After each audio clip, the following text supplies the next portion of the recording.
Okay, yes, please. If you would go ahead and start us off on introductions, Sure. Susan, then we can jump right Yes. in.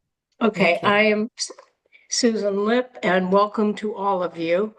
Um, I am a member of the Wisconsin Arts Board, and I live in Madison and Merrimack. Perfect. Thank you. Um, Douglas, you're next on my I screen. see. Oh, go ahead, um, Susan. Thank you. Okay. Go Yeah. ahead. Doug, why don't you go? Because I'm looking at my screen and I see who I see first. Hi, I'm Douglas Dietrich. I'm coming to you from Viroqua. Laurie? Good morning, everyone. Lori Fellens. I'm coming to you from Oregon, Wisconsin.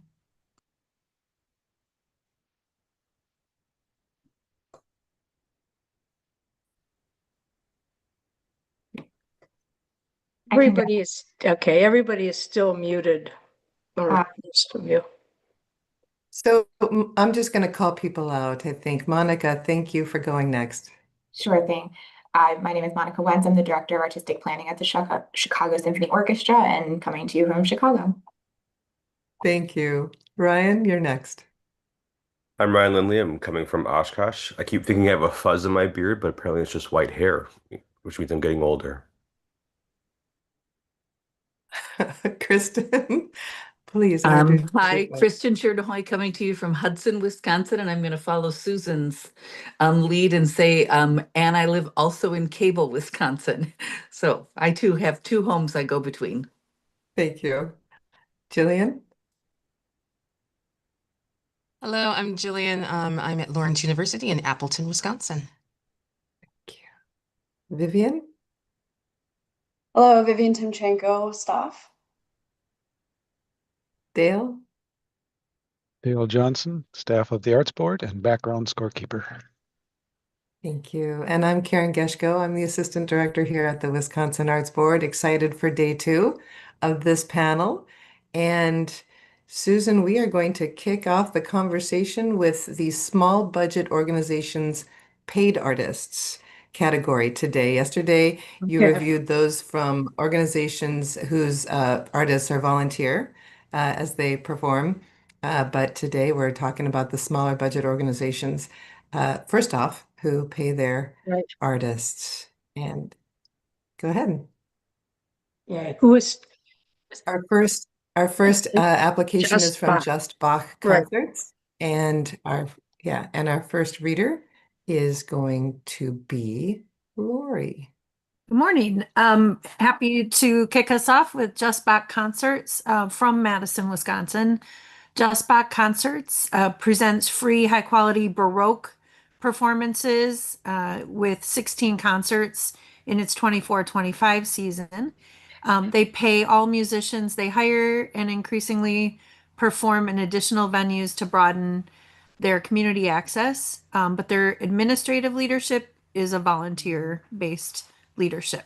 Over the last 3 years, they discussed building and rebuilding their artistic team and became an independent 501c3 and expanded programming that includes Bach family, contemporaries, and then they have built strong partnership with venues in the Madison area, such as Luther Memorial Church, Nashotah House Seminary, and also over to Milwaukee to their congregations. Its Motets and Community Chorales initiative expanded participation when they paired professional motet performances with audience sung chorales. And they produced online materials that went with that. The organization offers sustainable performance opportunities, and the grant, in their words, would help stabilize their administrative capacity through stipends that would support their long-term stability. So that's an introduction of who they are. The strengths I identified, they have a strong artistic, organizational, and community impact because they offer free and high quality from their work sample Baroque performances and signature sing-along chorales. They also mentioned each summer that they hold an annual planning retreat to look at all aspects of both the organization as a business and in terms of what they produce. The group brings in professional musicians from Wisconsin, which is a really great thing to see. And they are really working hard to be a stable nonprofit with more venue options and flexibility. Expanding into new performance locations has made their concerts more accessible for seniors and for students and others who might not normally experience early music. And their fiscal management appears sound with active board oversight, both demonstrated through their budget and their description of their approach. Audience feedback is gathered through board retreats and surveys and conversations. And then I just noted, as the organization continues to grow, there's several opportunities for them to strengthen that long-term stability. They need to look at continuing to build those deeper relationships with communities through potentially some new venues. And then I wonder too about including more connections to K-12 education. And then finally, updating and formalizing their evaluation tools may provide them more detailed information about who they're reaching at this time. Thank you. Chris, you're second. Wow, Lori, you're amazing. She was so eloquent on all facets of it, and I'm gonna just echo a couple things that I heard.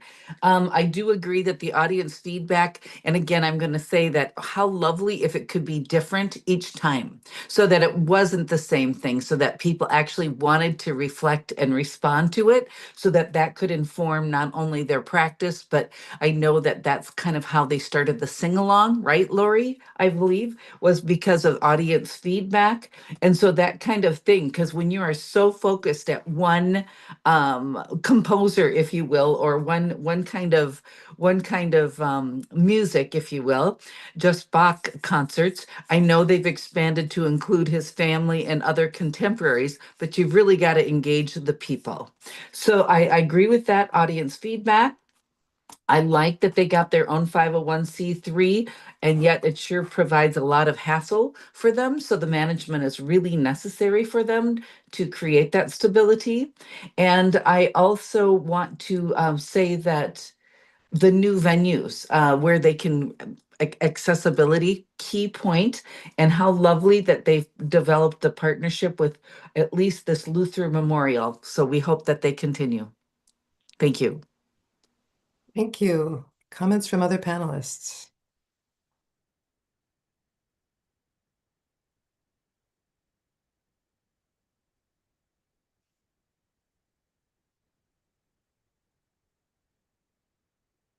I don't know if there's much to be said after those two. Application of the morning when, sorry. Go ahead, Ryan. Oh, was just gonna did you say, just say nothing to add? I was just gonna say I don't think there's much to add after both of those comments. Everything that I had written down was already said. Yeah, all right. Yeah, if you all just want to give a thumbs up and indicate ditto, that's fine. Or you can share a comment or two. And Monica, I just saw a thumbs up from you. All right. Douglas. Since I've been the organizational planning guy, I'll just say that they have both a long-term plan and kind of an annual operating plan. So I think that's showing just some sound approach to that issue, and I'm glad to see it. And that's all. But I really enjoyed these work samples. Oh, there was one other thing I wanted to add. There was a relatively short community description, and I found those really helpful in understanding the context of where some of these organizations are operating and the communities that they're operating in. So I would love to see maybe an expanded response in a future application there. Awesome. Great. I'm not sure whose thumb just went up, but that was great. Thank you, Monica. I appreciate that. Sometimes it's actually very helpful to hear that the community description is helpful for you. Yesterday and again today, the comment about accessibility came up, and I just want to underscore programs that the Arts Board supports with public funding have to be in accessible spaces. So that's a given. How detailed they get with you all is helpful to hear, something stands out. But that's a critical component in all of this public access stuff. Yeah, so there are some nuances there, but we can get into it later if we need to. Meantime, if that is it, and you have already submitted your scores, and that's what that floating thumb was, Dale. Was that the floating thumb? Is everybody already in? No. Okay. All right. Maybe I should come up with another indicator than a floating thumb. Just do this if you're good to go, and then put it down, because if your screen is like mine, after a moment it just starts automatically reading that you have a thumbs up, and then it gives you an electronic version. Okay, it's Kristen. I think Alrighty. I'm holding us up because it won't take my scores. You are not holding us. Oh, I see what you're saying. So Uh, it's not yeah, letting I you guess. submit? Yep, I did really fine yesterday under scoring and comments, and right now it does not want me. You're trying to hit submit and it's not letting you? It's not Did- letting me enter my score. So I think Oh. I'm gonna just refresh. And so I apologize for the delay. I had that Okay. happen yesterday, and Did- that's how I fixed it. Is that how you did it? You just rebooted the whole thing? Yeah. Sorry. It's okay. Yeah, nothing happened yesterday. Minutes. I kept forgetting to click I agree because my all of you guys are at the bottom of my screen and it keeps hiding the I agree button. So that was my hiccup yesterday. Do you want to mess Okay. around with your view and see if you can shift that a little bit? Wow. Yeah, Or I does that fixed work for you? I got it. Thank you. Good. Okay, it is still, I refreshed and I'm not. How weird is this? I worked yesterday. Okay, let me go back. For some reason, it's not letting me. Dale, do Yeah. you want to? So Dale, what did I jump in? do? I didn't do anything. I didn't even use my computer. Ah, okay. Yeah, I don't know if all the other recommendations from panelists doesn't Shoot. do any good. I would suggest logging out of Smart Simple, logging back in. Okay. I think I had to log out and log back in as well. All right, I refreshed and it wasn't enough. All right, goodbye. I'm sorry. Talk about the weather because it's going to change. How about that? No worries, Chris. We'll just, mornings take a moment sometimes. We'll just dock your break time from here. Yeah, that's it. I do not know why. Everything's the same. Okay. But it's an opportunity for everyone to stretch if you want to do that at the top of the day and continue moving throughout. Let me try something. You know what I might have done? All right, we're getting there.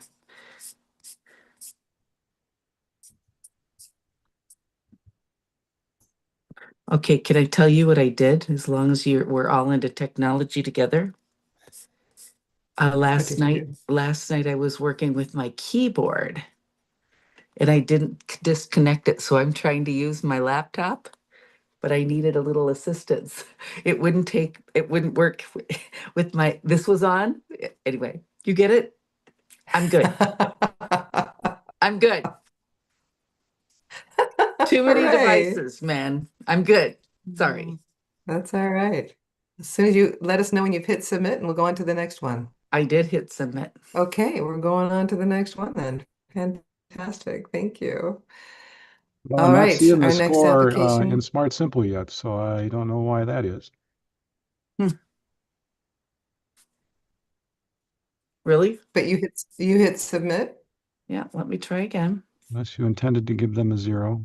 No. No. That's funny because it disappeared from me. Can you just send me the scores in an email, Chris, from that? How weird Just is send me your this? 4 scores and we'll deal with it. Wow. Okay, I will do that. I will send you the 4 scores. We'll work around. Okay. Okay, that'd be great. All right. Meantime, our next application is from the Madison Flute Club. And Monica, you are the first reader on this one. Yes. So this is a detailed community for sustaining and promoting lifelong flute study and performance opportunities. They have a lot of educational events that they do. The main flagship event is their festival. This was born out of adult extension classes at UW-Madison in 2002. and they're currently presenting over 15 free concerts. I think some of the strengths that stood out to me is that they are not only serving Wisconsin, but well beyond that. They have a great flute community. It sounds like internationally, and they are able to offer cost accessible and a lot of free to public portions of the festival. There are also scholarships available. Some of the challenges that were mentioned were rebuilding membership post-pandemic, keeping up with rising guest artist costs, which we all can probably relate to, and addressing this challenge with seeking new contributed revenue sources and leveraging new member skills and resources within their community. So yes, they are definitely offering a lot of educational initiatives. They do also do some good evaluation. I'd be interested to hear from some of the more data-minded people on the panel to see their reaction. But they are definitely looking at their audiences and their members of the organization, as well as the National Flute Association's conference, to gauge how they're doing. Thank you. All right, Jillian, you're up. I agree with everything that Monica said. The only other things that I would add were their budget seems to be fairly balanced. They've had some years where they've spent more on higher profile guest artists that have not drawn as much of a crowd as they thought they were going to do. So they have had some kind of ebbs and flows with their budget, but a lot of in-kind donations.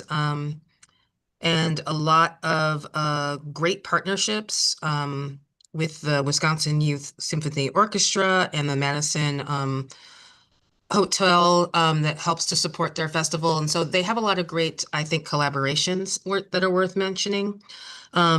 They are also, as Monica said, looking to diversify how they're getting their participants, how they're looking at a lot of different things because they recognize that there needs to be some growth.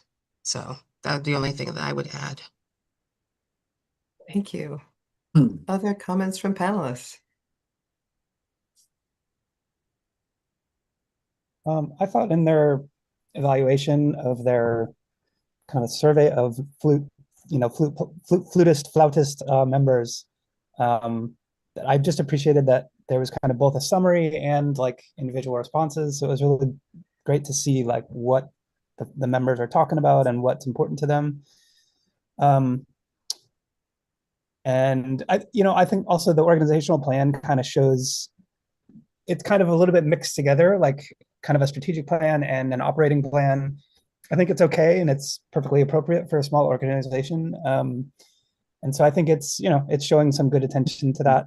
They might separate those things out a little bit more just so that there's a little bit more focus on like, what are things we just have to get done and what are things that change the organization in terms of putting us in a better position in the future. But I'm seeing good attention to that and I like that. Also, it's just so interesting that there's like a flute community, like there was an organ flute society when I lived back there, and it's just interesting to see that. So. Thank you. Douglas took the words right out of my mouth right at the end there. I liken it to if I had a private studio and I just took baritones in. I think it's a testament to, and I'm saying all this as a positive. It's a testament to their work and their dedication to have such a successful flute community. I liked that, they were not cutting costs, but they were breaking down barriers by saying that their festivals are 80% less expensive than others. Just something that I would look into based off of something we talked about yesterday, just to help out with that budgetary stuff. And also, they are looking into getting more specialized flutes. I think the contralto flutes and low flutes.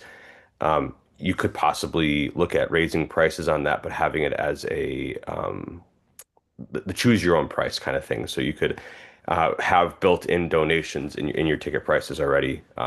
That's just one little suggestion that could possibly If you're at 80% less expensive, maybe you want to be 75% less expensive and things like that.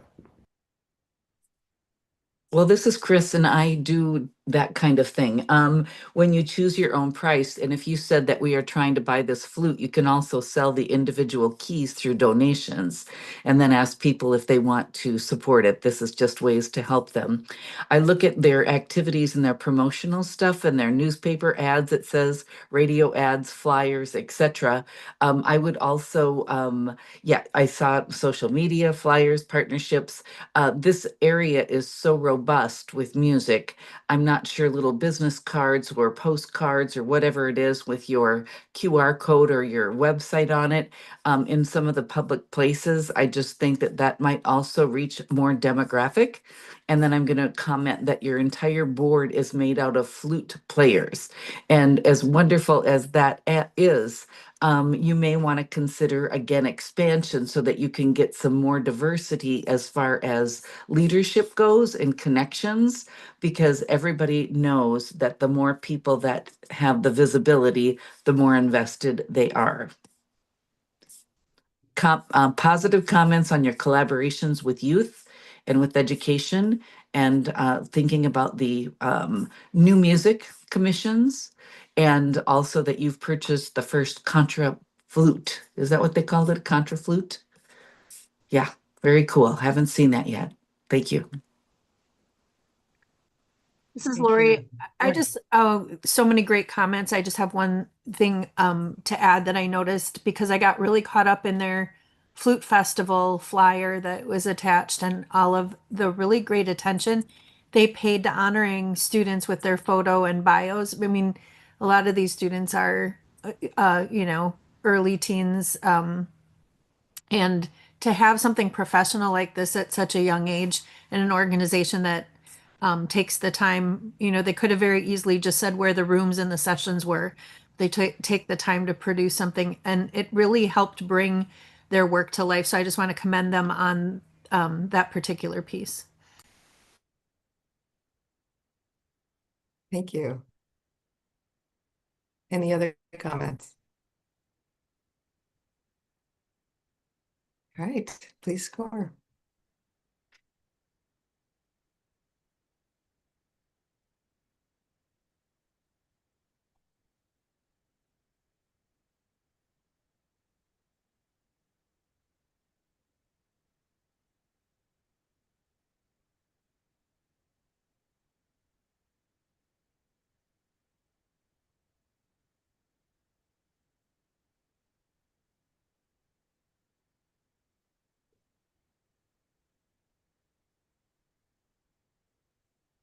It's working now. Great. Don't know why.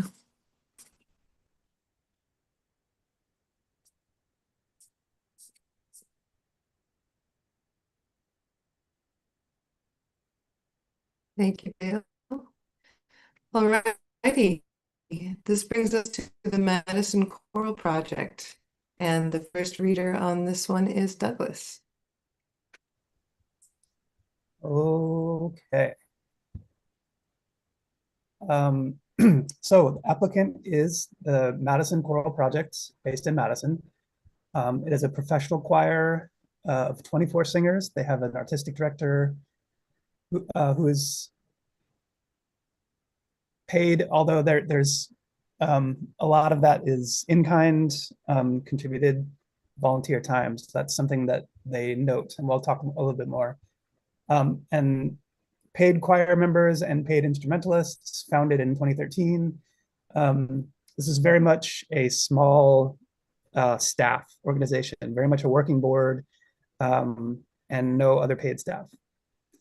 And then another thing, as far as staffing goes, is that they've recently engaged a fundraising consultant to help them, you know, bring in more revenue, reach their audience more effectively, and that seems to be paying dividends. We'll talk about that. They're producing 4 to 6 events annually. They've commissioned 12 pieces, many by Midwestern composers, and they perform mostly in the Madison area, and they are working in a variety of venues in that area. things that I saw as strengths were this choir's work samples were great. They're very, very strong. I think they're also showing really creative repertoire. Very, good production value. Their audiences, butts in the seats, and very technically strong and creative, expressive performance. I found that all really good. They have strong connections with other arts organizations, especially in the Madison area. Kind of similar groups that are performing at a very high level. I'm seeing very creative and strong leadership from the artistic director. In terms of their financial management, I think that I saw their deficits in the first 2 years, and then they achieved a surplus in the third year. So it was good to see that the actions that they were taking seem to be working, kind of both with cutting expenses if they need to and increasing revenue. And like I said, they've engaged a consultant to offer some expertise there. So that seems to be paying off. And so I'm glad to see them doing that.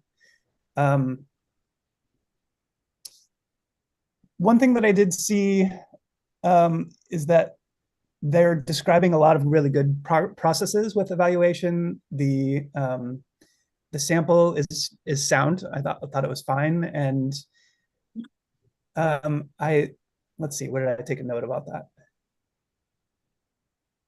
Okay, so there's not a lot of numerical data. That's kind of something that I would like to see a little bit more of in their narrative, just to kind of understand in more detail from that perspective.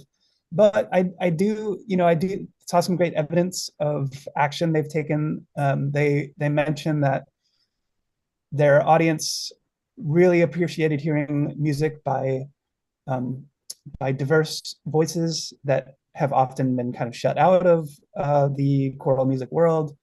And so they've kind of continued and increased that approach in their programming in subsequent years. And they are also, had a really strong response from their audience of the intergenerational programs. And so they've been working with the Madison Youth Choir to just continuing their collaborations with that group. So overall, I scored this application really well, and I found, I think they're, kind of, some of the things that are kind of unique to this organization are that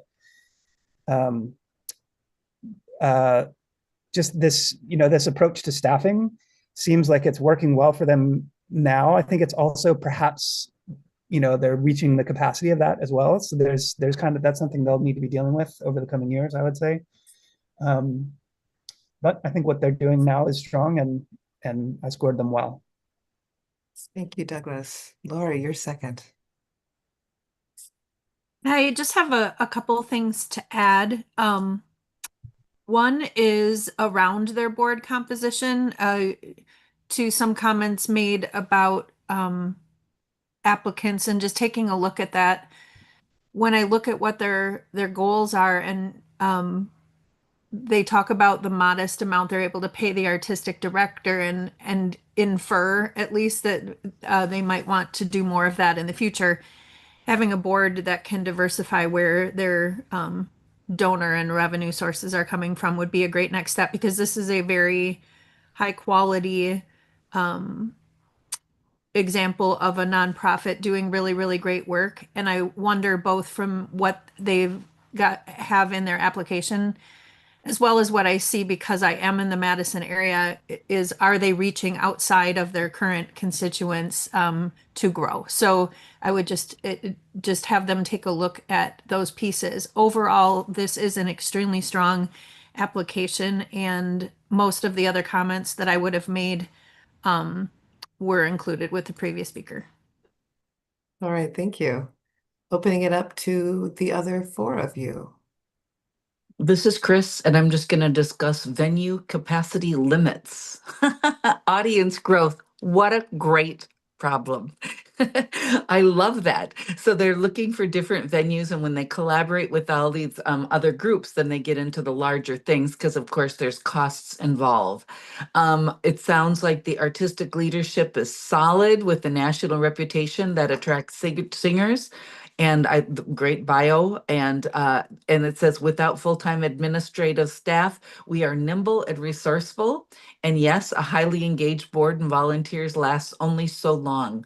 So I do wish them the best as well. I know that they are live streaming their concerts to broaden the audience.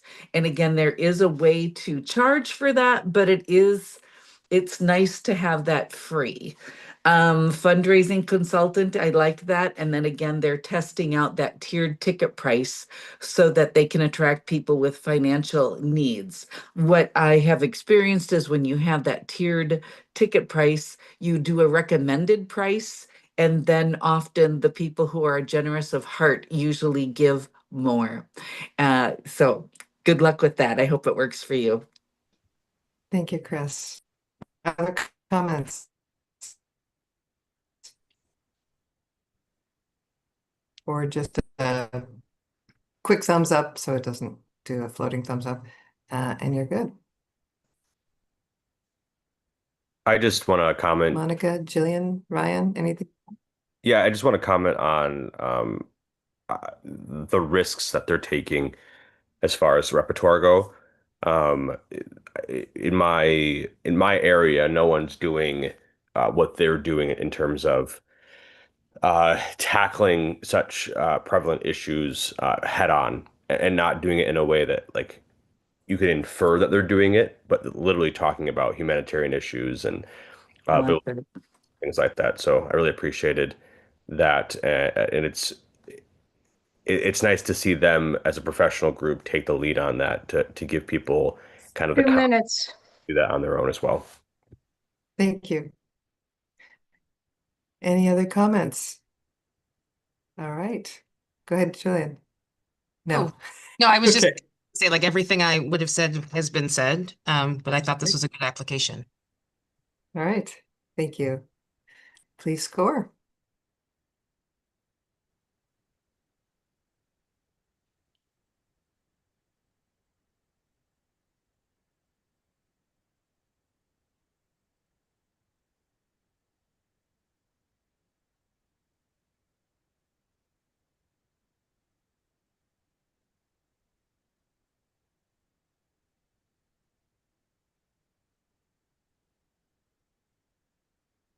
All right, Dale, thank you. Next on our list, we have the Token Creek Festival, and Jillian, you're the primary.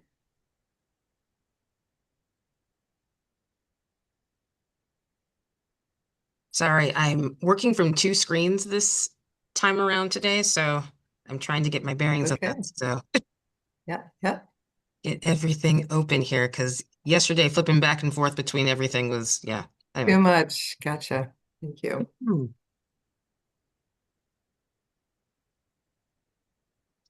All right, so Token Creek Festival in DeForest, Wisconsin. 33 years old. For this festival, they closed down in 2022 and kind of reemerged with a new model offering events monthly as instead of their previous summer festival that they did opening in August. They do 6 to 10 events per year. Which are year-round again. They have both paid local and guest artists from all around the country that come in. They are putting together their board, but the core members of the festival remain the same.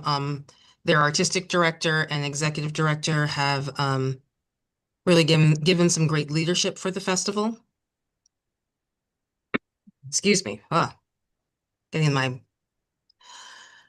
voice going this morning. Yeah. Their budget seems to be fairly solid. They've had some savings from the previous festival that's kind of sustaining them through the past few years. But they in 2026 are reestablishing with their foundation and their endowment and working towards finding new fundraising opportunities. They are participating with their community. They've offered reduced ticket prices, excuse me, not ticket sales, ticket prices to keep things affordable. And they've also, some of their venues they're looking at performing in have given more of an informal atmosphere, making it more accessible to more people, which I thought was good. Kind of as they do this transition from their older model to their newer model, they are looking at different ways in which to relook at their organizational plan and trying to best fit into this new landscape that they're trying to go in. I thought this was a good application. Like I said, the festival's been around for a long time, and I think they have a lot to offer their community. Thank you, Jillian. Lori, you're second. Jillian did such a great job of summarizing, and I just have a few more items to add. One is that I appreciated with the budget their explanation of their sort of regrowth and the direction that they're headed, and both in the way they framed it, but also that idea that when an organization is going through a transformation and change, looking at the plans is really important. And I feel like they've communicated well that they have a strong team in place to move it the next direction. So I appreciated the detail on the budget. Some of the areas that I thought about with the direction they're heading, one is if they develop more structured arts education programs, especially for youth and emerging musicians, that would help to extend their educational impact. That might also qualify them for additional resource in that rebuild. Continuing to take the great people they have in place and strengthening their long-term governance and finance systems, and including maybe looking at expanding their board and working on their funding base would help them with that new year-round model. And then finally, knowing who they're serving and what they need with more formal evaluation tools it would maybe help them guide that planning, because it sounds like they've got a really great direction that they're headed with this rebirth. Thank you. Other panel comments, Ryan? Yeah, I want to echo what Lori said. I don't know if this is unique to this year or what. You have at least 3 people who are invested in education on this board. And so you're going to see a lot of that in our comments, especially when you have something that's unique and something that can bring a lot to your local community, especially in K-12 education, but even with Jillian's expertise in the post K-12 education world. It's in my opinion crucial, right? It almost isn't even optional anymore for nonprofit or profit organizations. Just connecting with the youth in K-12 spaces, it's going to open up a lot of doors for you. It's going to create a new fan base. It's going to create lifelong enjoyers of this kind of stuff. So I would just quickly echo what Laura said on those comments. And since I'm the other education one on here, I'll just jump right on in. And that's exactly what I was going to say, is that you are missing a very big opportunity with 6 to 10 monthly events. If you could create the opportunity where you have those presenting in the schools or collaborating, even if it's playing during one of the people's or one of the group's rehearsal times, if it's not the entire school, that kind of connection, because on the demographics, it said that there were 30 artists involved, and of course they're paid, and we want it to be exactly what it is. It says it's reaching 545 adults. That's not enough for this. And then it says 12 youth under 18. So there's a big opportunity for expansion, for development, for more diversified funding, and maybe even some type of a connection through your community education, so that your chamber musicians are getting that opportunity to diversify and again, to share their music on, if you will, various levels. Thank you. Thank you, Chris. Douglas?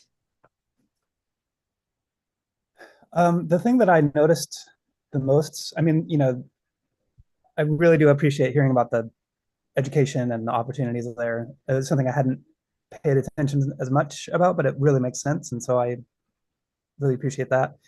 Um, it really stood out to me about how this organization has a really long-term vision and plan. So they're saying by 2030 that they're going to, let's see, what did they call it? The Token Creek Center for Arts and Ecology um, in 2030. So that's a really interesting vision, and I really would love to see them pull that off. And it's very difficult, but I think that all of the work that they're doing now to just kind of rebuild what it is, what this vision is of what they do now, as it goes on, that would be really interesting to see, and I'm rooting for them. But I would love, I mean, the photographs are very helpful. I would love to see kind of more of what these events look like. I'd love to see a video. I know that it's not required, but I just encourage it and would love to see it. But I did enjoy what I heard, so I thought that was good. And that I don't have much more to add, so that's all. Thank you. Yeah, you all are in an interesting place with this application because these applications are based on a retrospective. So we're asking them to share with you what they have done up to this point. They get to share a glimpse of where they're headed in that, what challenges and assets and opportunities do we have section. But this really is a backward focused kind of intent with the narrative and the materials. So you have that balancing job to do as you score this one. Monica, you haven't had a chance to weigh in yet, and I see that you are unmuted. Go ahead. Yeah, everything has been covered so far. The only thing that I wanted to add was that in the How Did You Know section, there are some really great testimonials, but I would love to see some more numerical data in a future application. Thank you. All right. If 2 there are no minutes. other comments, Susan is giving us the 2-minute warning. Thank you. Not warning, alert. Thanks.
Thank you, Dale. Alrighty, next in this category is Aperi Animum, and that is Ryan. Thank you for saying their name because I was like, I don't want to butcher it. So this application is a Perry, and they are out of Milwaukee, Wisconsin. They are based off of feedback that they've received that from concert goers that most of them were white people over the age of 55. They really intentionally went to look into diversifying that, which I thought was a major positive of seeing an issue and then taking action against it. So they chose Rufus King High School, Milwaukee to collaborate with based off of wonderful data that they provided, that 75% of the students are economically disadvantaged and had very little access to professional musical workshops. And so aligning with the create and perform standards in Wisconsin, they were able to give complimentary tickets, discounted tickets to families. And they said it was such a success that they're going to do it again in February of 26. And one of the pieces of feedback that I was going to give as I was thinking while reading was, why not other schools? Why not have it as an invitation? And then in the next sentence, they wrote that they are expanding it to Milwaukee Public Schools and Fond du Lac Public Schools. And so I thought that was phenomenal, almost as if they were reading my mind preemptively. They have made tremendous improvements to their executive board through collaboration and reflection.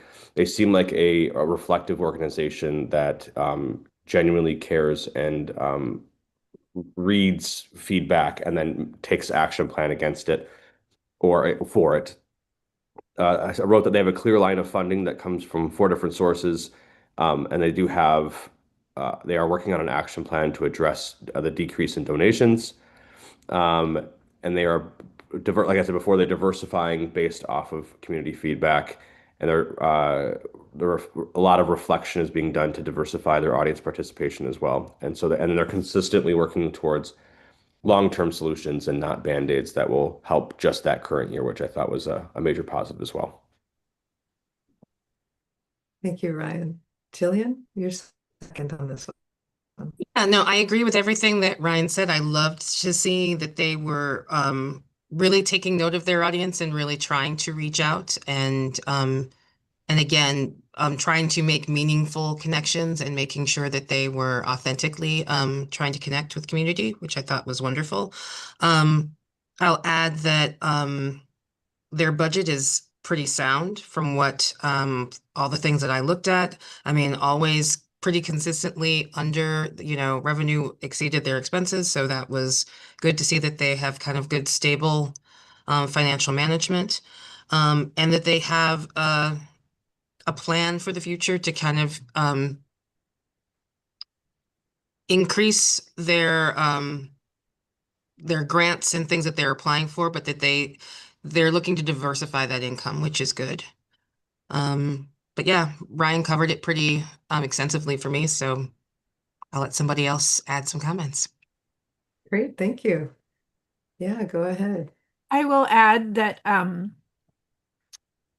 I, as others have said, really appreciated the intentionality about serving the community and the outreach into the schools and covering the cost of the tickets, and their mission is really sound. When I look at their organizational plan that they loaded into the artifacts, what I see is just a calendar of actions or activities, and I would encourage them to take what they wrote in the narrative to us and build out that operational plan so that it includes all of that great information, because the narrative was really rich and then the organizational plan didn't contain the same amount of information. I would think that that would benefit them to use it for other opportunities.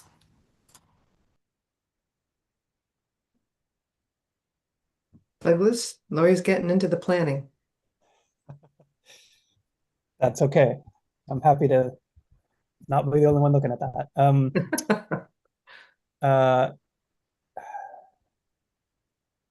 I mean, I would the things that are coming out strongly to me are they hired a new executive director, a huge deal, a big accomplishment. And I'm also seeing evidence of trying to reach new audiences, and I think that's really strong and important. And so those are things that I really appreciate with this applicant. I think I'm seeing good evidence of strong evaluation processes. I did want to see a little bit more concrete data in the narrative. They're referring to progress, and I'd really love to know, what does that mean? What does that look like? So I find myself saying, yes, this is good, and I'd like to know more. And I'd be able to say more if I had a little bit more concrete data. Thank you. Monica, Chris, anything to add? I think all of my points have been made so far. I think that Jillian already mentioned that the revenue and expenses look to be really on point. Again, absolutely love to see the response to the audience evaluation that they did and that kind of self-reflection and then action. It definitely seems like there's opportunities to do more of that and at the same time turn a challenge into an opportunity. Thank you. Chris, you're muted. Did you have something to add?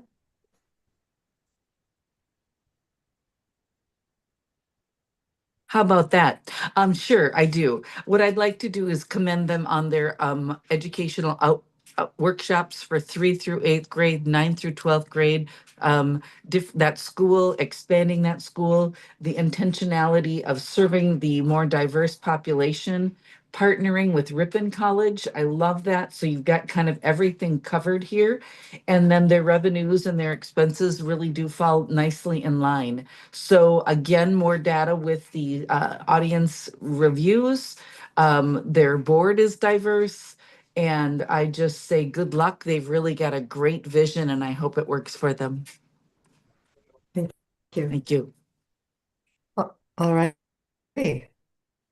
If that is what we have, then thank you and go ahead and score.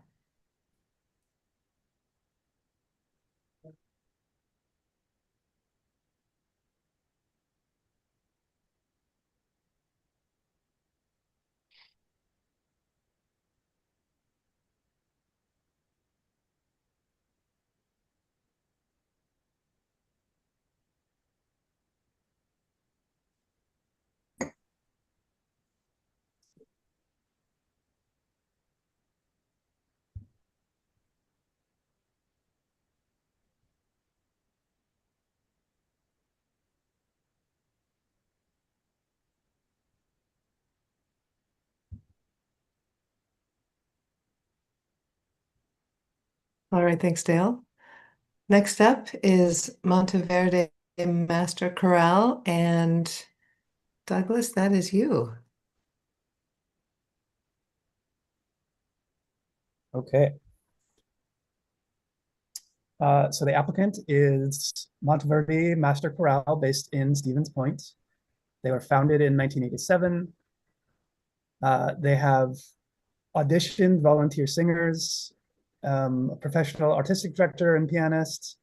They list 91 artists engaged in the most recent season and have 2 part-time support staff, executive director and I believe a development director. Over recent years, the last 3 years, they've increased their performances from 3, they say, to as many as 7. And that has including new locations in central Wisconsin, adding several other towns kind of close to Stevens Point, which I appreciate. They have also gone on tour to Canada and to New England in that time period. Let's see. Oh, sorry. I needed to scroll down in that same box there. Okay.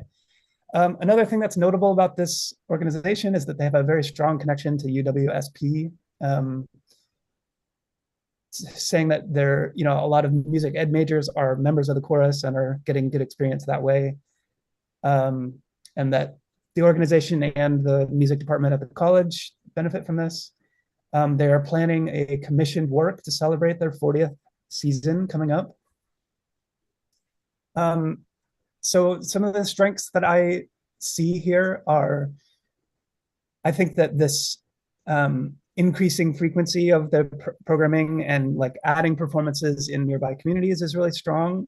It's showing interest in the community from what they're doing and increasing their outreach, which sounds great to me. They are doing intergenerational programming with students, which I think is great. The work samples I found to be strong. The strategic plan they have in here is comprehensive and it seems to be very much in line with their mission and their community. They're moving through a leadership transition and it seems to be going well. It's always a challenge, and so it's good to see that it is going okay. So a few of the things that I see here is like again, I just wish to have more specific data in the narrative. There is evidence that the evaluation is happening, but I really wish to know more of what they're learning from what they're seeing. Let's see.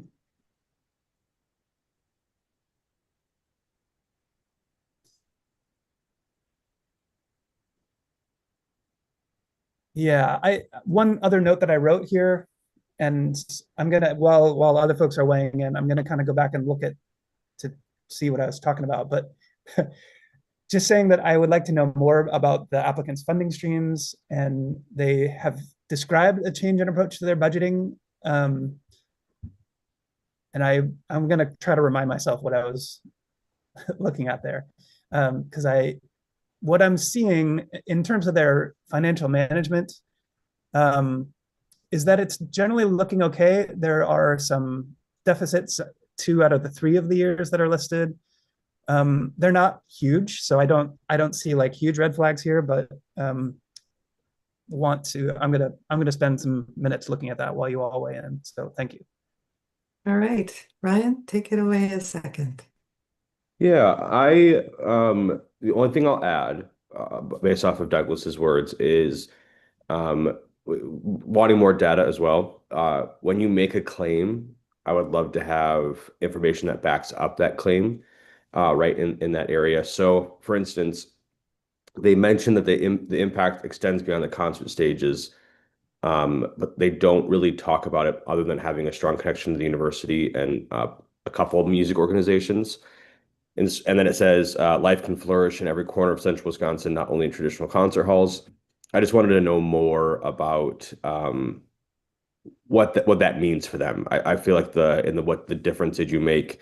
I loved where they started, and I wanted to know a little bit more. So not a negative. I don't want it to be taken as a negative, but just as a furthering of the conversation.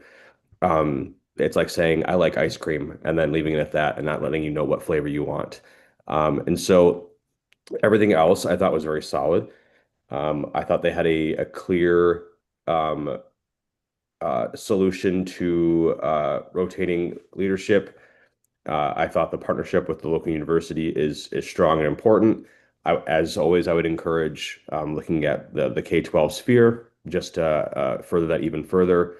And then that growing from 3 concerts to 7 concerts a season is amazing. It's phenomenal.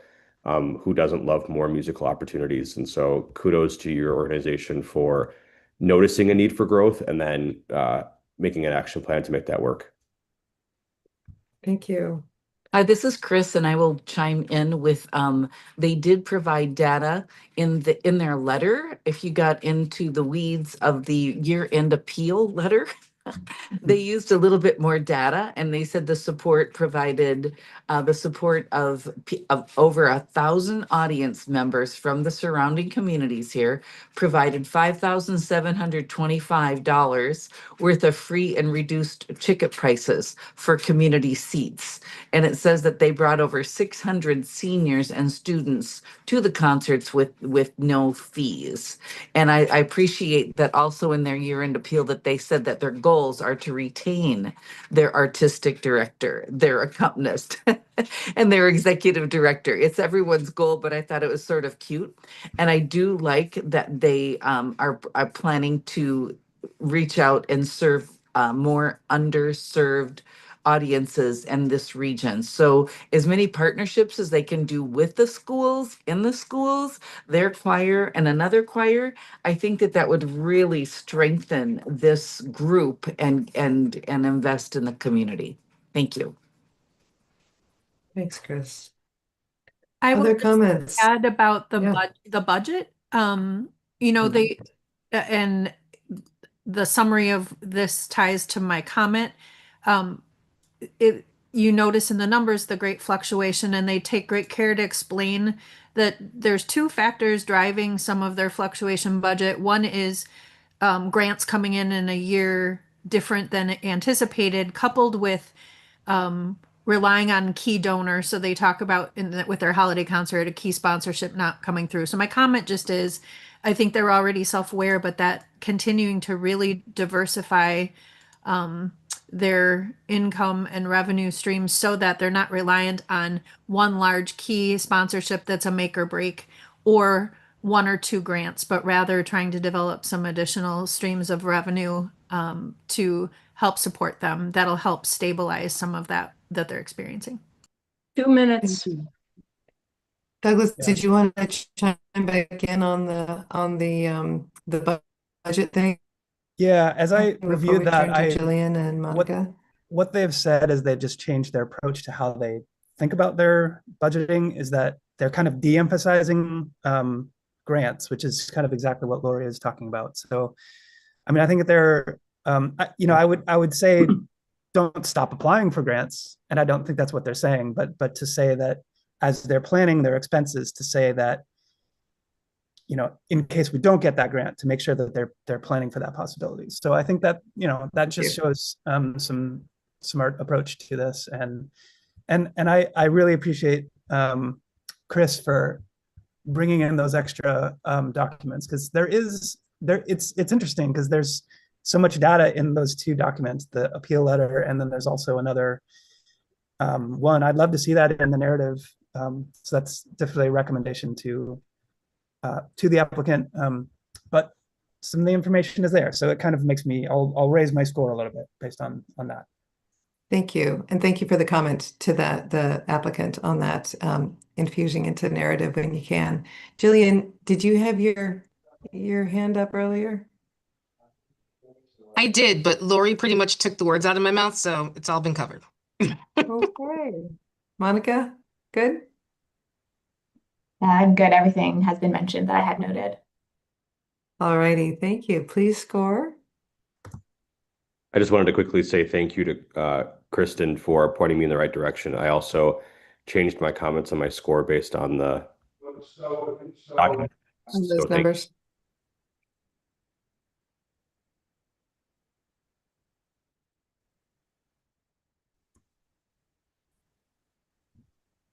Time.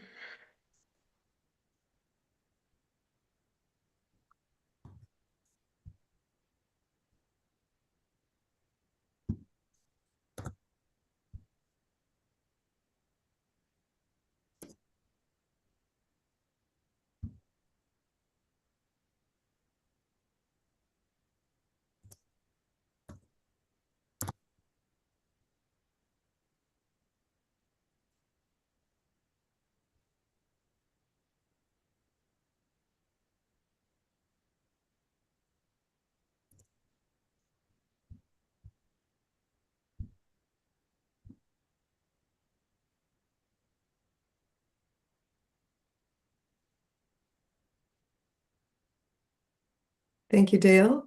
All right. We're heading next to the Racine Concert Band Association's application.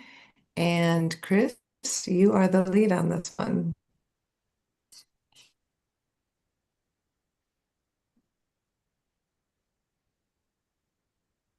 All right, thank you. The Racine Concert Band was founded in 1923 as kind of a park board event to bring things to their community. I love that.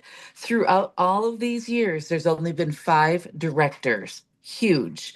Talk about a community. In 2008, they changed into various outreach modes. They added a parade. They added performing at the zoo.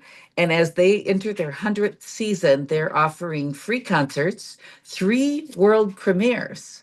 And they did a traveling exhibit of the stories, the artistry, and the history of their band. I love to see it. John Philip Sousa would be smiling.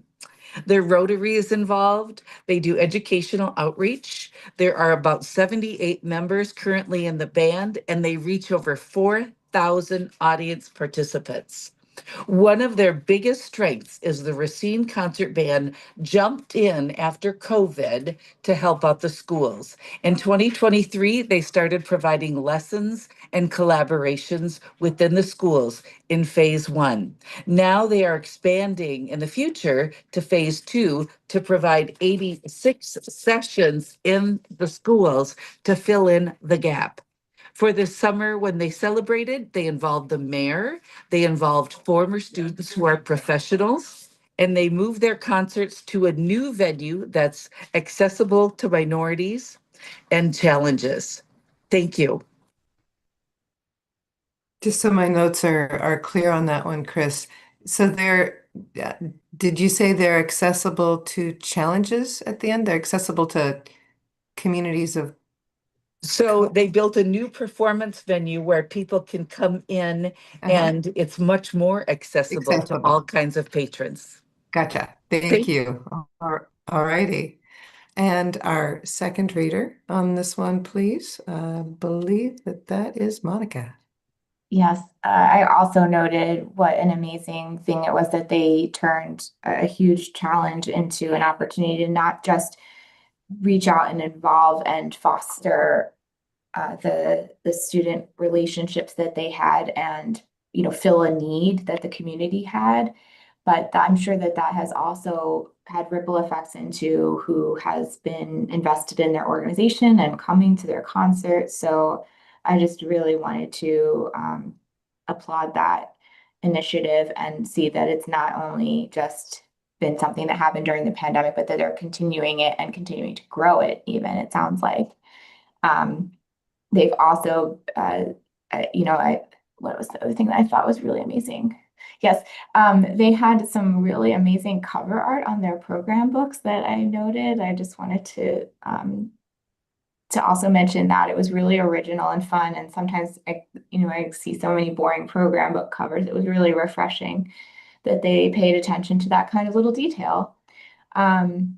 Personally, coming from a programming background, I would have loved to see a little bit more detail about what they're programming.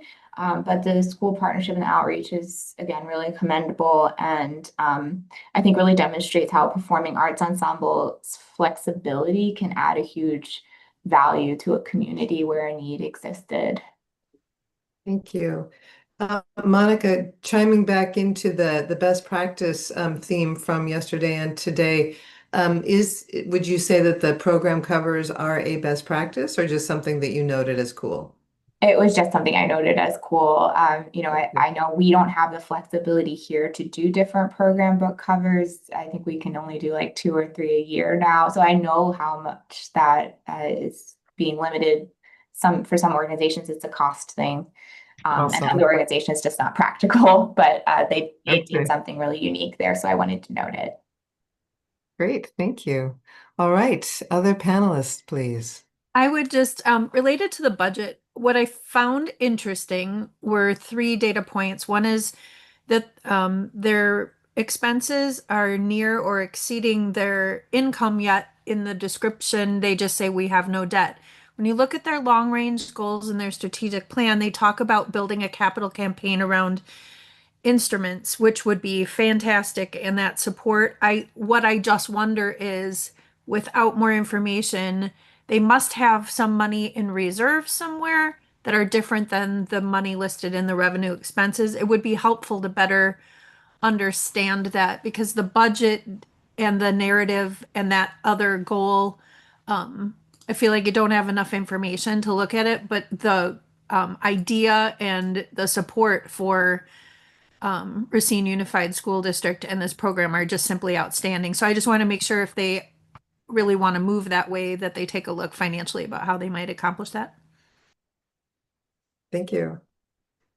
Yeah, I Yeah, want Douglas. to echo that. I would really encourage this applicant to add more explanation to their budget narrative, just to tell us what's going on. Like I don't think that I don't see a big problem financially, but I do see, I mean, it's not all green flags. I'm seeing yellow flags in there. I did look at their 990s, and there is a healthy reserve. So like they're in a healthy cash position.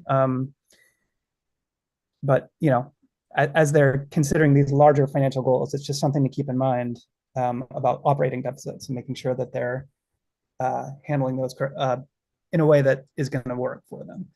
One other thing, a big thing that I ran into, and I'm sorry I didn't flag this earlier, but I only saw 18 seconds of video in their work sample. Did anyone else have that same issue? Like I reloaded it and tried to see more, but there's only 18 seconds there.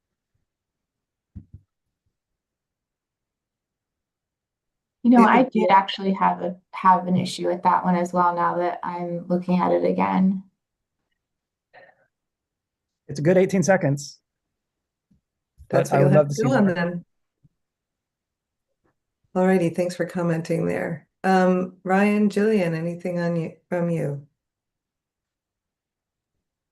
I would just echo that, like one of the things I thought that could strengthen this was to like, yeah, ask for a balance sheet or a profit and loss statement, something that would give us a little bit more detail. Um, like Douglas said, you know, going through their 990, you can see that, but you know, it, I had to go back and be like, what are the lines I need to look at in the 990 to remind myself, you know what I mean? Because there was a lot of stuff that I needed to pull out. But I think that's kind of, again, for that best practices overall, with your narrative to put some of those bullet points in there, just, or a statement that just says we have a cash reserve or we have an endowment or we have something like that. Because again, with um, there needed to be a little bit more clarity to the budget and kind of that. So that's what I would add. It sounds like this one is, that's true more so for this one than for some others that you've encountered. Is that fair to say, or is that true for everybody across the board? There were a couple others that I would say that this is also applies to them. 2 minutes. Okay. Thank you, Susan. Is it because it would be because they're mentioning challenges or strengths that they're looking toward in the future, and you want to make sure they have what they need, or it's easy enough for us to put something in the application form. So actually, to honor the timekeeping that Susan's doing, I'm going to put this in the list of things to talk about at the end of the day for the evaluation piece. Ryan, anything to add on this one? Just very quickly, as a middle school educator, that uh, post COVID now, with the work that they're doing, I just want to commend them and say that you're going to see with this continued work, increased participation in the high schools because of the work you're doing with the middle schools and things like that. So, in the narrative, it seemed like you maybe were disappointed with the high school numbers, but just know that with come due time in the next 2 or 3 years, because of the work that you're doing, you're going to see that come to fruition. So, nice job. Thank you, Ryan. All right, please score.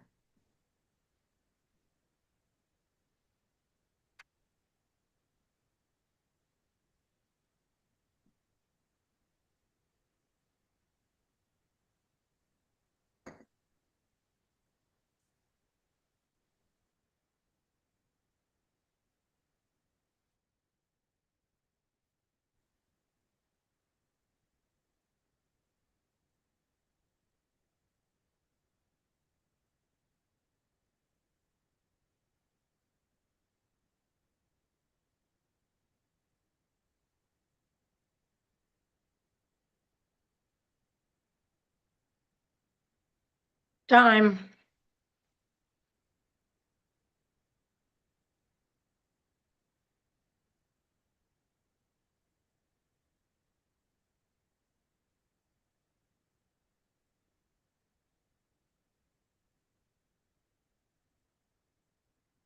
All right, thank you, Dale.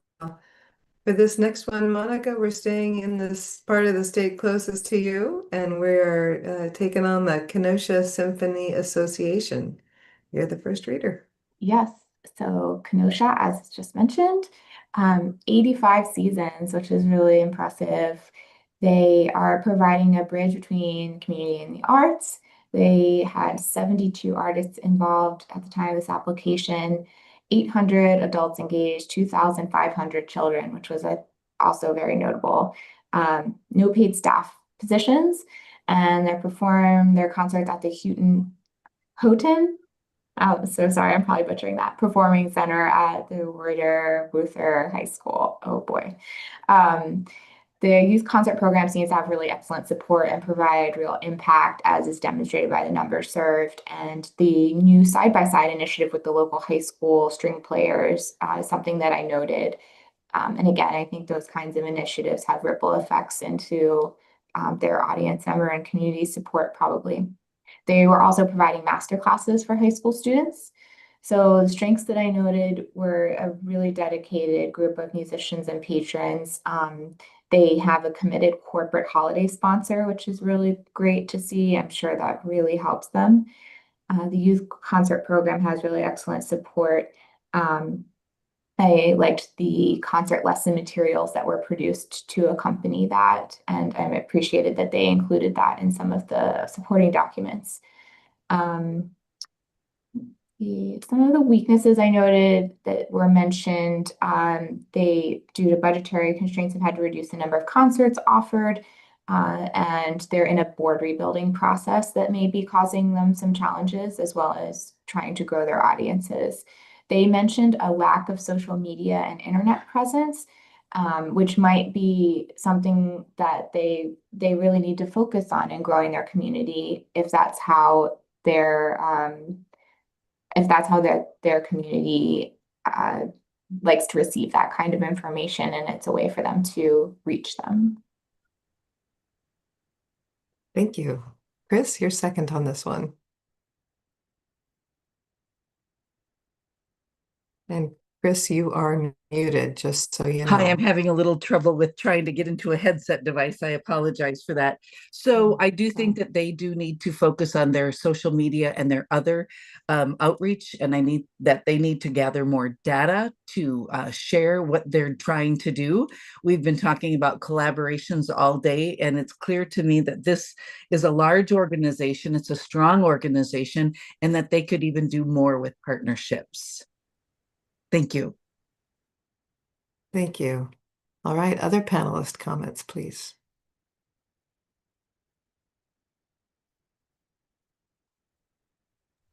So I don't see any work sample with this application. Am I missing something? I hope so. There's a Just pause for a moment on that one. Can I hear from the other panelists? Were you able to access their work sample? Hi, did you hear me or not? No. Okay, I apologize. I'm having a little technical difficulty for a moment. I'm sorry. That's okay. Did you access their work sample?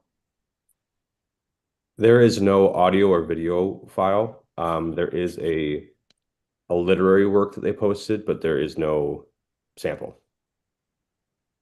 Yeah, I seem to be missing that as well. Well, where I had located and listened to it is they have a youth concert PowerPoint that's linked, and within there's a link to like a YouTube video where you can watch the symphony, but you have to go into that document and then you have to go into the slides to locate it. And that was in the work sample section, Lori? Or was Support. that in other support?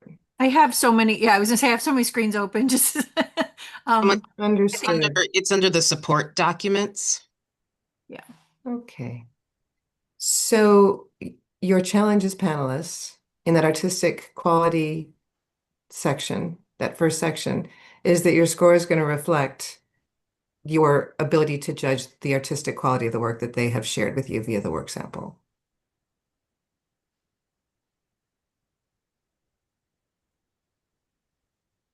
Are there any other comments beyond the work sample issue that you'd like to share as a panel before you score? Can I just clarify what you said? Because Sure. because I located a video in a different section, can I consider that?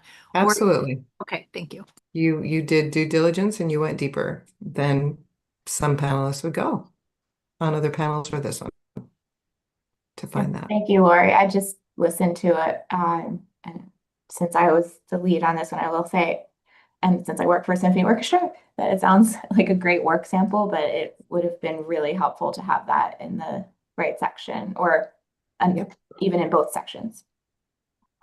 Thank you.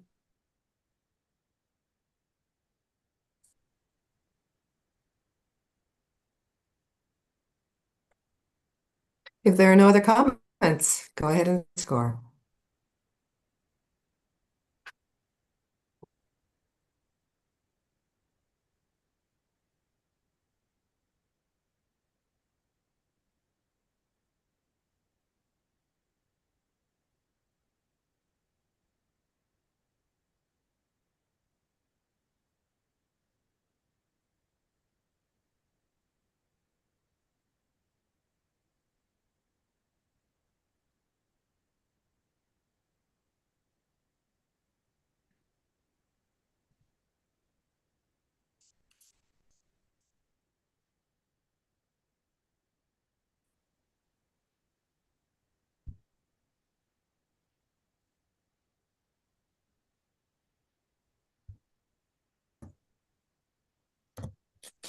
I will email mine directly to you and I'll get this figured out again. Sorry.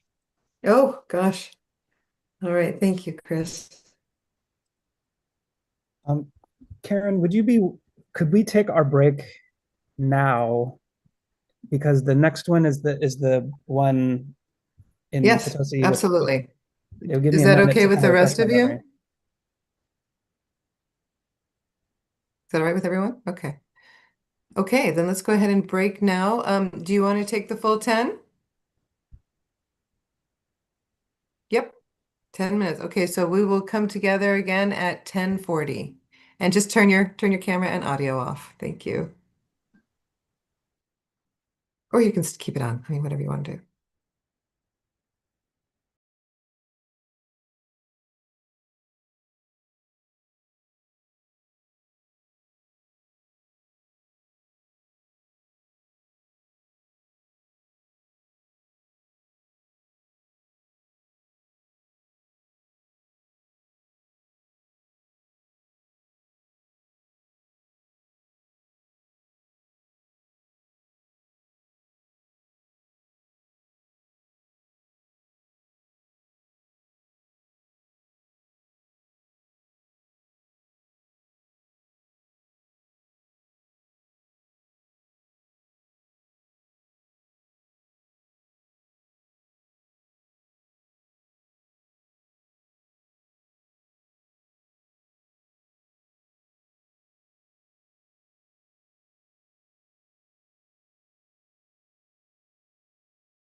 All right, I have 10:40.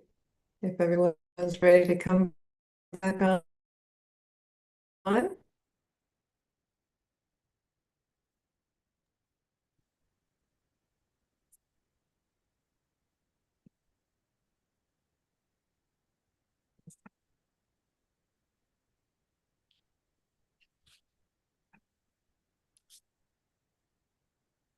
Thank you. Great. All right, welcome back from the break. The next application on our list as we resume review is Esprit de Concerts, and that is a first reader from Lori. All right. So, Esprit de Concerts from Potosi, Wisconsin. This group has grown significantly over the past 3 years, demonstrates that it's expanding its partnerships and programming and deepening its cultural impact in rural southwestern Wisconsin. The festival presents 6 main stage concerts each June, alongside with free school and library outreach concerts that broaden access in that area of our state to live music. It's restored barn venue, which they improved with insulation and climate control, is their unique and distinctive artistic home that's they describe as welcoming and high quality. Key partnerships are with the Grant County Schools, UW-Platteville, Wisconsin Public Radio, and that has helped them with their visibility. Volunteer participation, according to their narrative, has reached record levels and helped support the Tall Grass series. And though, I'm sorry, I want to say through these combined efforts, they've transformed this into a cultural destination. It's important to note that they provided to us additional information, which was a detailed budget breakdown to show the distribution of the revenue and the expenses from the 3 main annual events that they hold across Wisconsin and Illinois borders. Approximately 55% of what was reported in that budget is connected to the Tallgrass Festival. And every program that they produce has a separate budget distinctive from the other. That's important to note because of the crossing state lines piece. While funds are restricted to allocated programs, their dual location allows them to run the Tallgrass. In their narrative, they talked about how it's actually because it's away from Madison and Milwaukee that the way that they're able to generate revenue and support is because it is serving that uniquely southwestern rural part of the state. And it includes year-long lessons for students and children in the community and their future goals. And I was really happy to see that. So just a few things about strengths and areas of growth. One of the things that I think is really important in that is the strong partnerships with the area schools, UW-Platteville and Wisconsin Public Radio, along with their committed group of volunteers. That's an area of our state that doesn't necessarily have direct access to as many resources as some of our more suburban and big city areas of our state. And their audience response is showing that there's impact with many first-time attendees returning and expressing appreciation. A couple of thoughts just about growing even stronger. Those educational resources and workshops during the school year, if they were able to expand those, they've got such a great opportunity for Grant County and southwestern Wisconsin. Broadening their donor base and sponsor base may help support that, but from what they say, I think they're already aware of that, but I think that's definitely an area of growth.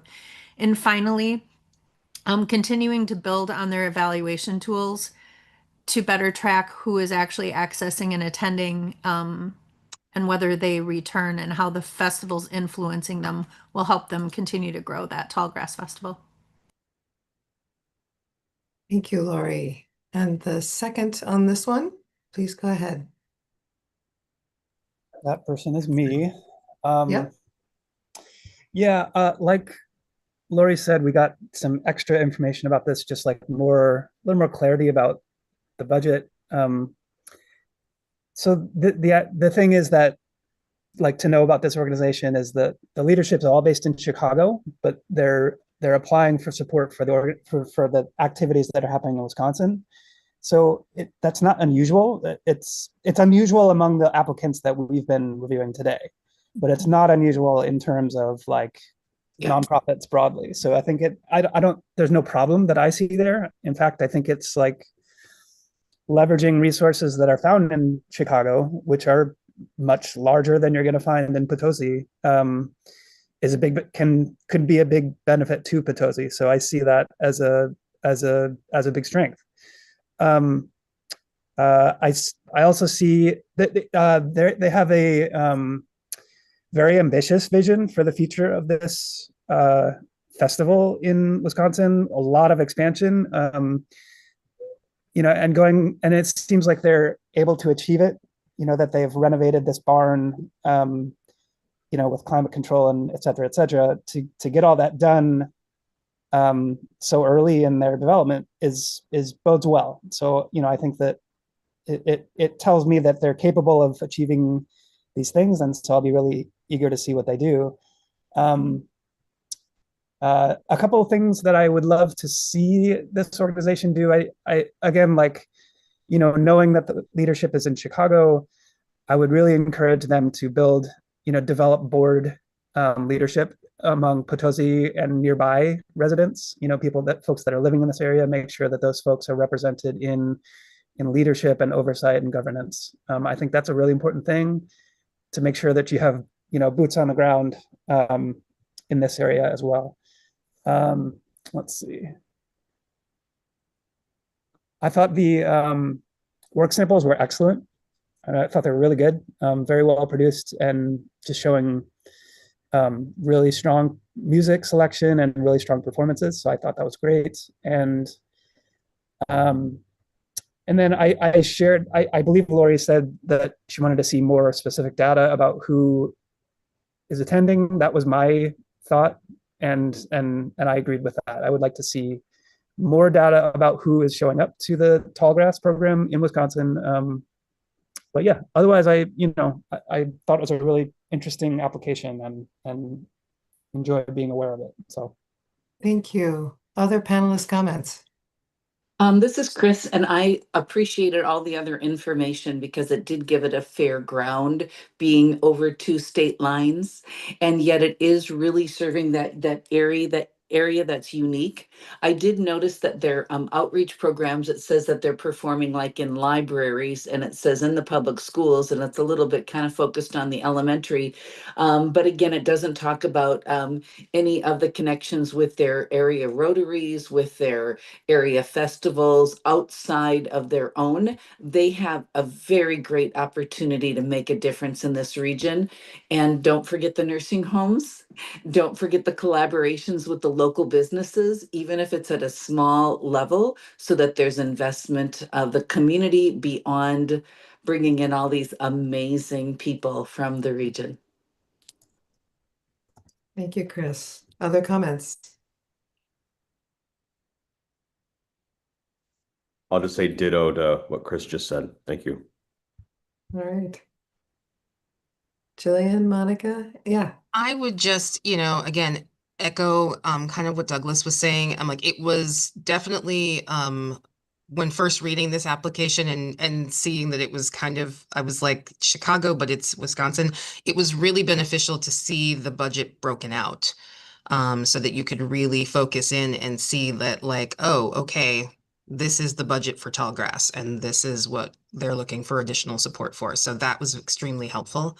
But I would also echo too that, having some more data on who's attending their performances would have been very helpful and strengthen this application. Thank you. Monica? Yeah. Yeah, again, it was really helpful to have the added detail about how the organization works. I was definitely confused about that in the beginning. I think everything else in my notes has been mentioned though, and oh yeah, and I had noted that I would love to see more in the community description, just because we were talking about 2 different locations. So that could be useful. I think maybe that was just added though last night. Thank you. I would like to just put for the record that they are also incorporated in Wisconsin. So they are not just incorporated in Illinois and Chicago. So they are incorporated in Wisconsin and they have done their, due diligence paperwork for fundraising in Wisconsin and all that good stuff. So please know that and please score if there are no other comments.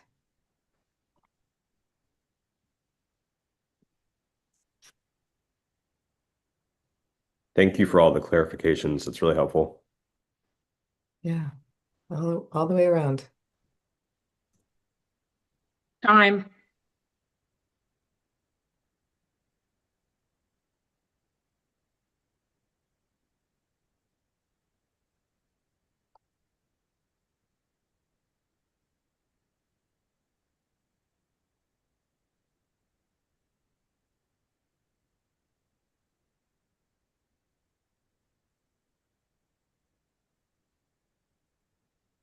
Thank you, Dale.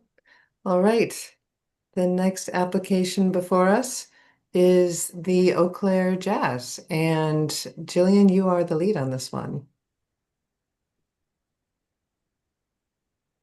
So Eau Claire Jazz in Eau Claire, Wisconsin.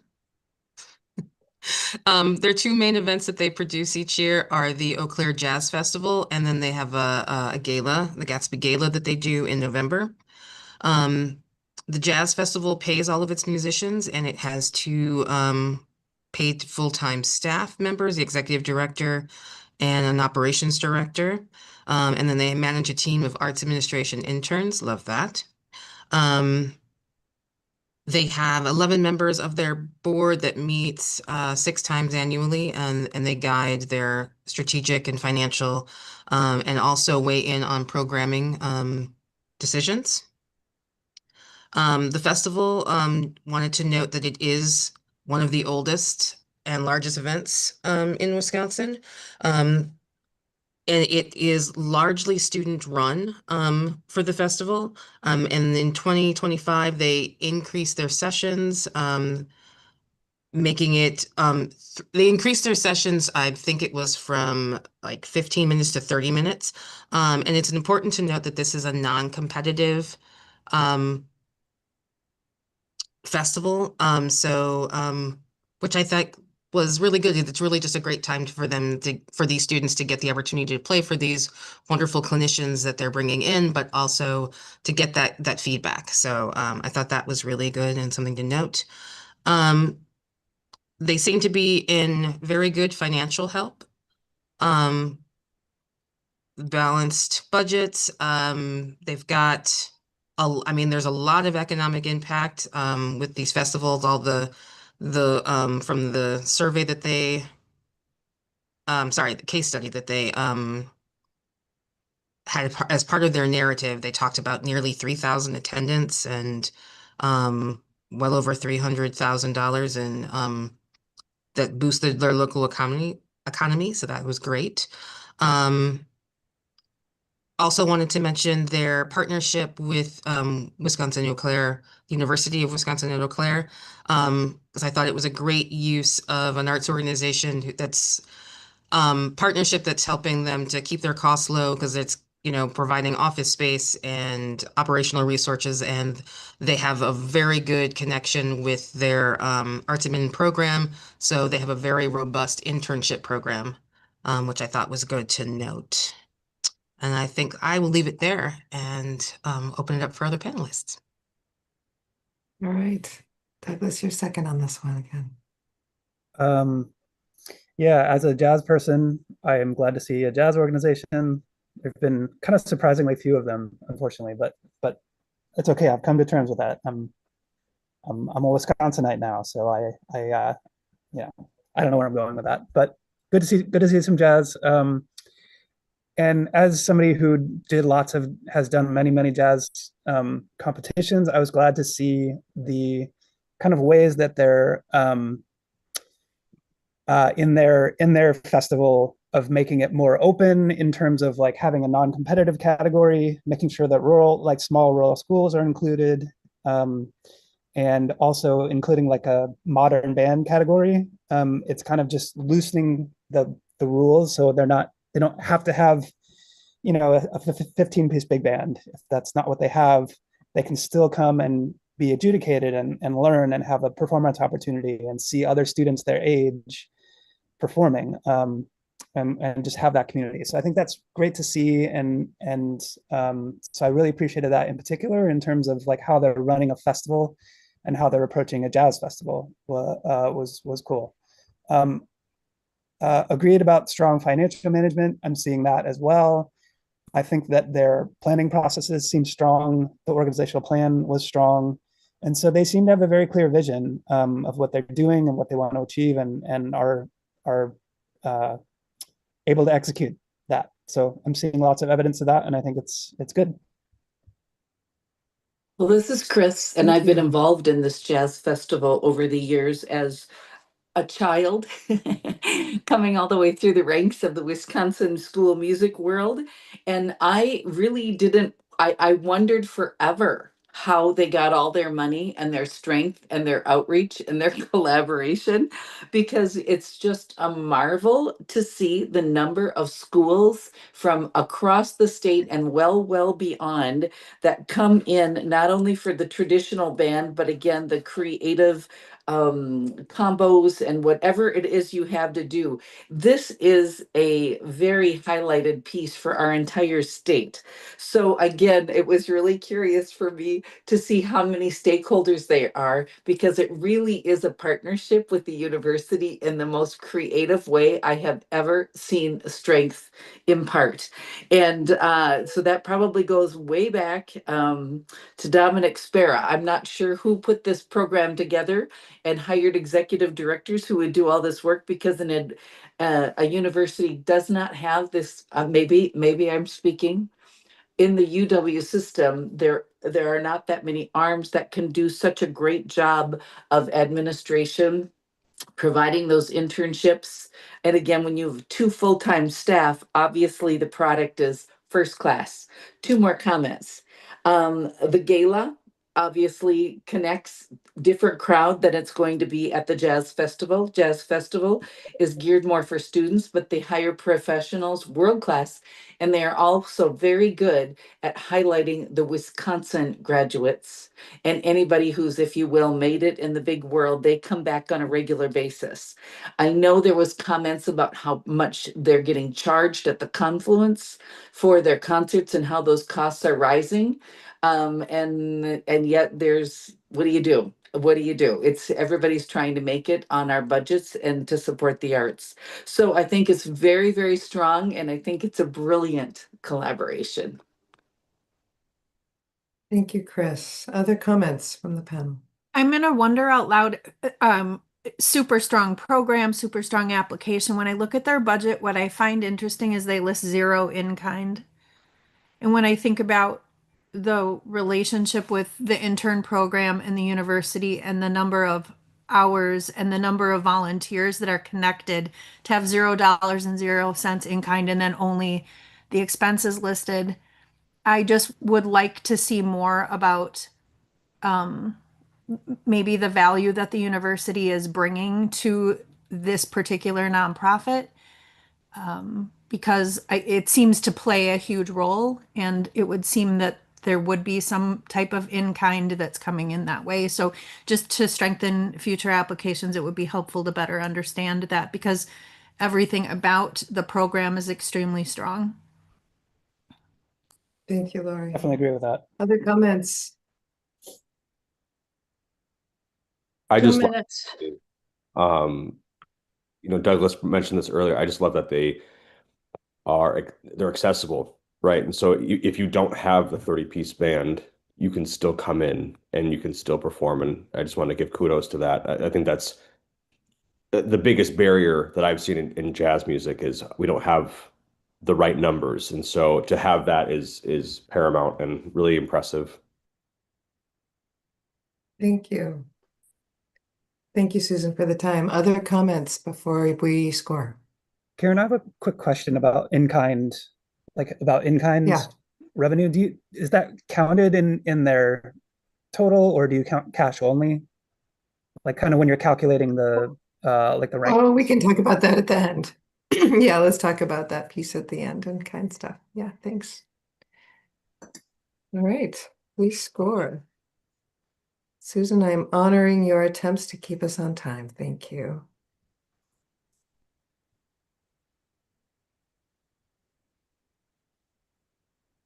I'm going to hire Susan for our staff meetings. She's doing a great job.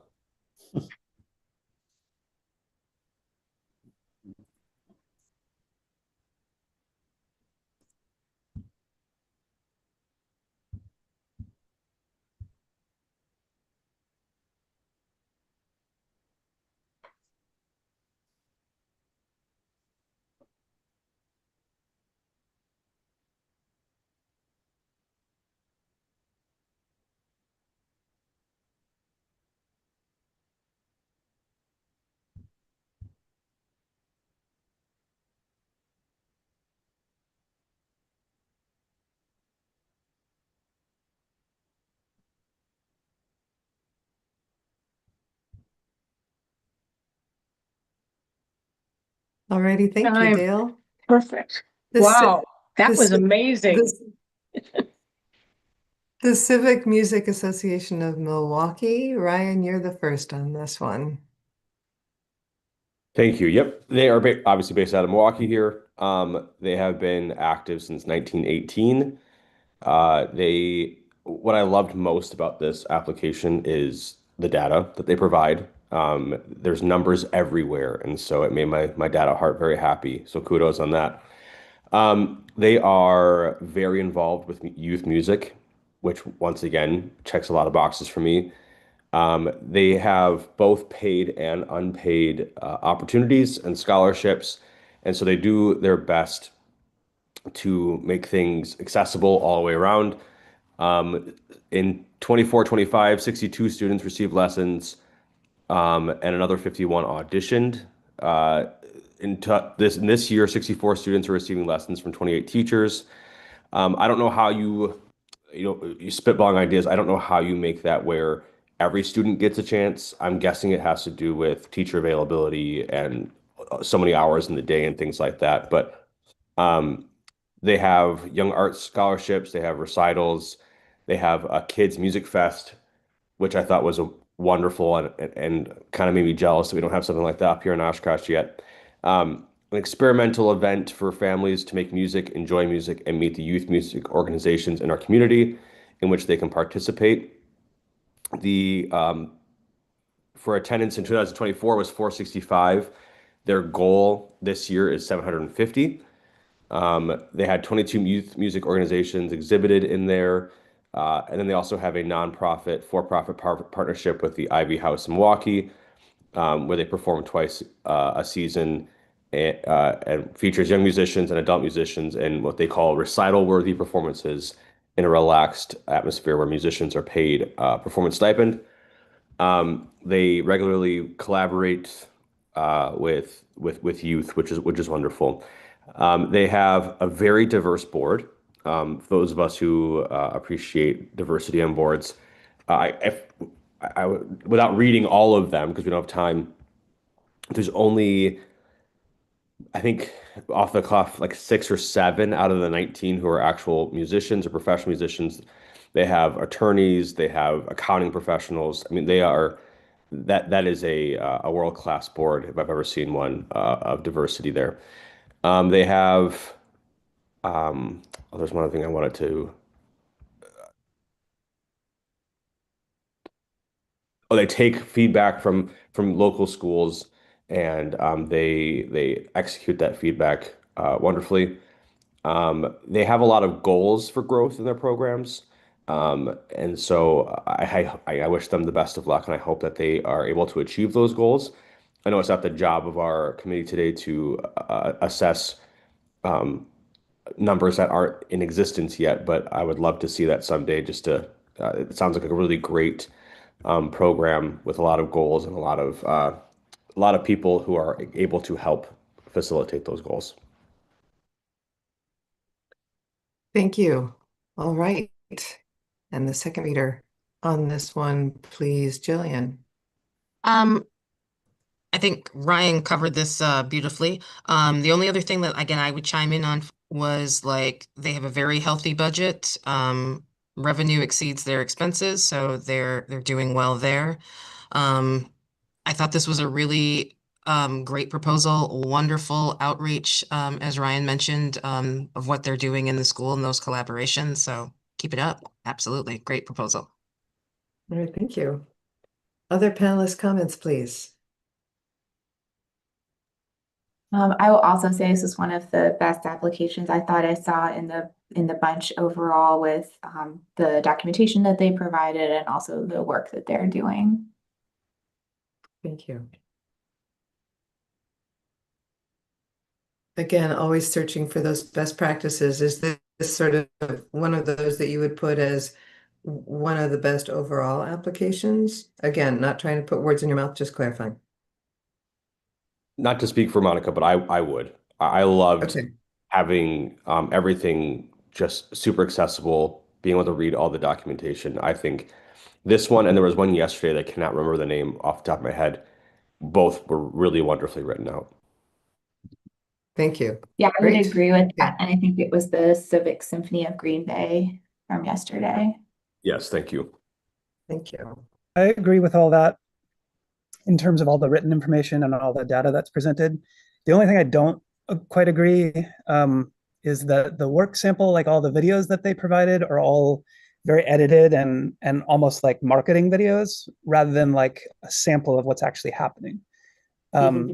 So like they're, it's like the audio is not in sync with the video at times, and they're like voiceovers and It's a marketing piece rather than a work sample piece. exactly, yeah. So Got it. that's Yeah, what I would important that's what I would know. like to Thank you. see different from this applicant in the future. But I totally agree. I think it's a really strong application, and I see really good work being done. So that's what I would recommend. I Thank think you. to the point that Douglas is making, what is challenging with an organization like this in the work sample part is that they're not really an ensemble or producing, they're actually supporting multiple entities. And so their own work sample might need to look a little bit different. So I think that's the tension point with the work sample piece with this particular nonprofit, because of the type of nonprofit and the role they play within the ecosystem in Milwaukee. I wanted to commend them on their strategic plan, back to the Love Fest about their application. Their strategic plan, what I really appreciated about it is not only did it have the priorities and the objectives, they actually had the impact and measurement listed on there. So it was so easy to follow their thinking about what they're trying to accomplish and how they'll know if they're successful. And I'd like to lift that up as a best practice. Thank you. And this is Chris. Everything's been said. It's absolutely amazing. It's strong. It's collaborative. It's solid financially, diverse board. Yeah, statistics for us. It's just really impressive. Thank you. And I thought also the number of people they're reaching compared to the size of their budget is also notable. Like that, it's very impressive in that respect. Great. Okay, thanks. Any other comments on this one?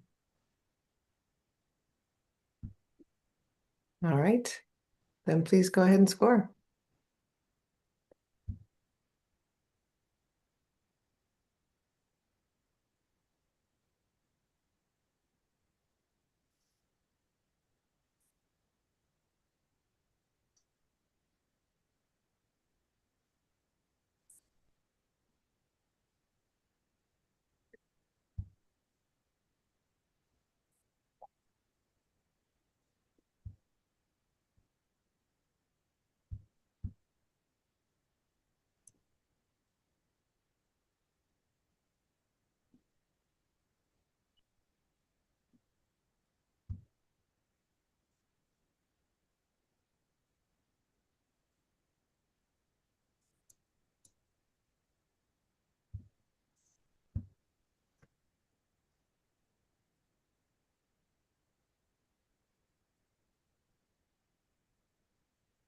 All right, Dale, thank you. Moving from Milwaukee to Madison, we have the Madison Bach Musicians. And Lori, you're the first on this one. All right. So Madison Bach Musicians are from Madison, Wisconsin, a 22-year-old professional early music organization that presents historically informed performances. They do educational outreach, and they also have community partnerships throughout Dane County. As described, over the past 3 seasons, Madison Bach Musicians has offered 9 main stage concerts, including large-scale works such as Monteverdi's Vespers of 1610 and Bach's St. Matthew Passion, along with their annual holiday concert and chamber orchestra programs that they share at the Holy Wisdom Monastery and other major Madison venues. They have a structure of paid artistic leadership, paid performers, and a 12-member board that meets regularly. The ensemble provides outreach annually in schools through youth programs and community settings, which includes Wisconsin Youth Symphony Orchestra's Music Cambrio, which is a after-school string lesson program, and multiple high schools. And they offer complimentary student tickets as part of the accessibility commitment. They list a significant milestone in 2024 with acquiring a world-class Baroque chamber organ, which has enabled them to produce and perform authentically many major Baroque works. And with expanding programming and consistent attendance, they deepen their community engagement. So in terms of the strengths, they are enriching the Dane County opportunities with performances like the St. Matthew Passion with pre-concert talks, a lot of their collaborations with youth choirs and schools. So we have in Madison, there are youth choirs that meet outside the school day, during the school day, and other local music organizations. So those collaborations are strong. Their artistic leadership and their own national networks make sure that they have top level performers, and their board is very supportive of the work that is being done. And they have a clear planning process that uses artistic input, board review, planning retreats, and audience feedback. That's what helps them shape their seasons as they continue to grow and look for areas of growth. Looking at the area, building a bit more administrative and financial capacity might help with their large scale productions while keeping all of their programs accessible and educational. They mention, and just in summary, that additional fundraising is important. Ticket sales alone can't cover the cost of major work. So just making sure that they've got a strong financial base for those. And then when we look at, they already are doing a lot with partnerships, but I think continuing to look at who they're partnering with and where that expansive opportunity is with the area of the state they're in is another area of opportunity. Thank you. Ryan, you're next on this one, I believe. Yeah. I'm not sure who this Bach guy is, but he's pretty popular in the Madison area, so I might have to do some research on that. What Lori said at the end there was one of my main takeaways too, of you being a president of an organization. Ticket sales are only covering 40% of their expenses, and that's just not a sustainable practice. So finding out more ways to diversify your portfolio and revenue. I was really impressed by their board. I think without looking at it, I think 3 or 4 of them are musicians. The rest are lawyers, historians, DNR. So a very diverse board with many different strengths to bring to the table. I did appreciate that each year they have a collaboration at a concert with a school, going into the schools, and then the youth symphonies and things like that as well. I'm always impressed when you're doing mainly one composer's work at how you can diversify that portfolio and do contemporary artists and things like that as well. So otherwise, I think Lori pretty much took the rest of it. All right, thank you. Other panelists, please.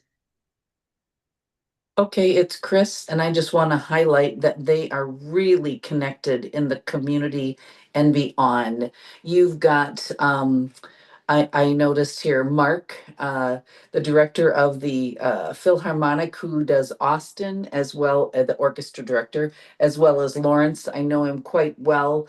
Very, very connected. Early music, period instruments when they need them, authenticity abounding. I love all that quality that they're putting in. But then what I want to highlight, yeah, because notice it says like Baroque style, the Baroque flute. Yeah, so they got that all covered, but they really do a lot of diverse places as well as ages and collaborations. I like that they're involving the youth orchestra, that they're involving elementary school students, and that they would invest in an organ to add such authenticity to their program. Thank you. Thank you, Chris. Other panel comments, please. I'll go ahead. This is Doug. I'm looking at the organizational plan, and what I noticed about it is it's very narrative, and it's kind of it's almost not really different from the information that's provided in the narrative, and I'm not seeing much goals, even though that they say organizational plan, goals and objectives, and I don't. That's not what I'm seeing in there. So what I would encourage it. Sorry, I'll be more constructive and say what I would encourage them to do is to be looking, setting concrete goals that can be defined and measured, and so that when you look back at this in a couple of years, you can say, yes, we achieved that, and here's the data that supports it. So it needs to be an evidence-based plan that has several goals that are easy to define and say when you've completed them. So that's my main feedback to add about this. Thank you. Other panel comments?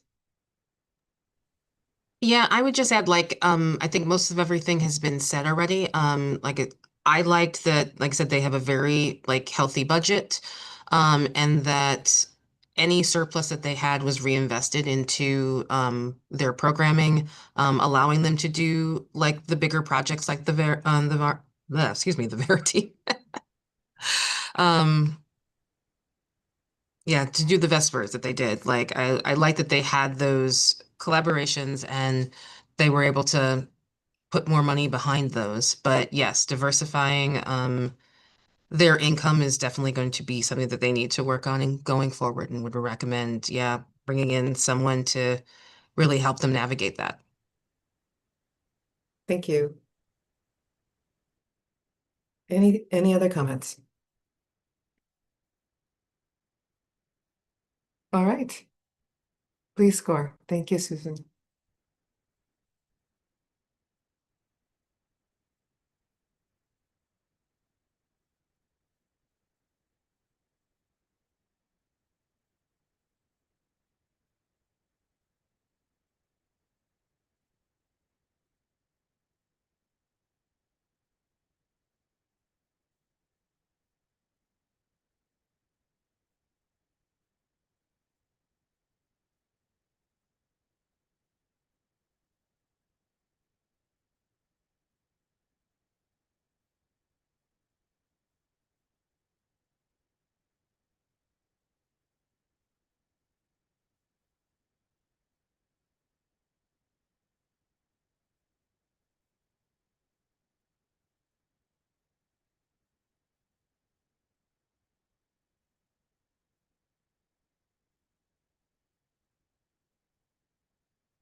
Thank you, Dale. All right, the next application is the Bach Dancing and Dynamite Society. And our first reader on this one is Douglas. Okay, here we go. Bach Dancing and Dynamite Society in Madison, Wisconsin. They're founded in 1992. They list 58 paid artists in their last season. Over the past 3 years, they've generally given 9 concerts in their summer season. And they also do free concerts in senior living facilities. They also did touring out to my neighborhood, actually, to Spring Green. But we'll talk about this a bit more, but they have decided to cancel that program due to rising costs. And so they, I think it shows, a tough decision that they say that they regret, but or not regret, but that they wish they didn't have to do, but decided to do because of strategic reasons. They just needed to focus on their core mission in Madison. Let's see. There's a lot of strong collaboration happening with Madison Choral Project, Madison Youth Choir, and they are also showing evidence of programming composers that have been historically excluded from the canon. Those are the words they use. They do provide some good data that I appreciated seeing. One example was a 15% growth in audience attendance in their last season.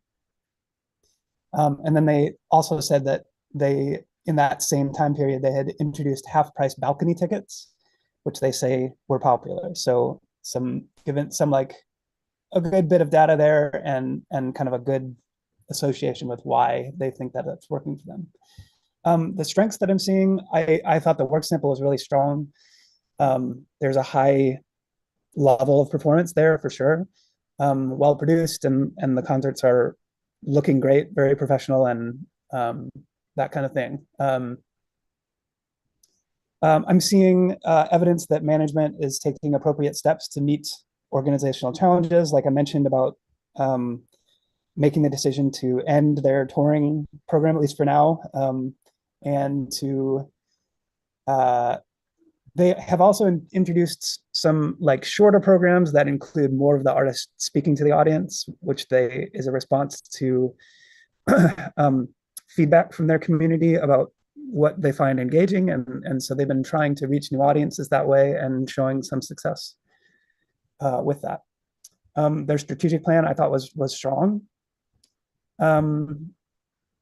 Yes, okay. One weakness I did see was that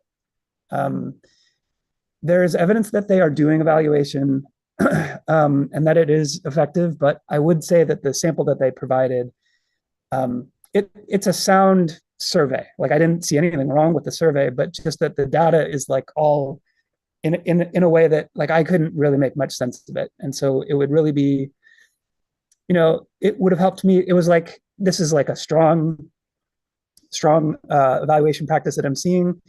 It's like A-, like A+ would have been, can you provide some like more like visual analysis of that data and just help it to be more easy to digest.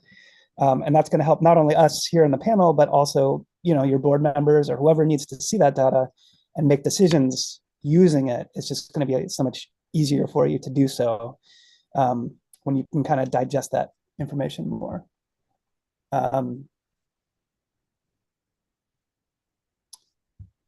Yeah, I think those are the most things that I wanted to say for now, and I'm looking forward to hearing from everybody else. Thank you. Monica, you're second on this one. I think Douglas did a really great job. So I'll just see what else I might have to add. This area they reported as being really racially and economically disparate. So I think that that's something to note as important, and how they do or do not respond to that. I think they have been a very sensitive and responsive organization, both to fiscal things that we're talking about in terms of canceling certain concert series or touring, which I think they did more regularly. And obviously that's disappointing, but it's also fiscally responsible, and I wanted to commend that. They also thought that they saw stronger audience growth locally after that. And the response to starting their Incendiary Artist Spotlight series, which I thought was really clever that they went on, with the organization's name and kind of did something with that for this smaller series, which I think has been successful for them in terms of having more artist to audience conversation and feedback. Yeah, I would have liked to know maybe a little bit more about that just from the programmer and me. But yeah, overall though, I would also have liked to see maybe some more numerical data, as Douglas was saying. Thank you. All right, other panelists, please. Well, this is Chris, and one of my big things has been how many artifacts really tell the story. And I think that they had probably, well, fabulous artifacts, programs, logos, letters of support, letters that they send out to stakeholders. And I just thought it was so extensive. So I appreciate that you can focus on a composer and make it happen. And I also saw that they expand their horizon. Yes, maybe they can't go down into all of the touring areas, but they did go to Milwaukee for the festivals of Bach, and you have to cut your losses. The smaller concerts, the whatever they call those smaller new series, smaller whatever concert, that audience engagement investment, that is a great way to build more revenue, because the kind of people that are going to come to that are probably the ones who are going to be able to help you support your organization. Nice diverse board, and thank you. Chris. Other comments?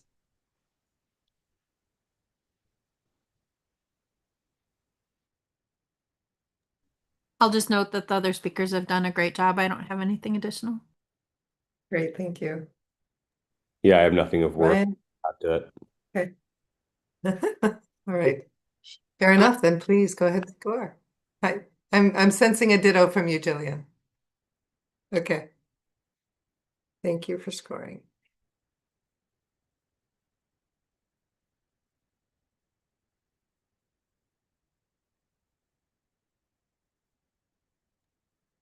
Karen, this next one is one that I have a conflict with, so I will mute and turn my video off. I'm actually going to experiment with putting you in a breakout room again. Sure. We'll see whether that works this time.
That one.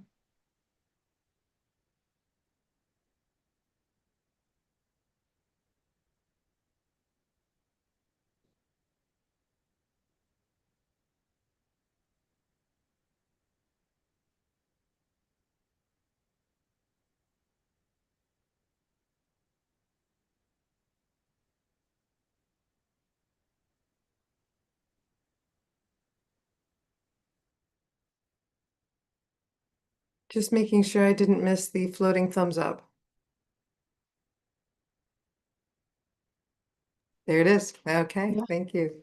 You All missed- right, we're moving you into missed it another. about because we had made up a full minute and a half. Please, Susan, don't let me miss it. Speak up, my friend. Thank you. I'm multitasking over here. Oh, Thank you. sure. All right, we're going to the small budget organizations youth focus, voluntary/paid artists. And the Appleton Boy Choir is in this category. And Chris, you are the first reader on it.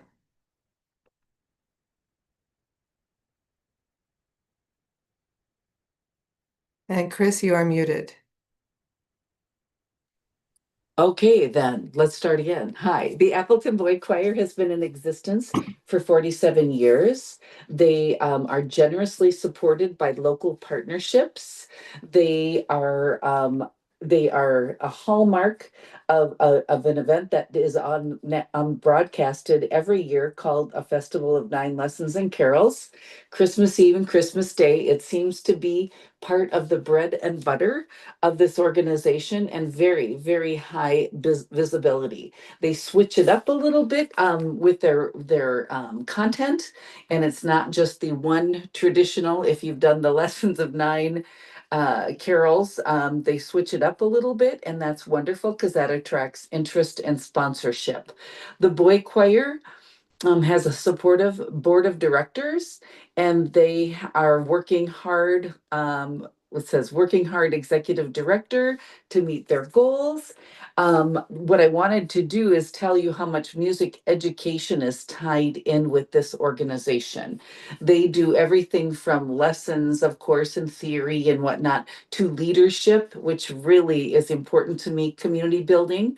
They do creative work, they do ethical work, as I said, and they involve graduates from their program back into the program for that wonderful circular experience. It says the community values and treasures the Appleton Boy Choir, and I know that for a fact just from being around the music world. They call themselves friendship ambassadors, and they use music as a medium to give to causes. So they've got that social thing going on. Their programming takes place 18 months ahead. Do I sound envious? 18 months ahead of any given session.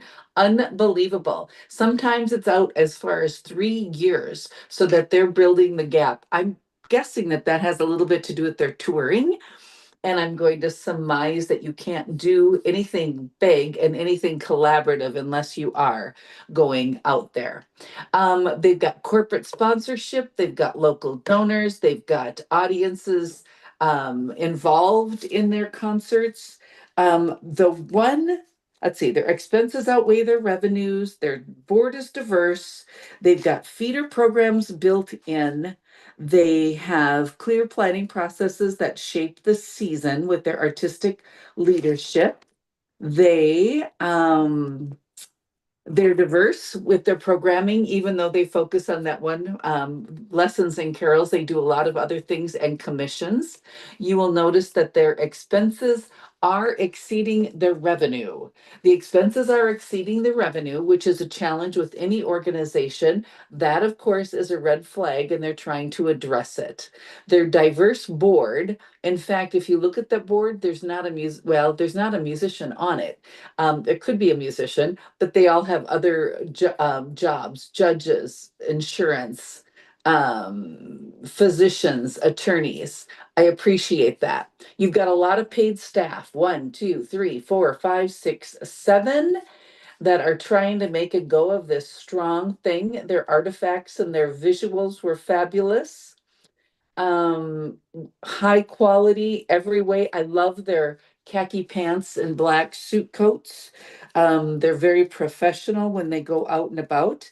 My only comment for concern, if you will, is that it said something like the statistics on audience engagement, they either attend or they don't. They called it a black and white statistic. And then they said for donors, they either give it or they don't. And I thought, well, we probably need to get a little bit more data to inform our process and then to engage our stakeholders in communication. I thought that was really cute. Yeah, a little cheeky, but really cute because it's kind of true. And yet we have to play the game and we have to always be reaching out. Two other things, they've had a recent national songwriting expert with PBS Kids in there. They've collaborated. They've commissioned people not only from Wisconsin, but respected the Wisconsin. And they have connected with the schools and they taught this new piece that was commissioned to over 3,000 students. How impressive. That's all I have. Thank you. Thank you, Chris. Lori, you are second on this one. Chris did such a great job. I'm going to just add a few things.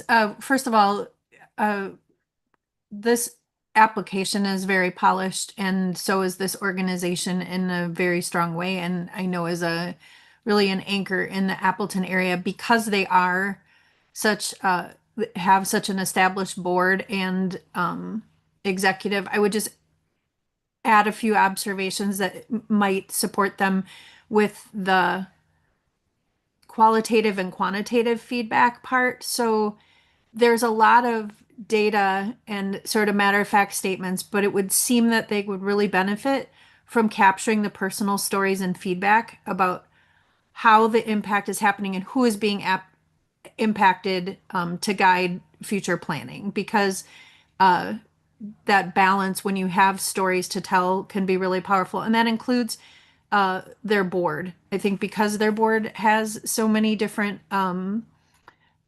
professions represented, they have an opportunity there to use that.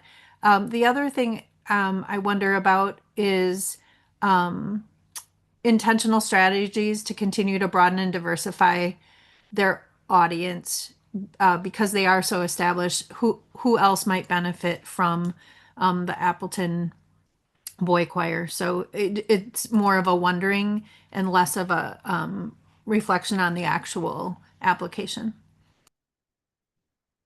Thank you. Other panel comments, please. I was just wondering if anyone saw what kind of community outreach they're doing, or if there's any scholarship positions that they offer for perhaps underrepresented students. That I had noted, and also what Chris had mentioned in the application stating audiences either attend our concerts or they don't. I'm not sure how helpful that kind of philosophy is. So those were the two comments I had. They're doing really amazing things though in terms of their touring and young musician development. Yeah, that Thank would you. my comment, kind of echoing that last statement from Monica, was that I thought they did a really good job framing like what they're offering these boys and making them these future ambassadors and things like that.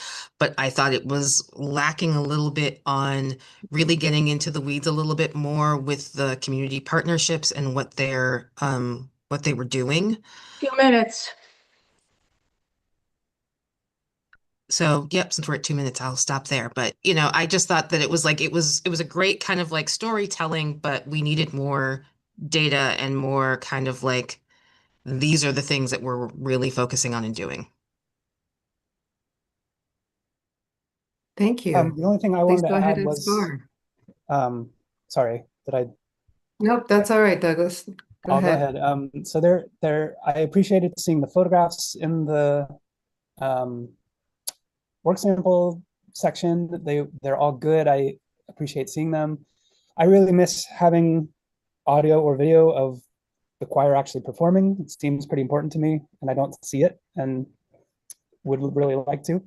But they do include the score of this piece that they commissioned called Home to Appleton, and then they also kind of give a description of like the goals that they wanted to reach by doing that project. So I really appreciated that. And I just would really love to hear what the choir sounds as they do that piece or another. So that seemed like a big omission to me that I would love for them Just to to clarify, the work sample did not include an audio file of their singing? correct. And once So again, unless I'm you'll wrong need about to that, score, and once again, you'll need to score their artistic quality, that whole first section, in alignment with that. You have to wait.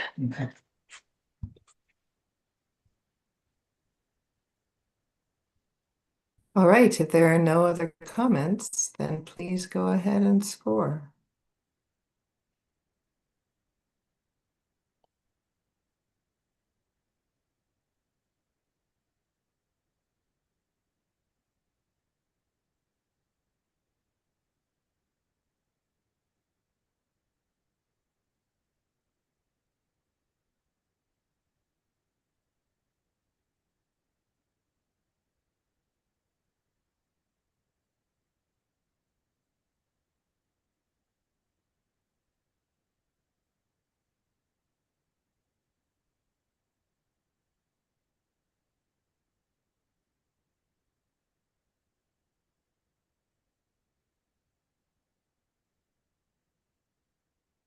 Ryan, thanks for going through the breakout room experiment with me. It worked wonderfully. When they do, they do.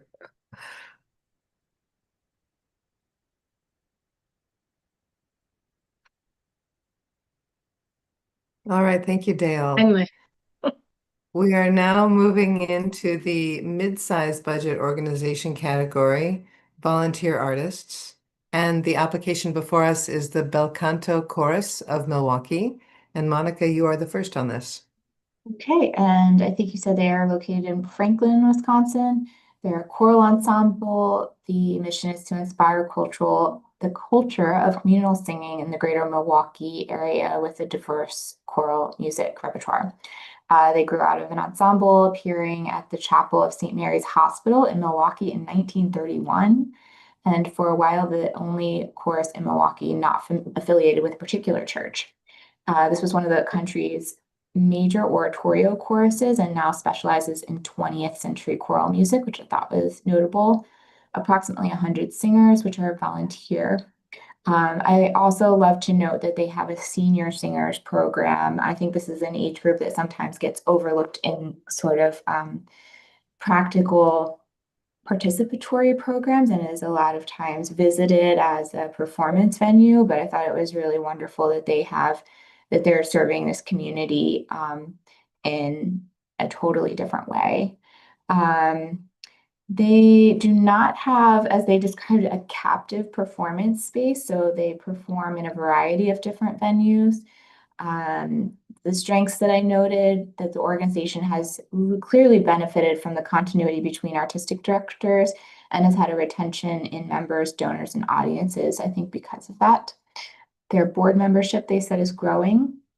Some weaknesses, the application mentions the staff has been really overwhelmed at times and the organization has experienced a lot of staff turnover as a consequence. I think we probably have all experienced that at one time or another. So it's hard to read about a period that you're going through like that. So my heart definitely goes out to them because that is really difficult and they're trying to do some great programming. So but they need to figure out a way to be supporting their staff so that they feel like they can do that work.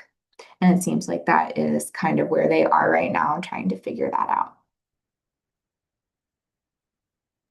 All right, thank you. Chris, you're next on this one. And you are muted again, just so you know. All right, I'll just keep it on. So I want to highlight the retirement after 36 years of their conductor and how that has made a difference and how they've had to do a transition. And I think it was wonderful because, that's a difficult thing, but they brought in the artistic director in the second one and then brought the other guy. So John, whoever it was, left the choir. So they really have worked through a lot of things. But one of the things that I want to highlight is their collaborations. And even though they don't have a set location, they are still doing great things by going into the schools, like upcoming Verdi's Requiem. with high school choruses from Kettle Moraine. And I love that idea because who can afford to hire those orchestras for the high school levels? Very large budget. Their expenses do this year did exceed their revenue, but not in past. They've been fiscally responsible along the way, but transition is going to do that. I also wanted to highlight that they went on a tour, and they went on a tour to Rome and they performed a mass at St. Pete's Basilica. And I love because the investment of the members wanting to do that kind of outreach is great. They're also having they had a final concert at that big Bradley Center. And they're involved with Milwaukee. I love everything about it. And again, I do hope that they can get better board support to pay staff members so that this can continue and be manifested into a strong, healthy organization. Thank you. Other panel comments, please. This is one thing I wonder, putting together the pieces about the staffing turnover. And then when you open their organizational plan, there's a statement in the organizational plan that says they had a subcommittee that looked at the issue, and one outcome was that our previous staffing structure did not align with the needs of the organization. And after review, we've reorganized and now are moving towards a new model. Many volunteers have stepped up in the interim. The issue I'm identifying is I'm not clear on what the new model is. And if they've met, it would be really great to be able to see how they're clearly addressing that, especially if they're changing models, because changing staff members is one thing, but actually changing your org structure is another. And I think it would be beneficial to share that information in a future organizational plan, just to make sure it's clear on what direction they're heading with that. Thank you. I don't want my comments about the quality of the artistic side of their work to go unnoted. I think to what Chris said, there's a lot of really great things that the organization is doing from the artistic side. It's more the operational financial side that I was commenting on. Thank you. Thank you, and thank you for that clarification. Other comments on this one? My comments would echo Lori's. Almost took the words right out of my mouth. So thank you. Same. Okay. Any other comments?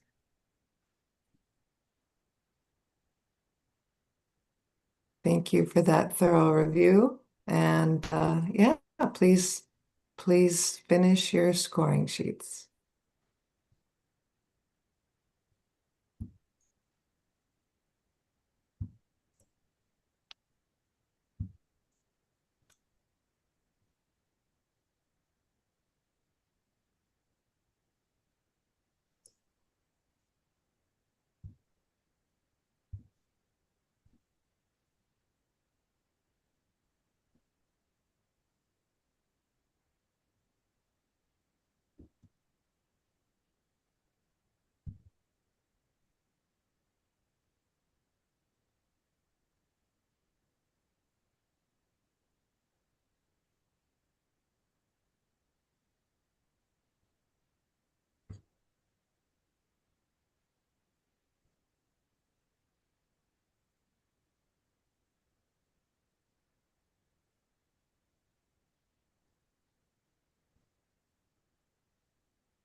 All right, thank you, Dale. Before we move into the next category, I'm going to encourage everyone to keep your cameras on, turn them off, whatever, and just get up and stretch.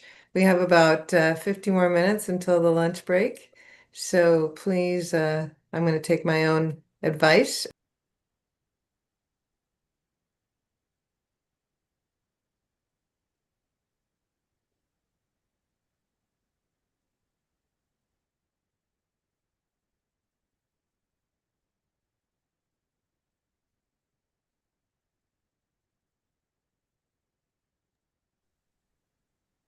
All righty. Thank you for that refresher.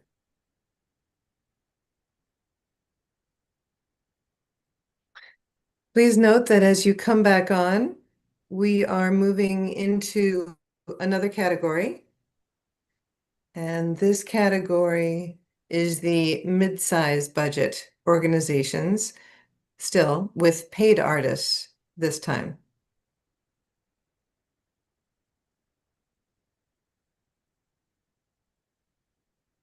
And when everyone has turned their cameras back on, we will begin with the Chippewa Valley Symphony.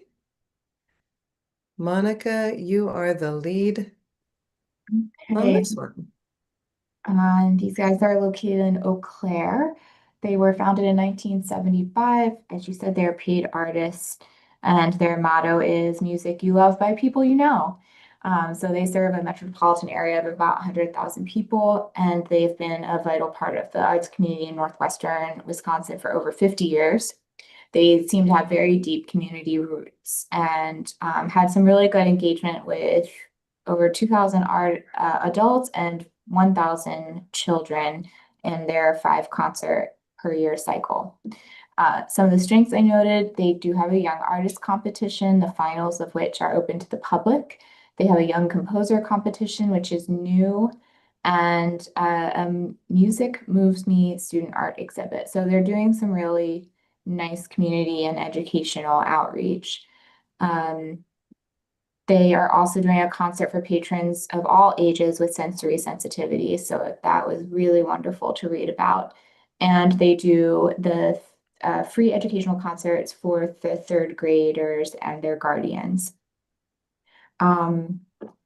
Weaknesses that I noted, the application mentions dramatic increases in concert venue rental. I think I'm definitely sympathetic to that. They're not alone with that. And has had a support of the board continue given the advantages of that venue. So they've decided to stay with it, even though it has increased a lot. They're trying to address that challenge, and they said successfully, by increasing individual and corporate fundraising and developing a volunteer usher team. So I don't have notes about whether that was proven with supportive data, but that was in their narrative. Thank you. All right, Douglas, you're second on this one.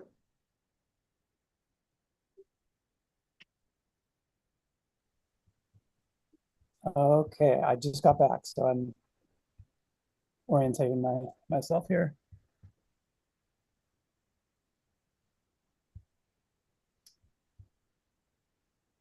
Yeah, unfortunately, I didn't hear all of the person before their comments. So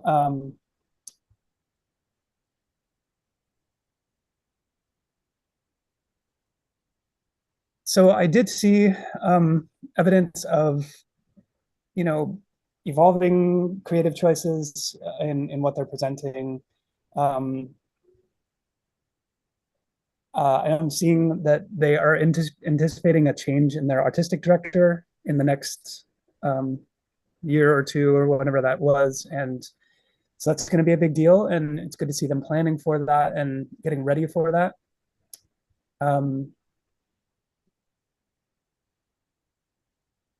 I noted about their decision to continue presenting at the Pablo performance venue. And that seemed like they had made a sound decision with, collecting evidence that made sense for them.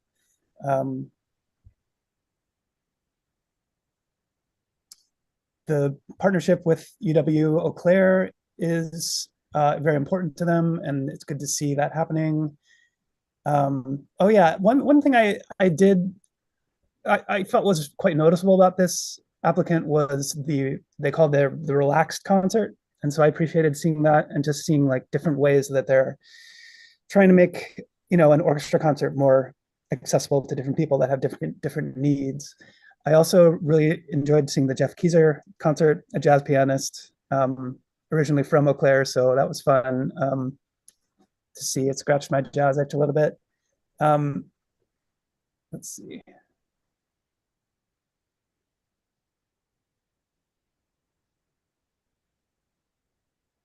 And I think that's mostly it. I think the strategic plan was well done.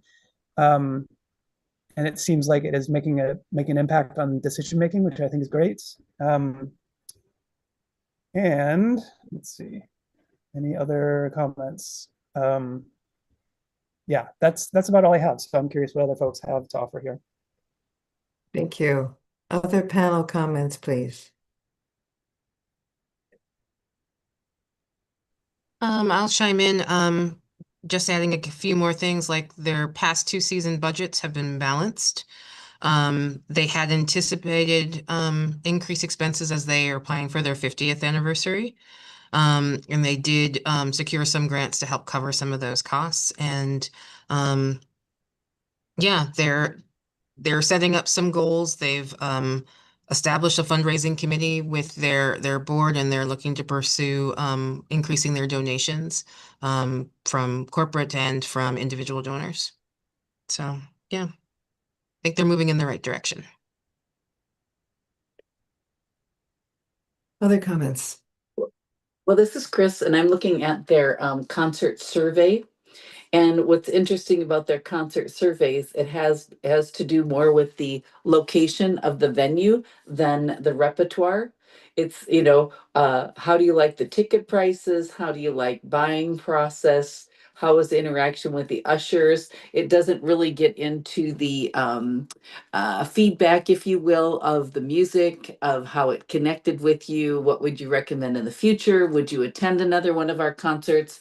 It had a little bit more to do with just the nuts and bolts of the place and the space.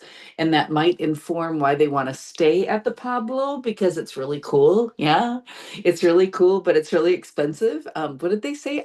I'm going off my memory here. Wasn't it like a 300% increase in the rental of it? If it doesn't come up here, it comes up somewhere else. Anyway, it's really unfortunate that that's happening, because it was conceived as a place that was to be collaborative with community groups. And I know that that's about an hour from my house. So there's a lot of people involved in what are we going to do with this venue charging such exorbitant prices. Also, their director has been from Eau Claire, Nabu. He's retired. And so then the replacement, it will be interesting. They've done auditions. They are still doing their concerto competition. I actually have a student applying for that. And that really does attract people. Their pay of their members is very low, and yet it's still, it's that mentality that we are getting paid. And I commend them for making such a big, strong presence in that area and combining with the locals and yet expanding into rural. Thank you. Thank you, Chris.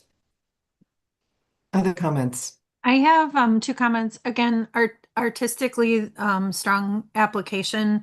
My 2 comments deal with board and budget. So I noticed that this particular board is made up almost entirely of people who are educators and musicians, and they have a CPA on their board, but it might be good to just evaluate how the board is positioned to review budget. Because one thing that really sticks out to me, again, is that it says in-kind 0, but there's an entire paragraph about how UW Eau Claire basically donates the space, use of the percussion equipment, and so forth. And typically those would be in-kind contributions. With their issue with the Pablo Center, why that's going to become really important is if either Eau Claire would start to charge, or UW Eau Claire, or some part of that relationship would change, they'd have to figure out that piece, and that is an expense that they would then have. So I just would encourage them, between their board strengths, to look at who might look at how they're reporting in kind and how they're capturing that relationship with UW, as they also have to navigate space challenges with cost increases with Pablo. Thank you. I would Yeah, really Douglas. encourage the applicant to, and like any group in Eau Claire, that wants to produce or to present at Pablo Center, to talk to city council about what's going on. They may not even know. So I'm just curious, and I don't know, but that's just something that I would recommend to this applicant would be to talk to the city. Other panel comments? Nothing All that right. hasn't already been said. All right, great. Then please score.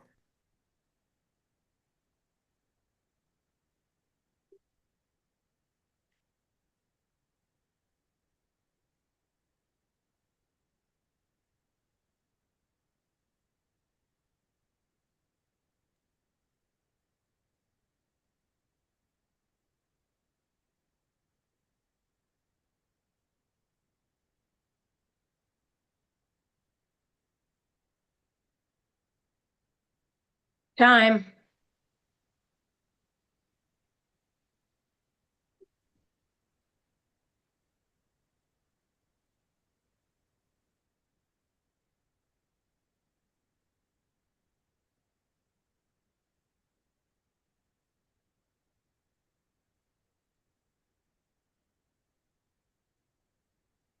Thank you, Dale. All right. We're moving now to the Central Wisconsin Symphony Orchestra. And Douglas, you're the lead on this one. Okay, thank you. So the applicant is Central Wisconsin Symphony Orchestra in Stevens Point. They were founded in 1987. They list 80 professional musicians in the orchestra. Over the last 3 years, they've been giving 4 orchestra concert programs annually with 2 performances each. Also a chamber music series that they're offering in surrounding communities. They have a youth orchestra. They are also offering concerts in collaboration with an adult disability support group. And they also are offering what they call the Very Young Composers Program. And so that one was started just this year. And then I believe that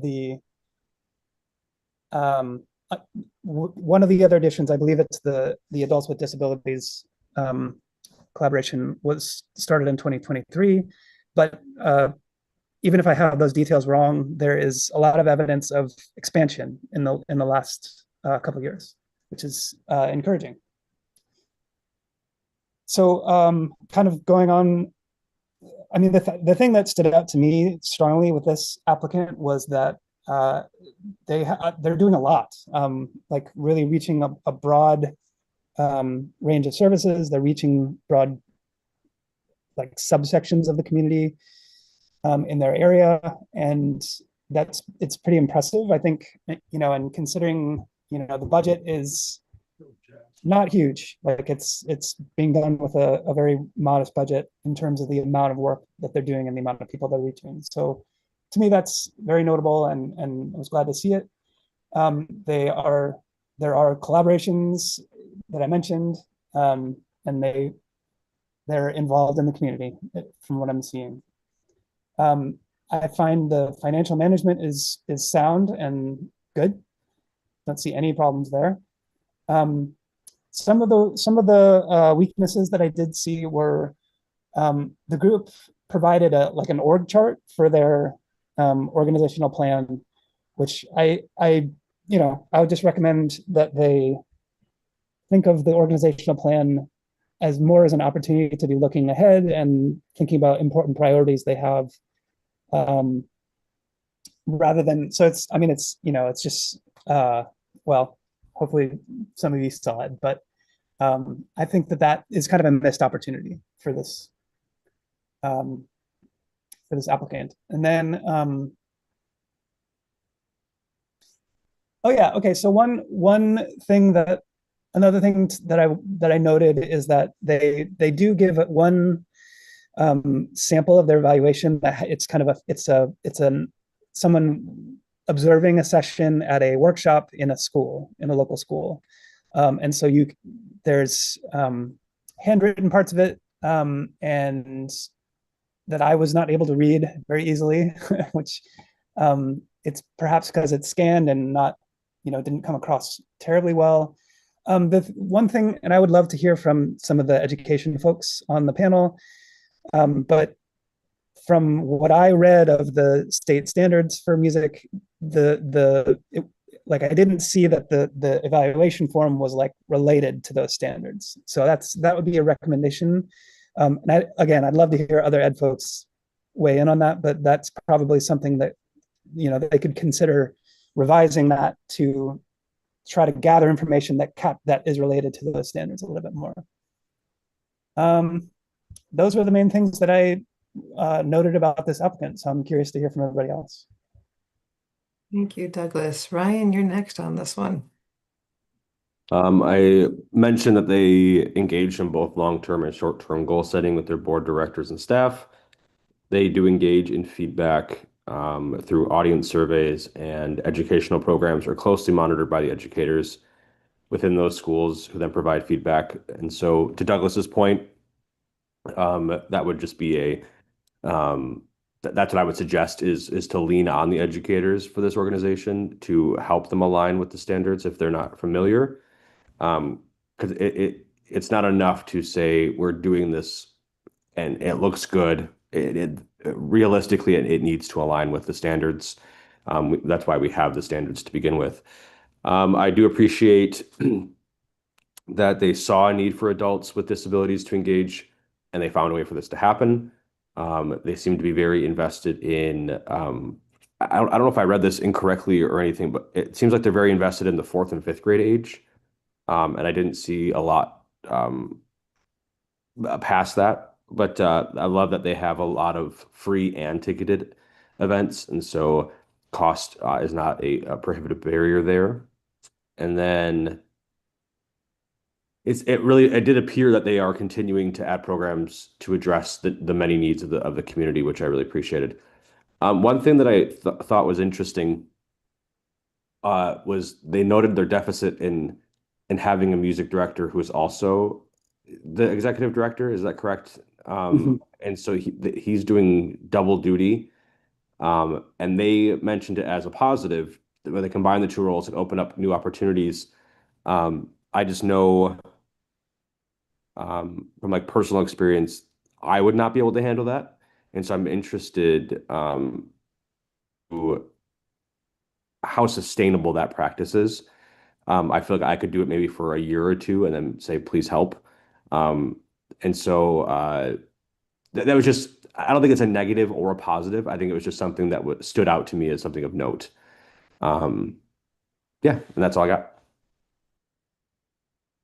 Thank you. All right. Other panelists, please. I'll just add that to the point about evaluation, they narratively talk about the work they do, but when you look at what they lifted up as an artifact, that's actually a link up. So link up is on a Carnegie Hall, so they must have done a link up concert with the students, and that's a link up evaluation tool. I'm not seeing much evidence in that section of the overall evaluative pieces, yet they mentioned that the teachers are involved in evaluating. So one thing that would just really strengthen in the future is to tie those pieces together so that those are clear. There is a PowerPoint of like an annual meeting that shows some like just high level data points, but not the actual evaluative piece. And I just think they're doing such great work that would just really strengthen it to be able to see all of that. Yeah, I would just echo what Lori said, because that was my comment as well, is that there was a survey, but I didn't see the data kind of supporting that. And so it was just kind of like, along with seeing the questions that you asked, also give us the data points of like, what were the results of this and how will you use this? So, and I also would make the recommendation, as I believe Douglas made earlier too, is about just adding some more narrative to their organizational plan. Because again, it was like, we see the structure, but exactly how are you setting goals and how is this going to like move you all forward? Well, this is Chris, and I do think that the director can do that executive director role because the vision is coming obviously from him. 2 minutes. what I love is that they've served Portridge, Wood, and Marathon counties, and they really do focus on all of these collaborations and outreach. My last comment is over 1,650 youth are involved, and 15, that's more than the audience members, 1,595 for this orchestra. So thank you and keep up the good work. Thank you. Other panel comments?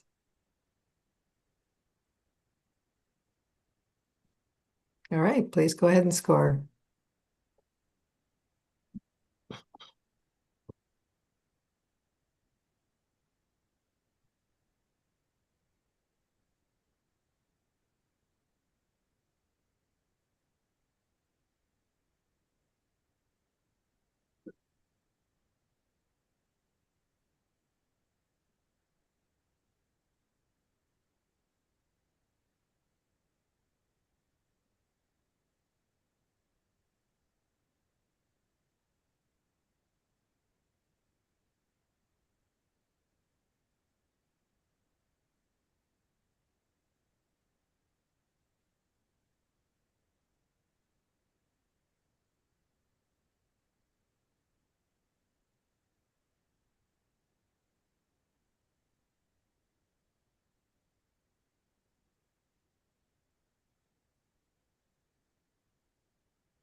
Thank you, Dale. All right.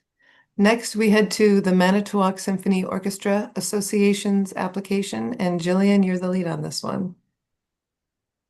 All right.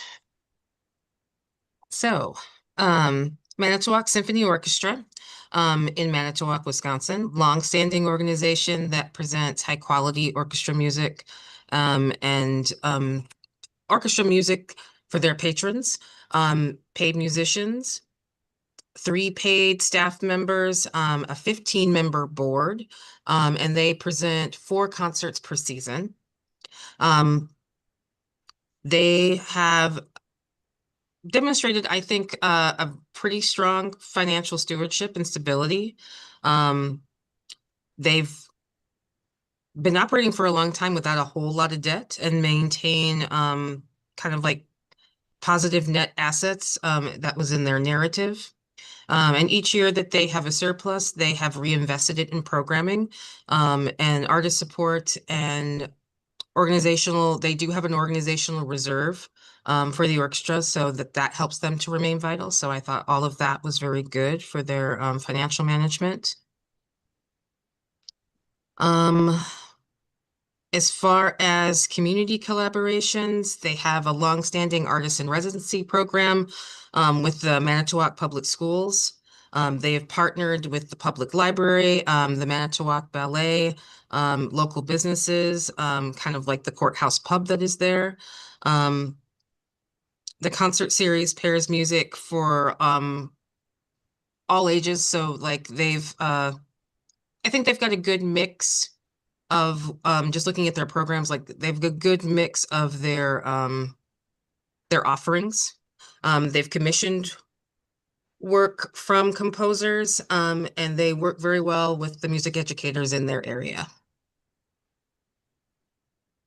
So, yep, I'll leave it there. Thank you. Okay, great. I did not mean to rush you. All right. Chris, you're next on this one. So what I have to say on this is that they have really, with only 4 concerts, they're still doing a lot of outreach. So even though they're paying these people, they are getting into the schools, they are engaging with the community, they're doing concerts. They said that they engage 1,592 youth. and 1,700 in the audience. I do know of this group as well. And again, it's a lean staff of 3, but they do the fundraising, the marketing, the program, the expansion, the hiring the volunteers. And that limited staff is just high and mighty.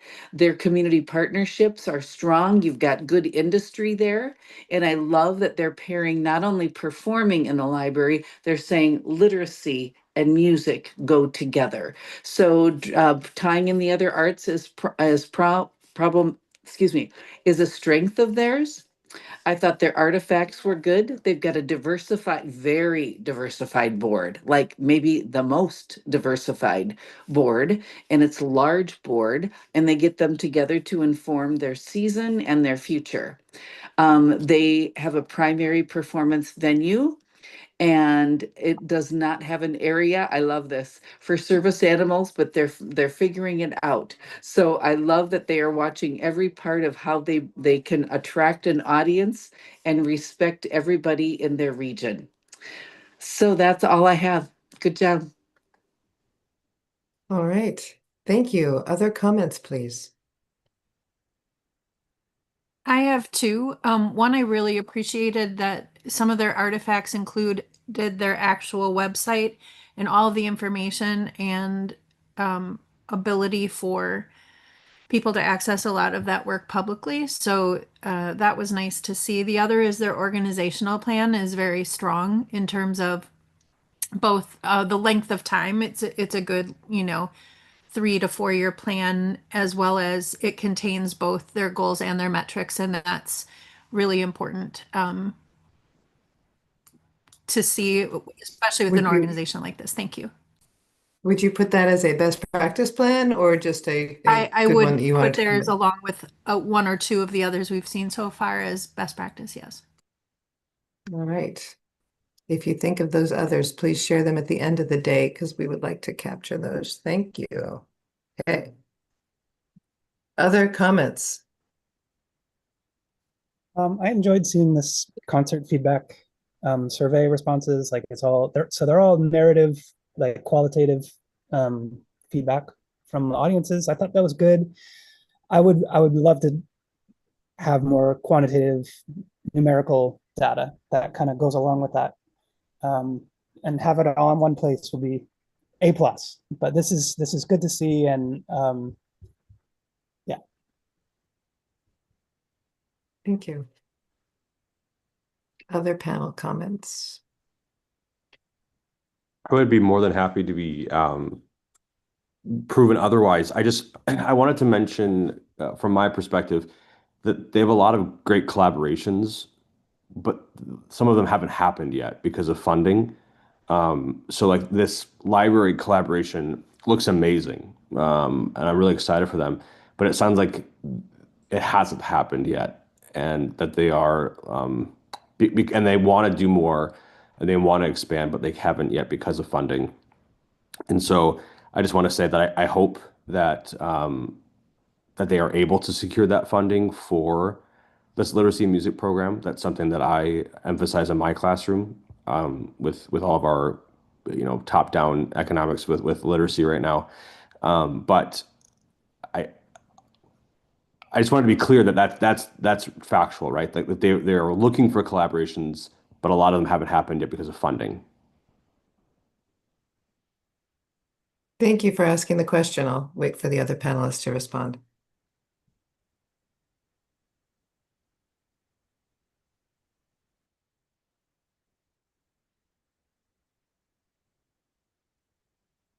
That's what I see in the narrative, is that it's not happened yet.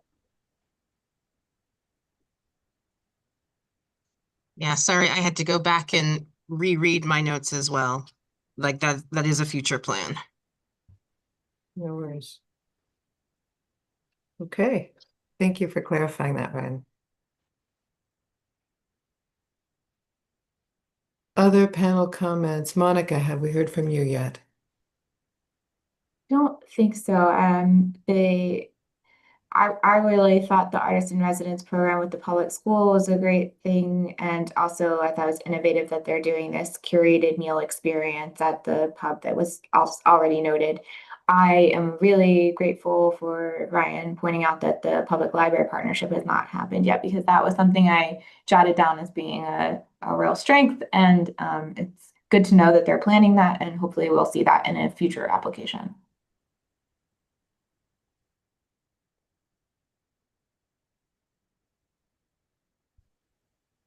Two minutes from Susan. So if there are no other comments, go ahead and score.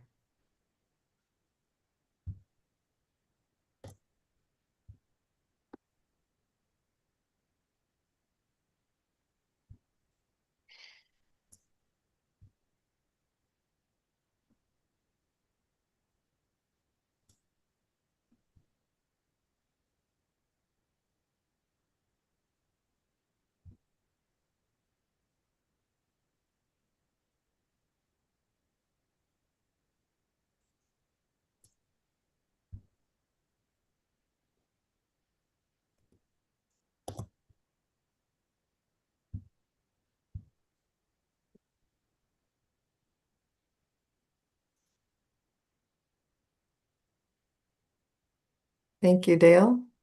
All right. Next, we move to the Racine Symphony Orchestra Association's application. And Lori, you are the lead on this one. I need about 10 seconds. I need to reorganize all my data on my screen. That's fine. Yes, thank you for saying that. Please feel free, you guys. You're juggling a lot of information today. I just wanted to be able to see all of you. It's awkward to talk to my screen and not see your faces. All right.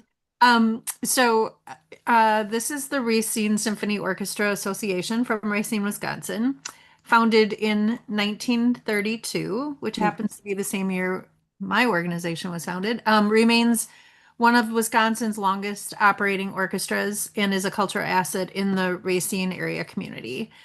Over the past 3 years, I noted they've presented 9 concerts, including annually, including their Pops, Masterworks, and Chamber performances. And then additionally have strong education programs such as their Young Artist Competition and the elementary concerts for Racine Unified School District 4th graders. Through collaborations with professional musicians, school choirs, local colleges, and community organizations, their expanded artistic programming has deepened community engagement. Strategic leadership by their board of directors and administrative staff, as described in their application, has improved internal operations, created new partnerships, including RAMAC and Carthage College. And I don't know when I typed that what I was referring to, so I'm gonna have to look back at my notes.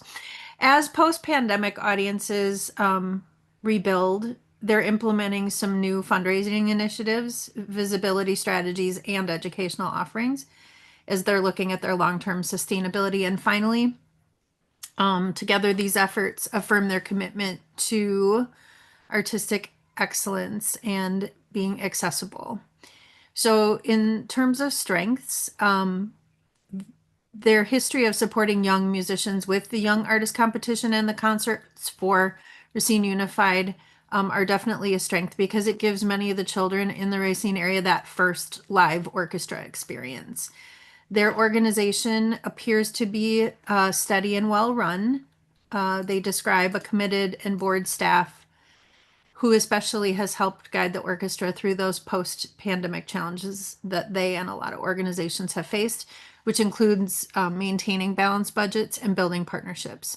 They've also strengthened the community by supporting the local economy, connecting with elected officials, and their visibility with their outreach, and are working on current strategic planning in hopes of helping the organization with that long-term stability, again, stronger operations, and their feedback from audiences, artists, and donors that are guiding their decisions. And then finally, I noted,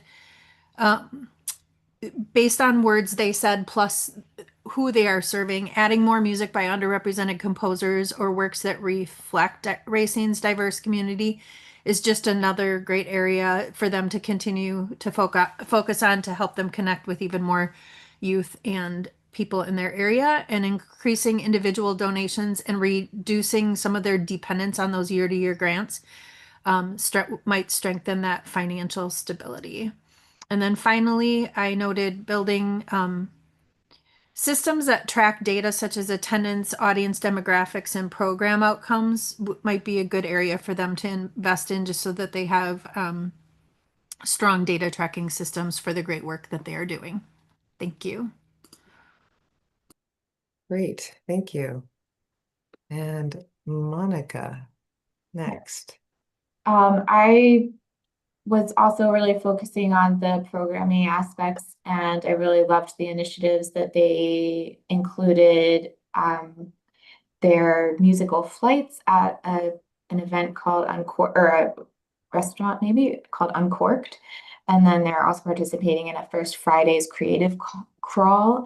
I would have loved to hear like some more details about that, but it seems like a great thing for them to be participating in the community. And I also noted that they are one of the organizations that's tracking their local economic impact, and they said that it's anywhere from $20 to $150 per event. I love seeing that kind of detail in some of these applications. It's really impactful to read a number like that. Some of the weaknesses I noted, again, it would have been great to hear more about their community engagement programs or educational activities. I think they mentioned a young artist competition, but I have a feeling they're doing more than that, and it would be great to read about that in a future application. All right. Other comments from the panel, please. I just want one point. This was another organization where I don't think they submitted a musical sample. I think they had photos, but they did not, we didn't hear anything performed. So there wasn't any audio or a video with this group. Correct. And again, I would say that from a music organization, for their work sample to be a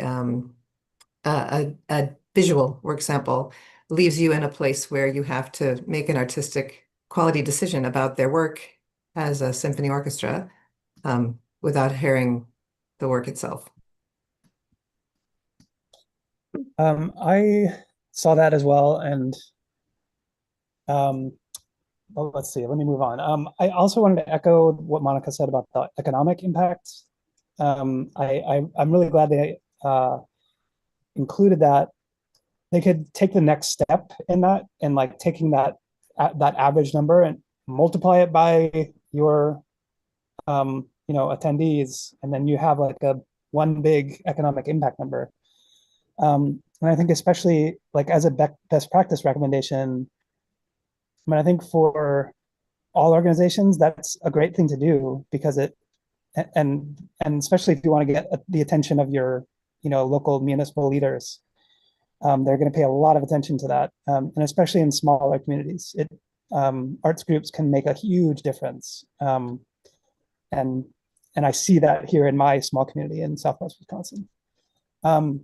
The one other thing I wanted to highlight was in their strategic plan. I think the plan is sound, and it could be, the thing that I would like to see is that they have more concrete indicators of how they're measuring their progress towards those goals and how they know that they've completed them.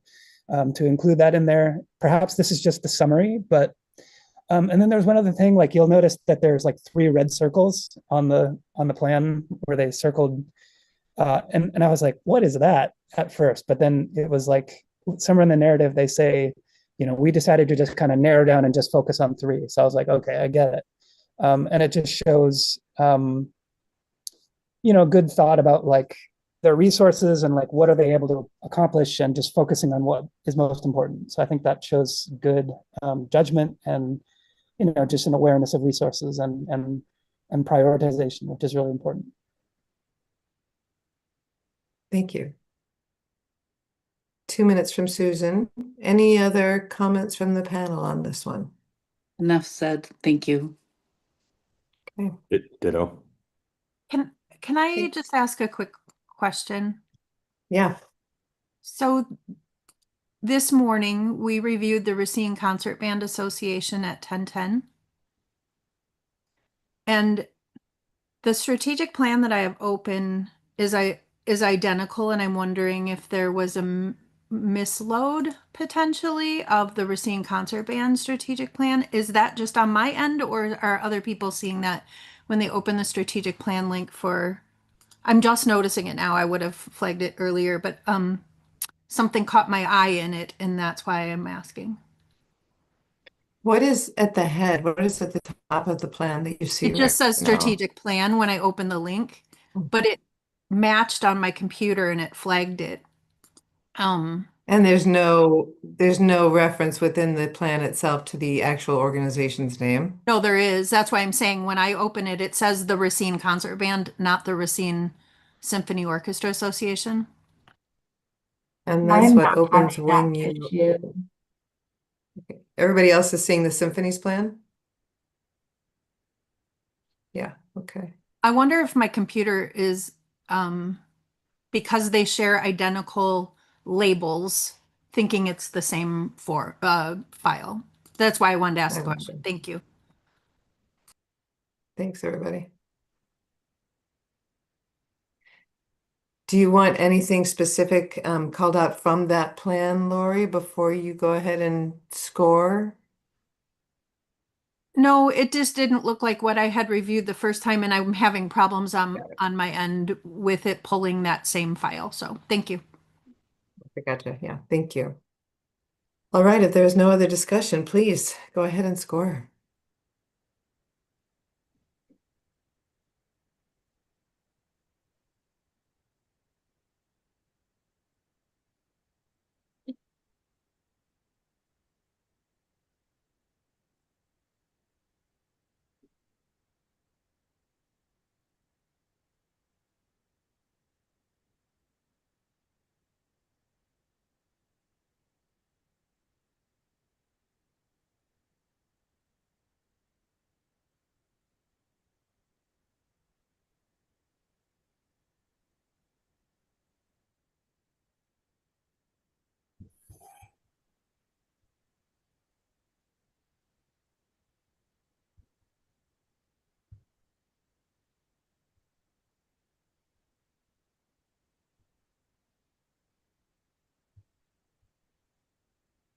Thank you, Dale.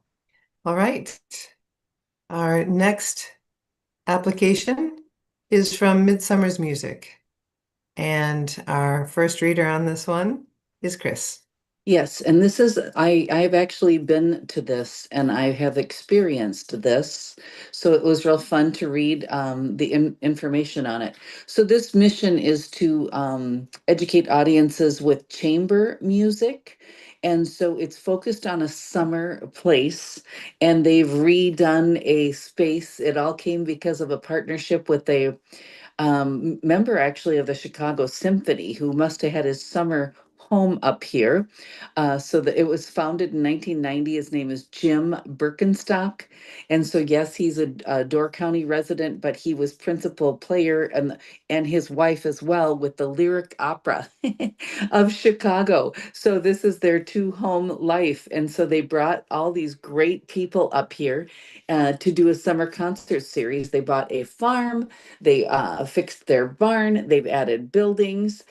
Door County, as most of you have probably been there, 14 towns peppered through here and 4 villages. And they have brought this high quality stuff that is reaching over 3,000 audience members a year. And yet, not only are they performing with their friends and bringing in the highest integrity musicians, they did feature a local Wisconsin composer last year who is actually at Juilliard right now. That's why I was well aware of this. So they reached out to him, commissioned a piece for string quartet, performed it. They didn't even mention that in the budget thing. 1,000 youth are involved because they do a instructional throughout the year. So yes, they have over 100 events from September through May, in addition to the Summer Institute. The string quartet members, of course, are paid. There are 2 full-time and 3 part-time admin staff members, and there are people who generously donate their time. Unbelievable. They're involved in the YMCA, they're involved in library performances, and these have taken place. And they are interactive, educational experiences.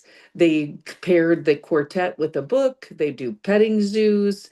They do health and wellness community partnerships. I could go on, but I love that they do a medicine program as well. So youth, education. I mean, this is like amazing. So it is quite the outreach piece that is a result of 2 quality musicians who had 2 homes and they wanted to make it a better place. Thank you, Chris. All right. The second on this one is Jillian. So just a few things to add, looking like she said, a wonderful outreach, and yeah, there are 40 concerts that they do and over 100 events, and the local schools that they're invested in. I mean, yeah, their partnerships are phenomenal. I would just say, like, looking at their budget, obviously they've had a lot of expenses that has outweighed their revenue. They talk about expanding their outreach being one of the reasons why this occurred. And then investment in endowment income in another year also incurred a loss. So they're working through that with their budget. But looking at their 990, they also do have some reserves. What else did I want to bring up with this one? Yeah, I mean, the only thing I would say that I thought could have strengthened this proposal would to hear more about what the string quartet was doing. They mentioned that they're doing programs with seniors and with those who have dementia and their caregivers, and I just would like to hear a little bit more about that project because it sounded, I love that they're reaching out to that community, and I just wish I had a little bit more information on it.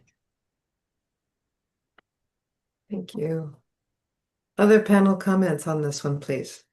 I was also going to say that what Jillian just said about wanting to hear more about the Alzheimer's tablet concert program. I think that's what you were talking about. Definitely sounded very innovative and unique, and I would just love to hear more about that. I will say, again, from a programmer's perspective, I would have loved to see some more details on the programming that's going on. I see a lot about the string quartet and all of the amazing initiatives that they're doing. But I would just love to see sort of what the concerts look like. The program book that was attached, I think, kind of did some background and I couldn't really find a specific repertoire information. Thank you. Who else?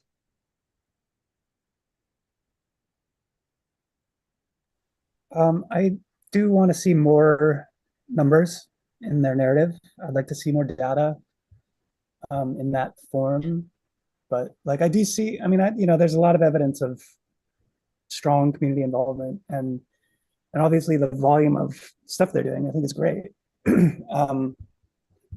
It's just that I just want to see more granularity there, just more like detail about how different events look.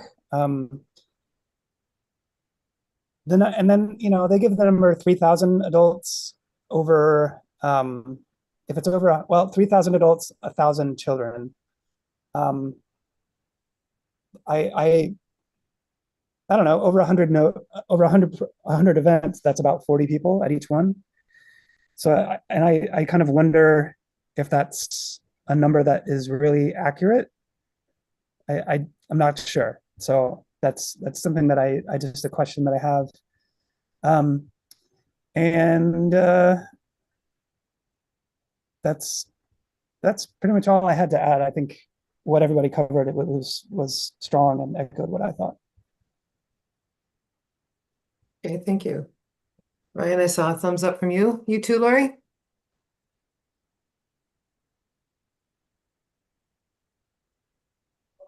Lost my All screen. right. I just I want to echo what Douglas said around just more data to support some of the narrative sharing that they did. I also noticed two things, but respect to budget and board that I just wonder about for moving, like continuing and moving forward. They named that they had increasing expenses. In 2 of the 3 years, their expenses exceeded their revenue, and but not really a description of and now what. So that would have been helpful. I noticed that the board is made up a lot of retired people specifically connected with music, as well as a few current music areas. And I wonder if, even if they don't expand their board, getting some support with just taking a look at that budget piece. And again, there may be a piece of information we don't have that then explains it, and then that's the end of my comment. But that did stand out to me. Thank you. All right. If there are no other comments, then go ahead and score, please. Thank you. Thank you, Susan.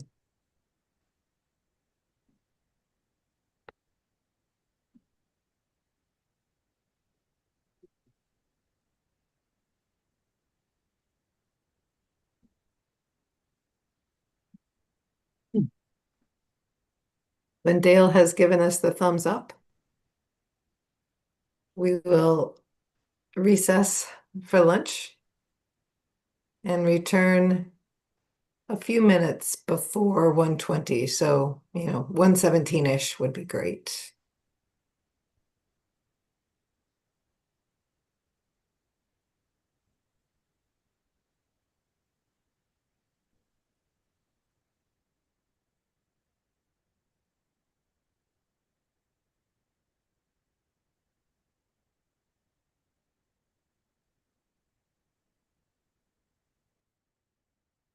Yeah, there is more.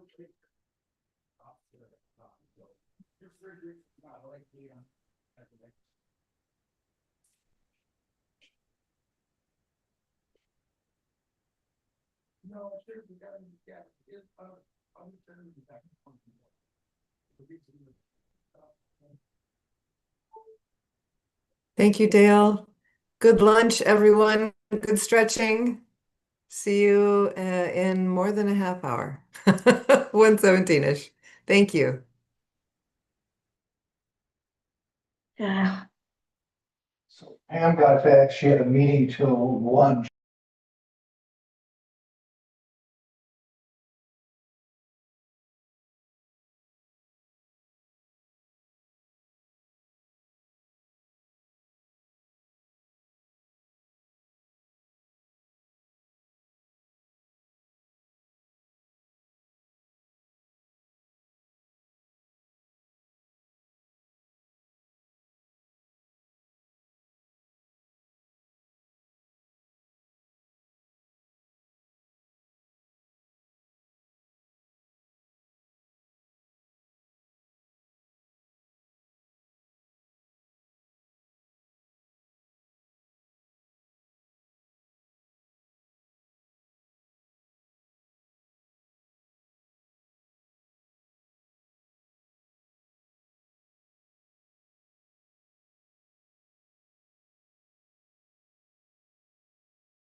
Hello, Dale Johnson.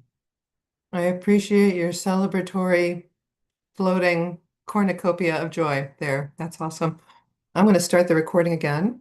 And as you all can join back in with your cameras on, that would be lovely. Thank you. All right. Welcome back from lunch. And we have a fun transition to announce here. I neglected to say thank you to Susan for chairing the morning portion of the panel. And yesterday, she needed to roll off for this afternoon, and we are welcoming our board member, LaShondra Vernon, to chair this afternoon's portion of the panel. LaShondra, thank you so much for making time for this. It's been a great conversation so far. I know you've been peeking in. And we're going to start up right at 1:20. But if you wouldn't mind, since it looks like we have pretty much everybody here, doing just a really quick intro. I'm betting that you've already looked at the intros of the panelists, but I'm happy to have them introduce themselves as well. But first, please say hi to this amazing panel. Hi, everyone. It's great to meet you all. I am LaShondra Vernon. I am a relatively recently appointed member of the Wisconsin Arts Board. My business is called Prime Solutions. I'm located in Milwaukee, Wisconsin. I do strategic design, creative placemaking, and system design programming. I also serve as the arts and culture consultant for the Greater Milwaukee Foundation, providing resources to the overall arts and culture community. I am appointed to every level of government in Wisconsin at this time. And so cautiously dipping my toe into spaces where I'm asked to chair, but I'm very passionate about the arts and culture ecosystem here. Thank you. Douglas, would you do a quick just name and where you're from, and then I'll move to you next, Ryan? Hi, hi, LaShondra. I'm Douglas Dietrich. I'm a grant writing and nonprofit management consultant, and I'm in Viroqua. Thank you. Ryan, next. Hello, Sandra. I'm Ryan Lindley from Oshkosh. I heard you mention placemaking. I'm also invested in placemaking here in Oshkosh, Wisconsin. Thank you. Lori. Hi, LaShondra. Lori Follins. I'm with my day job, Wisconsin School Music Association, Wisconsin Music Educators, and today I'm in Oregon, Wisconsin. Monica, please. Hello, Sandra. I'm Monica Wentz. I'm as Director of Artistic Planning at Chicago Symphony Orchestra. Thank you. Chris?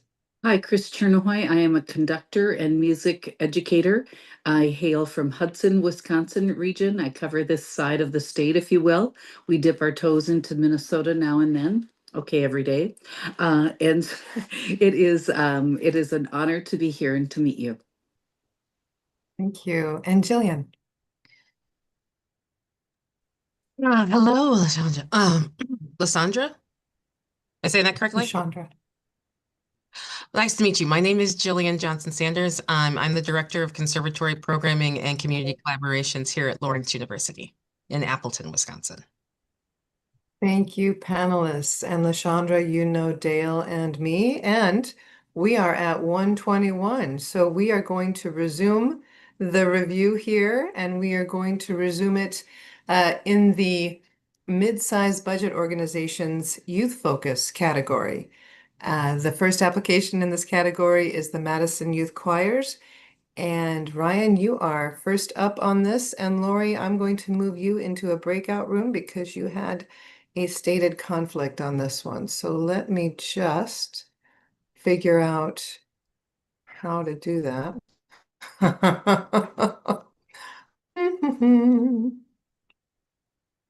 All right. Going to assign you to this one. Great. Thank you for accepting the invite into that room. All right. The first, yes, please go ahead, Ryan. Thank you. Yeah, thanks.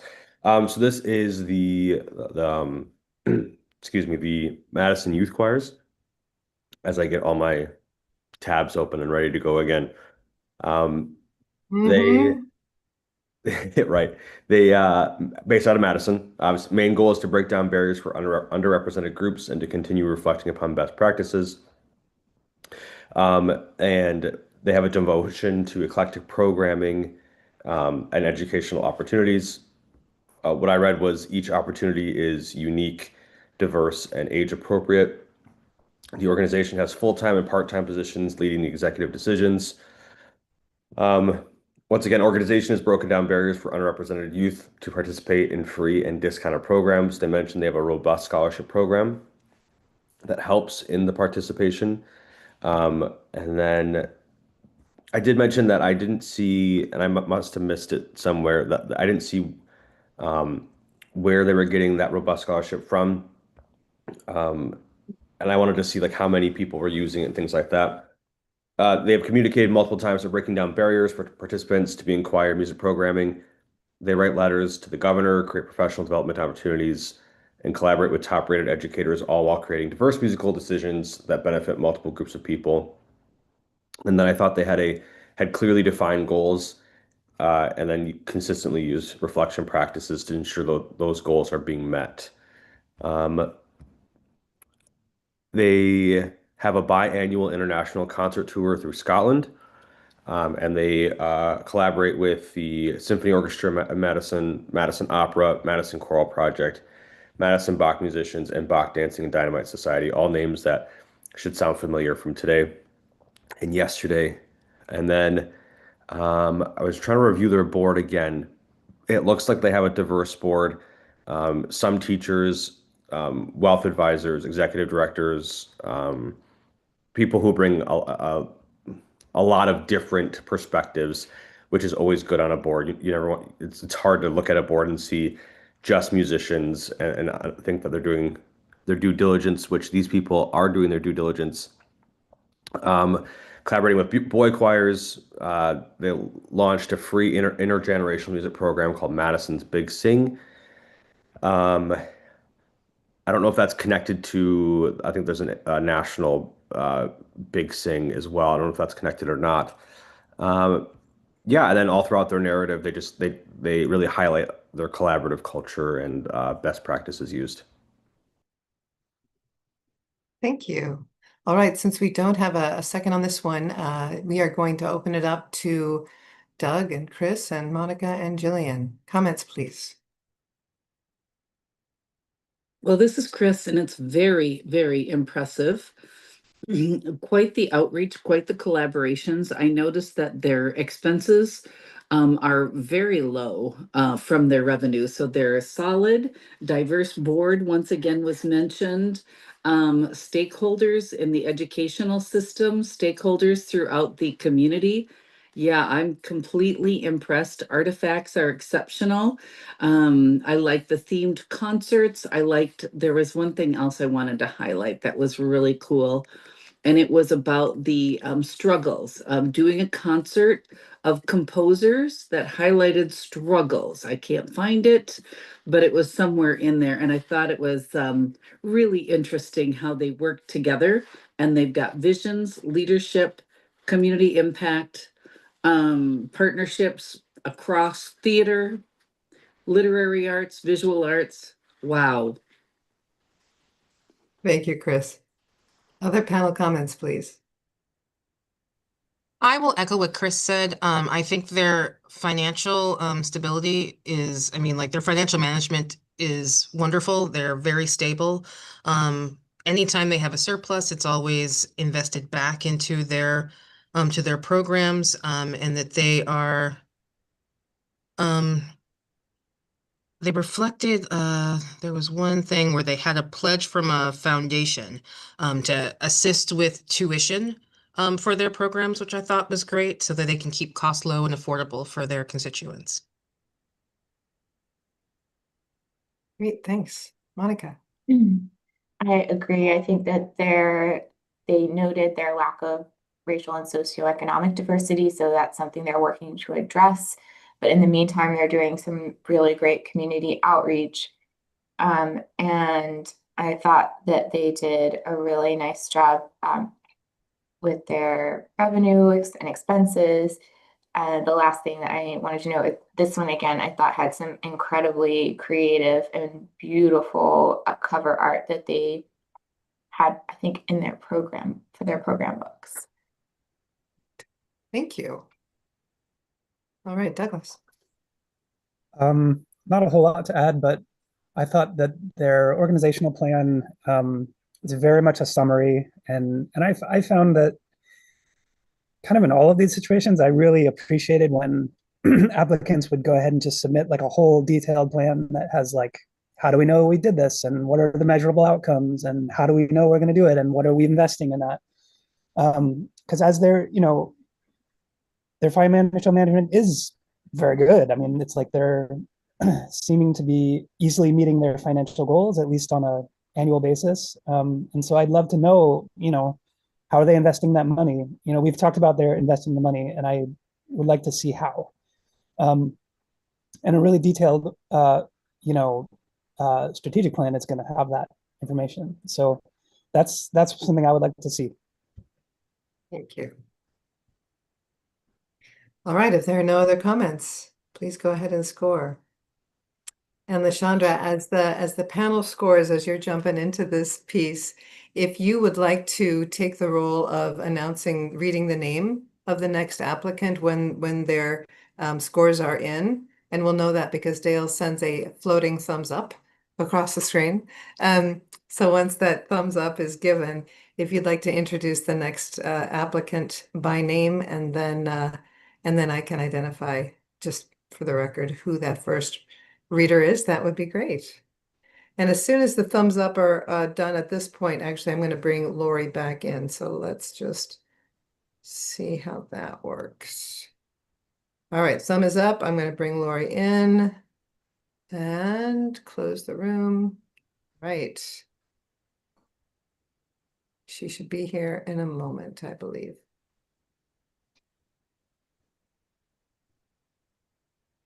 Great. Okay.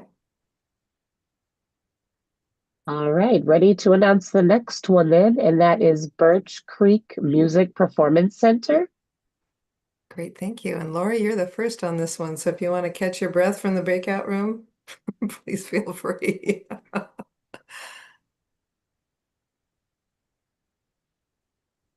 All right, so Birch Creek Music Performance Center is located in Door County up in Egg Harbor, Wisconsin. Well, Birch Creek is a well-known summer music academy and performance center offering intensive residential training for middle and high school age musicians in jazz, percussion and steel band, and symphony program.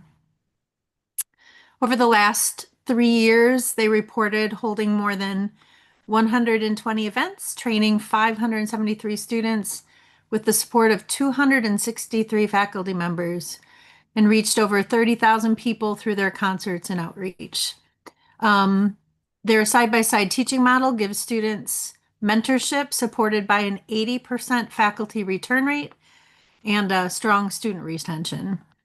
Their work is further strengthened by community partnerships, adult learning retreats, school-based clinics, and free concerts. They report having a committed board, strong donor support, and experienced leaders who keep their organization running smoothly, even as they manage ongoing facility needs and leadership transitions. They also use surveys, focus groups, and community feedback to influence and guide their improvements in teaching operations and student experience. And finally, to note, their strategic plan contains 3 SMART goals from 2024 in the areas of volunteers and community nonprofit partnerships, facility planning and upgrades, and student recruitment and audience engagement.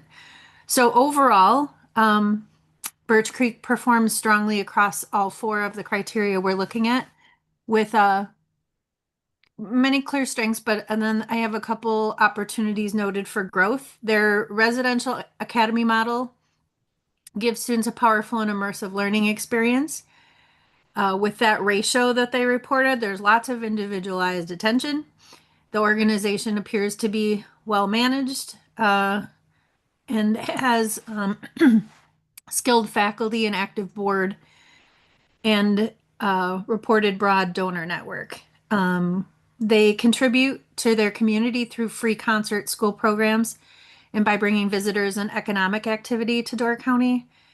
And they regularly gather feedback and report using it to refine their programs and facilities.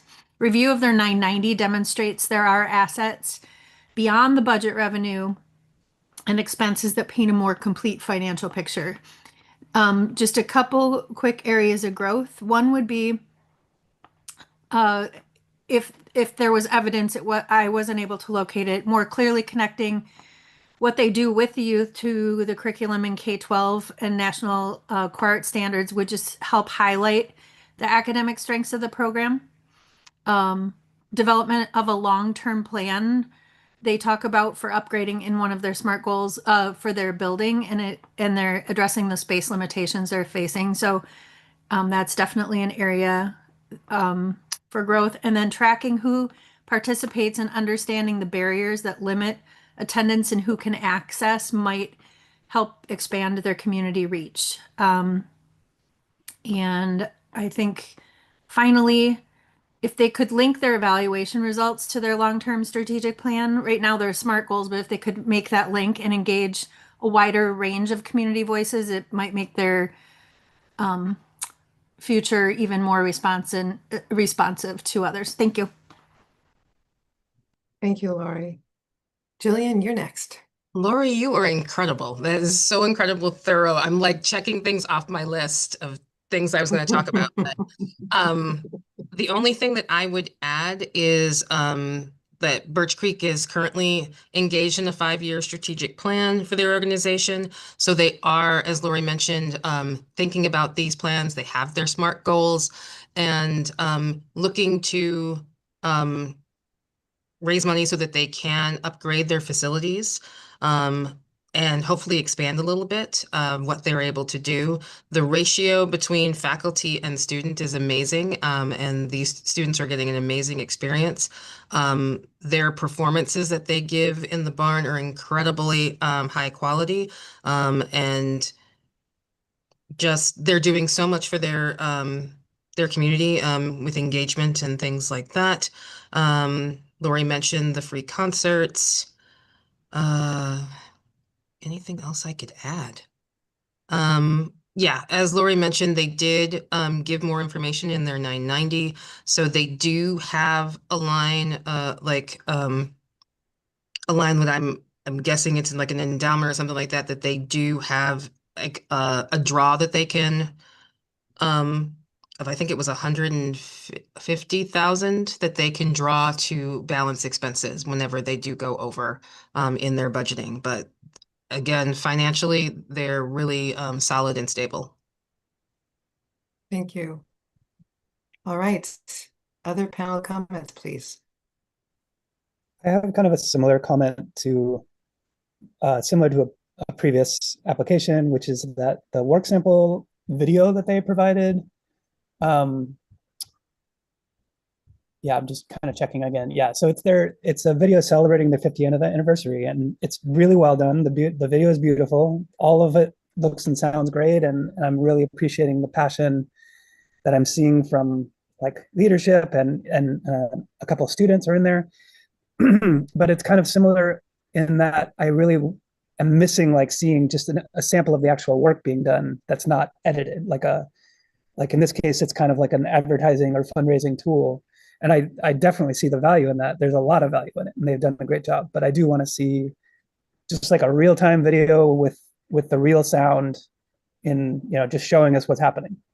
I find that very important, and don't want to encourage the applicants to, even though they have this awesome 50-year video, to still include samples like that. Thank you for pointing that out. Yeah, the marketing videos and the celebratory videos are perfect support materials, not necessarily work samples. So it hampers you a little bit in determining the artistic quality score. Understood and noted. Thank you. Other comments from the panel, please. I work in a similar situation on this side of the state at Shell Lake. And the strength of this proposal and the investment and the international piece, I absolutely adore. And I know that we are not getting even all the details, but look at how they the activities and the outreach and the marketing. And I mean, if there's a best practice, I have to say that we might need to pull this one up. They've got donor nights, they've got newsletters, endowment reports, fundraising. The communication layers of this are fascinating. Congratulations. And thank you for calling it out as a best practice. As an overall application, except for the work sample, is that what I'm hearing from you, Chris? Correct. That's what I Okay. think. Great, thank you. And marketing 101, it's a class. Okay, thank you. Ryan, Monica? The only thing I was going to add is I had noted that they reported direct economic impact of close to $1 million. And this was another application that I appreciated that they are calculating that and reporting on it. Thank you.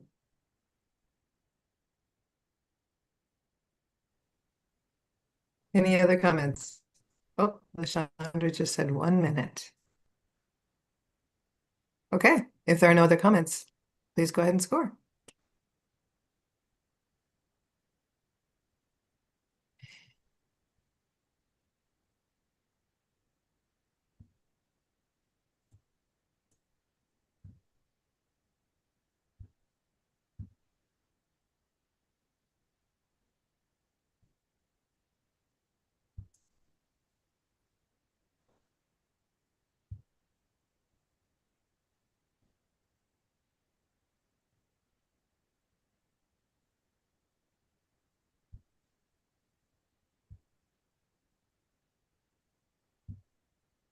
While you finish your scoring, I will point out that our next section moves us into the large budget organizations, youth focus applicants. All right, and I just saw the floating thumbs up. All right, thanks everyone. Yes. That takes us to Milwaukee Youth Symphony Orchestra. And Ryan, why don't you start us off? Alrighty. I mentioned that the organization provides data-rich examples as to who in the community they're reaching, continually working towards allowing everybody into the program, regardless of finances, through scholarship programs and grants, clearly defined role in the community that they serve. They were established in 1956 as one orchestra for 30 students. And now today they are the largest after-school youth orchestra in the nation, and among the most respected and successful of such programs, which is wonderful to see. Organization regularly sees a roadblock and then through careful planning and reflection is able to overcome that roadblock through practices such as freezing discretionary spending. They have strong relationships with community partners that continue to make uncertain times more stable, which I really appreciate from a business standpoint. They have identified and minimized barriers so anyone can participate. They have clearly taken appropriate steps to diversify participation and meet the needs of their communities. They also address and meet the education, economic, and social needs of the students. The only thing that I saw as a roadblock for me, and I think it's probably more of me than them. For me, it was lacking a clear, very clear long range plan outline, but uses enrollment feedback and from multiple areas and other sources of data to remain in line with their overarching goals. And so I would love to hear other people's thoughts on, especially Douglas, as he's our long range plan outline guy. That was the only thing that I saw from a application standpoint as an area of growth. But from the work that they're doing, I was very impressed and was appreciative of the collaborations that they engage themselves in and the reflection practices as well. Thanks, Ryan. Lori, you're the second on this one. Sure. All right. Just a couple items to add. Ryan talked about the diverse portfolio of not only students that they serve and the barriers that they remove, but also the stylistic types of music that are offered, even though it's a youth symphony orchestra. There is access to many genres of music, which is really impressive.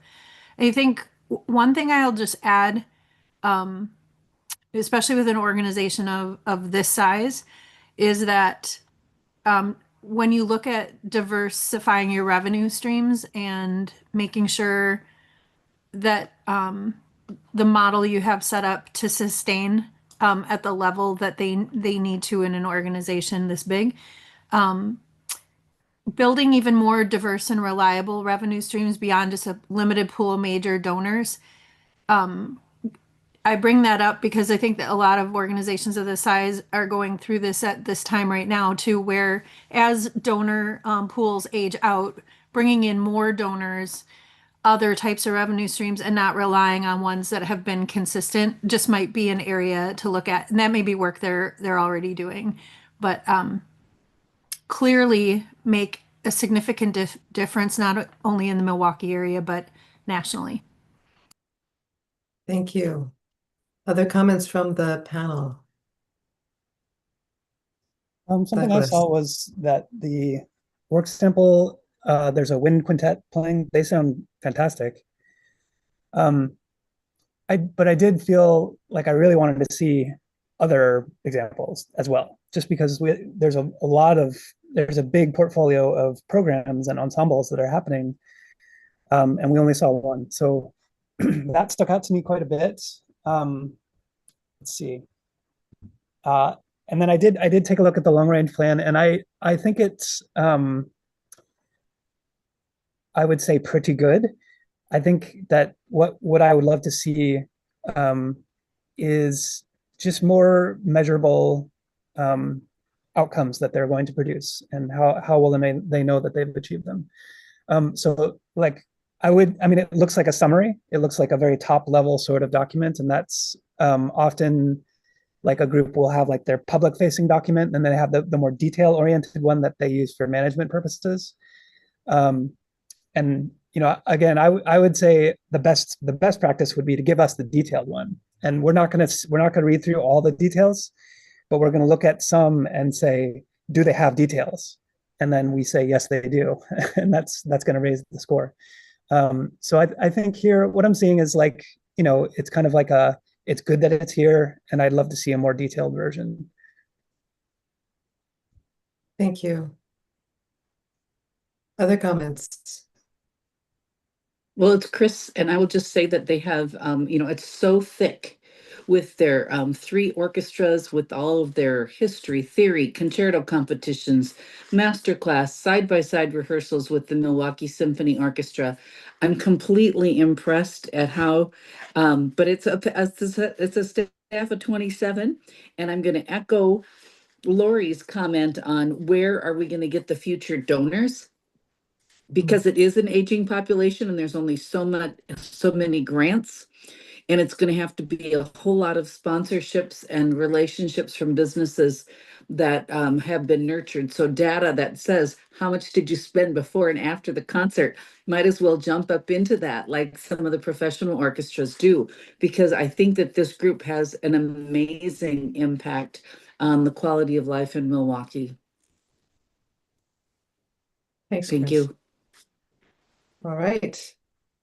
Just a brief comment. I will echo what Douglas said. It would have been nice, again, just for this large organization that is doing so much, to see more than one work sample. Even just to see like a little glimpse of a rehearsal of like the entire orchestra would have been nice, because again, it's like they're doing so much and doing it so well. It was just like showcase that a little bit more for us. Thank Yeah, you. so I wanted to call out that I'm seeing good survey data, like what they're presenting is, I believe, quite good. Like I noted that it was good, and I'm looking through it again right now, and seeing good things. So that's something I wanted to call out too. Thank you. Yeah, Monica. everything to say that's great. So I just wanted to add that I really appreciate their impact report. It was, I'm sure other organizations included theirs as well. This one just was really beautifully designed, and the data sort of statistics were sort of right there jumping off the page at you, which is helpful. And obviously at an organization of this size with this budget, they're able to do things like that. So great that they can include that. Thank you. Thank you. All righty. Other comments on this one? And Monica, I'm just going to note that something happened with the quality of the sound of your audio, so it's just a little muddy, at least on my end. So that you know that. All right, if there are no other comments, then please go ahead and score.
And I had to restart my Google, so I think I'm right with the Wisconsin Youth Symphony Orchestra was next. That will be the next one. Yep. Give me Yeah. 1 second, I'm reloading.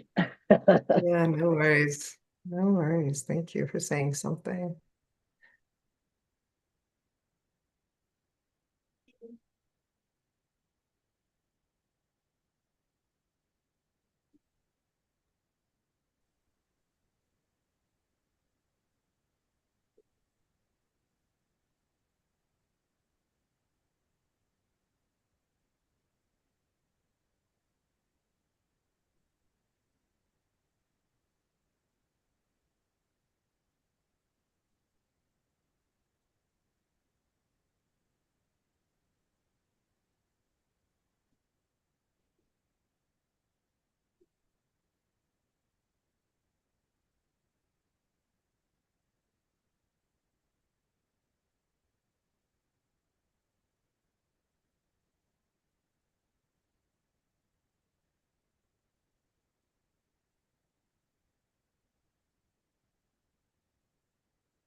Oh, Dale, feel free if I just drag along and you've already given the thumbs up to unmute and say thumbs up. Or someone else can call it out. Thank you, Lashandra. Has it gone already? Are we ready for the next one? No, not yet. I've got a couple. Oh, okay. I think I had an issue, but I think I'm working it out now. Okay, thank you. Dale, did you get a score from me? No, I didn't see yours yet. Yeah, because I think something, because I don't see the application on my end anymore where I can submit a score. So I'm wondering if I can Hmm. where it went.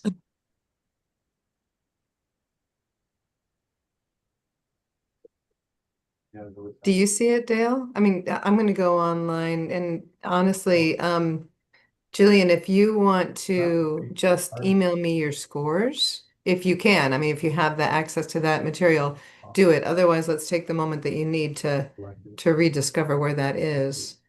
And I'll see if I can see it through on my end. Or Dale, if you see it on your end. Douglas, I see yours now. Thank you. Thank you. So Dale, is it just Jillian's that we're waiting for? Yeah. Okay. Can you see it through Smart Simple?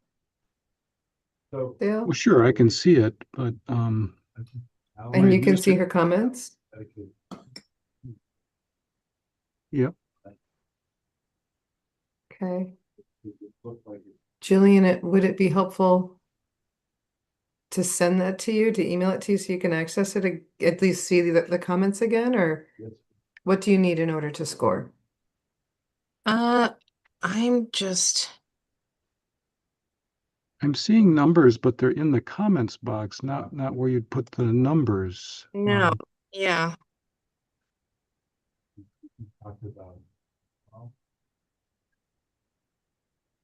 Okay. Well, this is why I print all these out. Oh, wow. Technology is awesome until it is not. Yeah. To say I'm like, yeah. So I will email them, Karen, to you. To me. Yep, that's great. I'll send it on to Dale. Thank you. Then we can, yeah. Dale, did we got the second set of scores from Chris from this morning? Is that true? Because we were waiting on Yes. hers. Yeah, we did. Great. Awesome. Thank you. All right. As soon as you hit send, Jillian, let us know, and then Lashandra can introduce the Yeah. next one.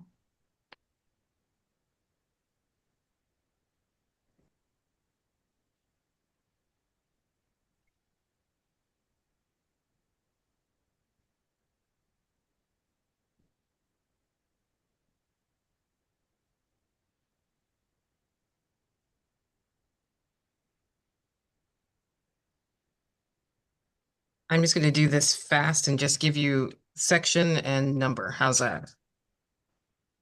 Or just number, whatever. Oh. We'll figure it out afterwards. Yep. Thank you.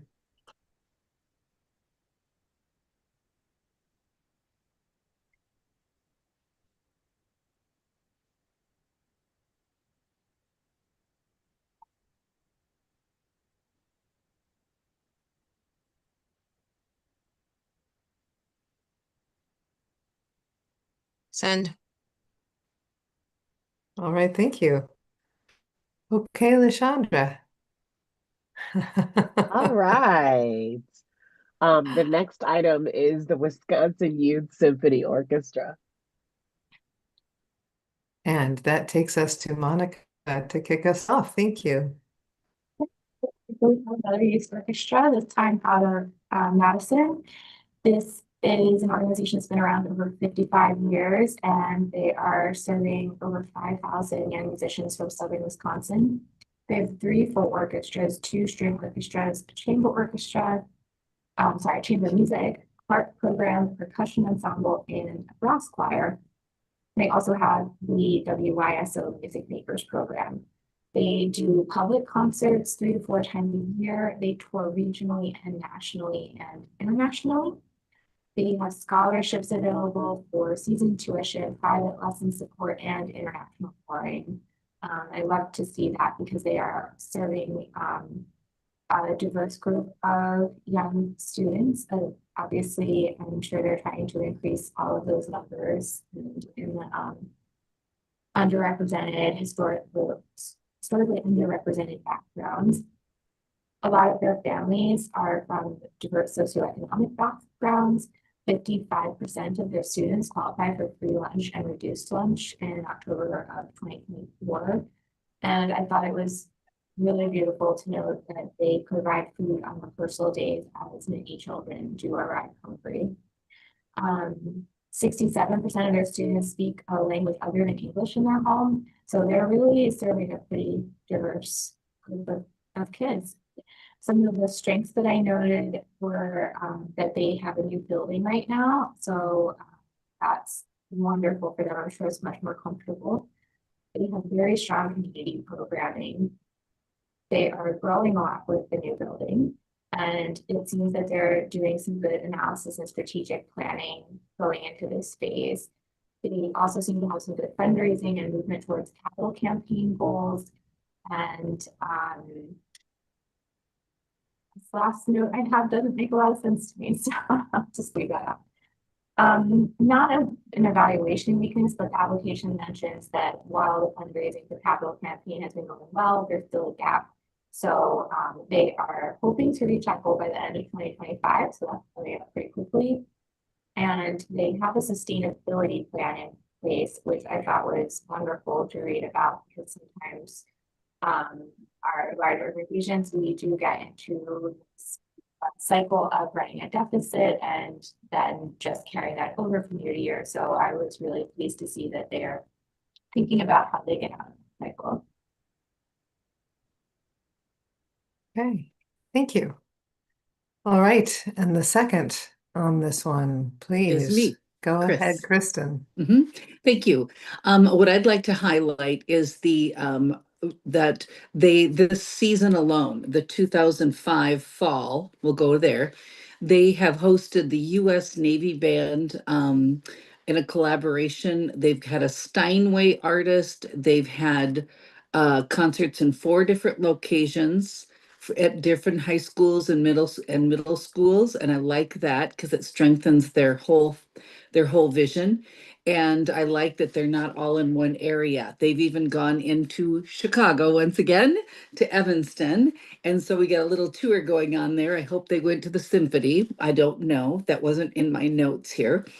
The other thing I'd like to highlight is that it sounds like each student is given a fundraising initiative of $200.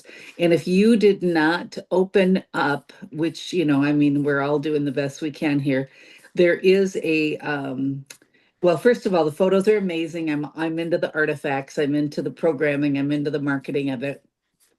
But there is, and I can't find it right now, but there is a link to the parent evaluation, and it tells you how they get to rate how their fundraising went.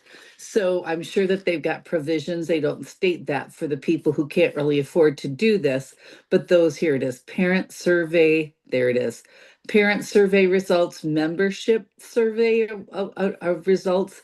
There's these beautiful bar graphs that show what kind of fundraising they liked and how many children they have, and they're color coordinated and they're so professional. It's really fun because the purpose of this is to improve clarity and communication, to give them alternative fundraising approaches, and to adjust their strategies with incentives. So I really like that they try to garner that feedback from the parents, the students, the audience, to inform their symphony and everything that they're trying to do. Quality is clear. Photos show diversity of performance venues and also sizes. So they're using their chamber groups within here to get out into the schools and into some of the smaller places. Overall, I did not see, I didn't find a whole lot of weaknesses. Thank you. Hey, thank you, Chris. All right, let's go ahead and open it up to the rest of the panel, please. I wanted to highlight the fundraising as well.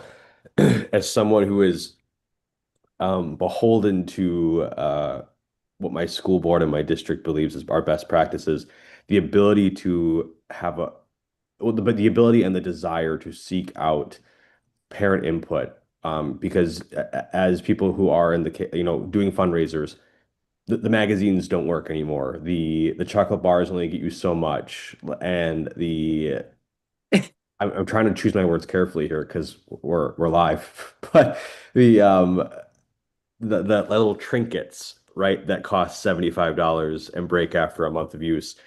like those things don't work. And so for an organization to genuinely care about, you know, or even like when I was growing up, you could go door to door and you could sell chocolate bars, and that's no longer safe or viable. And so I want to commend this group for seeking out and listening and finding, if you are asking your constituents to fundraise $200, what is the best way and most comfortable way for them to do that? I think that's amazing. It made me very happy to see that. So kudos. Thank you for that. Other comments?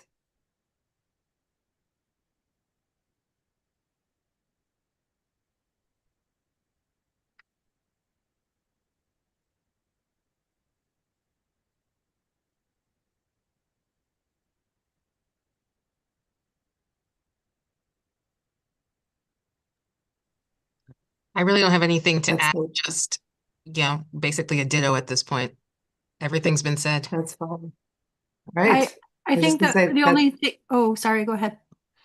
No, please. I was gonna say the strategic plan that's linked is from 2022, which is pre-building, and I just want to note that I can assume that as they're planning forward that that's being updated because they're in a whole new space and place with their work. So I just would encourage them to, by next grant cycle, share any updates to strategic plan, because the work to date is very impressive. So it'd be great to see where they're headed. Thank you for calling that out. Doug? Yeah, and I don't have anything to add so much about this.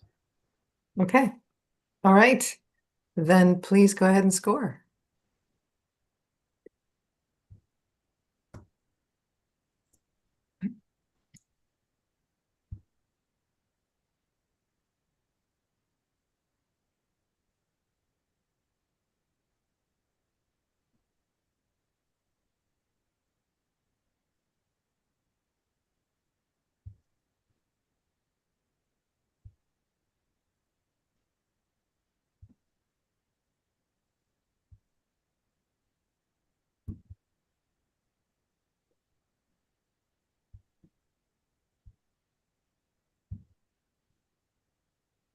All right, Dale, thank you.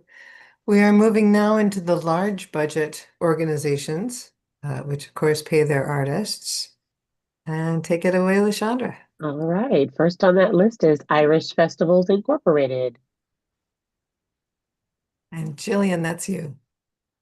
All right. So Irish Fest in Wautosa, Wisconsin, serving the Milwaukee area.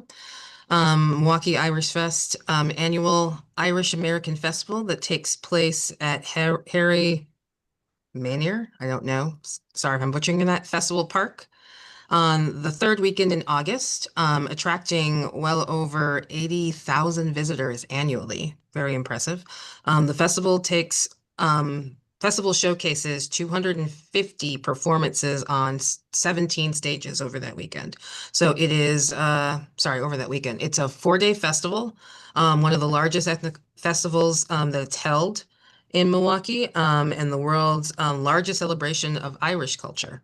Was what I noted. They have 8 paid staff members and 5 members of their board. In addition to their annual festival, they also offer year-round programming for all ages, monthly dance sessions. They have events with local musicians that they, I'm rereading my notes here as we're talking, and I'm just like, what was I writing there? No worries. No worries. The Center, which is one of their programs, they perform at several different venues around the city. They bring in a lot of local and regional artists. Let's see. A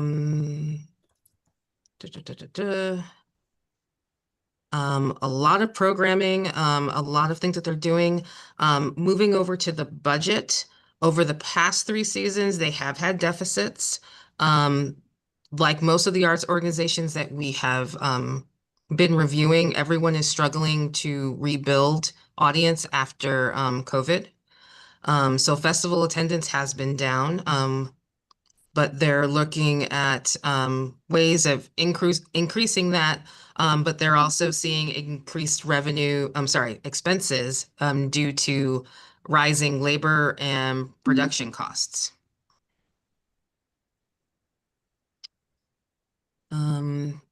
What to say, like Irish Fest also has a school program that's impacted 179 students through 258 class registrations, giving them about 30, I'm going to say I'm like from 30 different Irish music, cultural, language, song, dance experts. So they have a large program that does a lot for their schools in their area.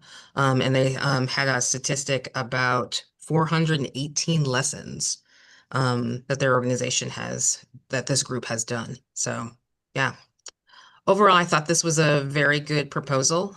I'm about to say, like, it would have been great to see some more photos. And this was another one where I think there was only one musical sample, if I'm remembering correctly. So again, with all the things that they're doing, it would be nice to see a little bit more of that. But overall, I thought this was a good proposal.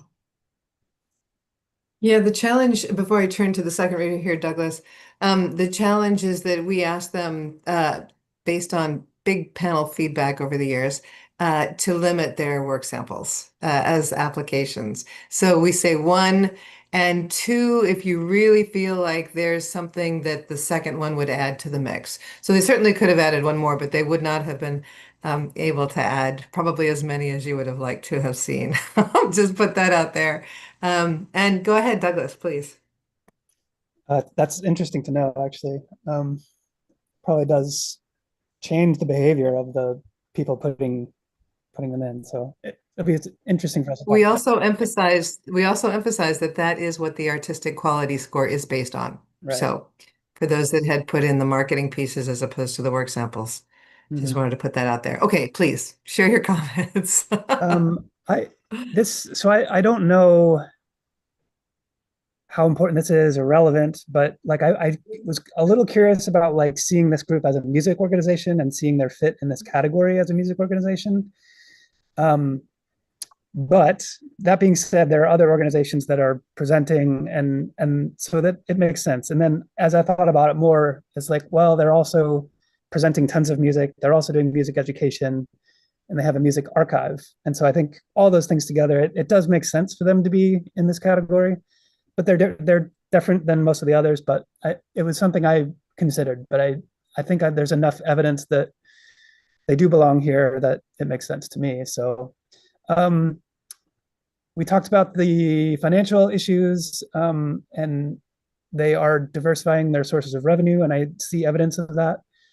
I thought the work samples they did submit were great. I would have one thing I kind of felt that this organization did, and especially as they're applying in the music category, that the videos of the performances were great. I thought they were all very cool.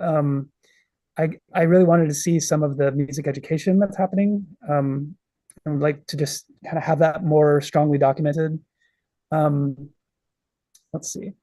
I mean, just the size of the festival is great, and it's obviously making a big cultural and economic impact on their city and their region. So I think that's really worth noting and good to see. I noted that they only provided a bio for the executive director. And, since there is a bigger staff, it'd be good to know who they are and just kind of know more about them and see who's doing the work.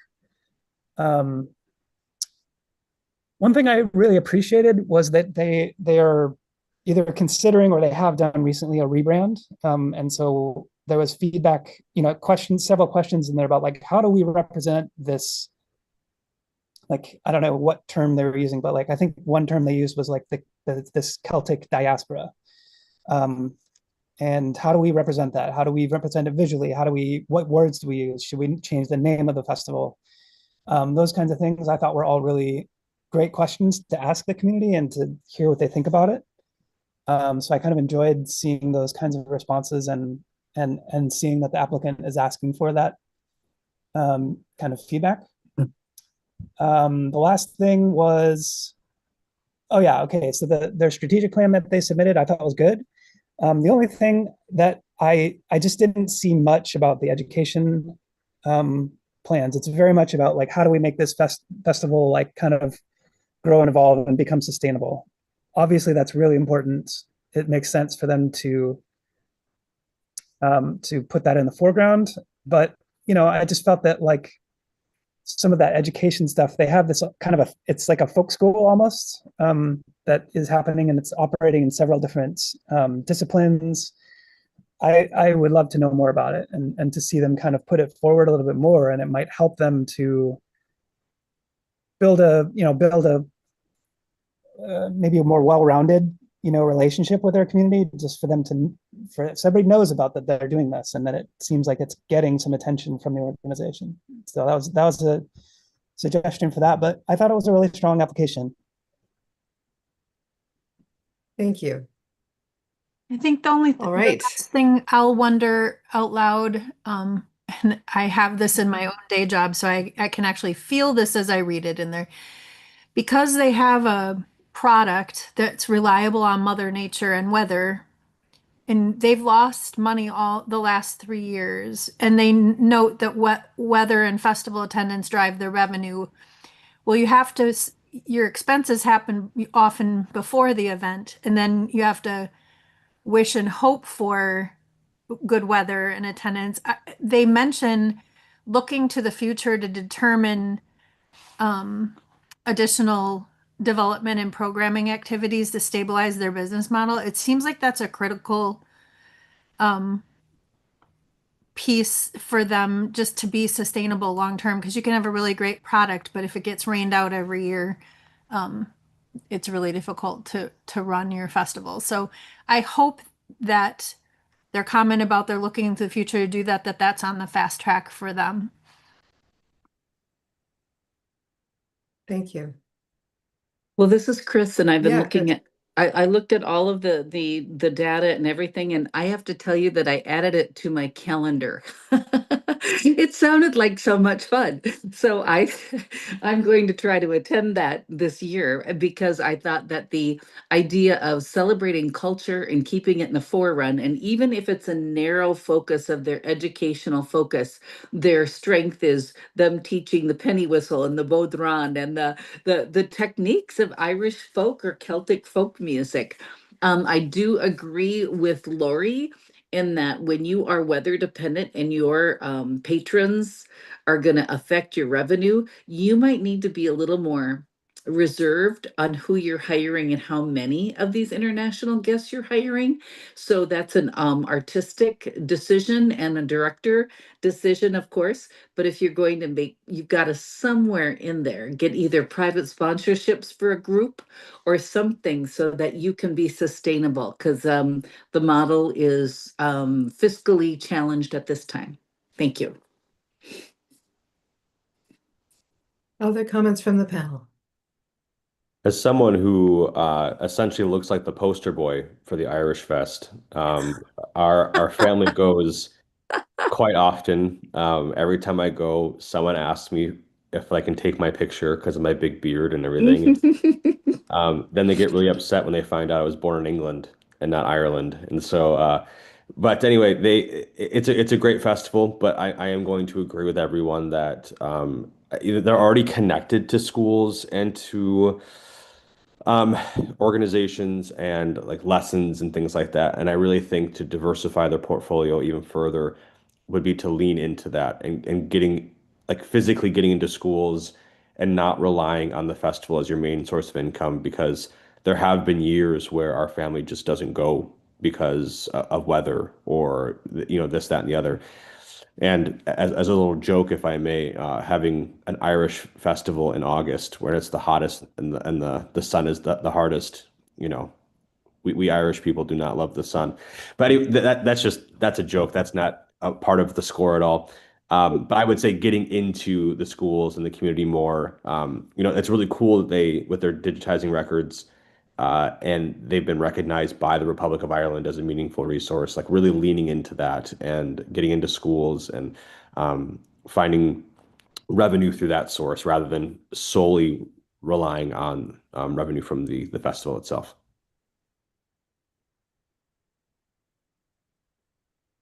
Other comments about this application? Nope. Okay. Then thank you all. Please go ahead and score.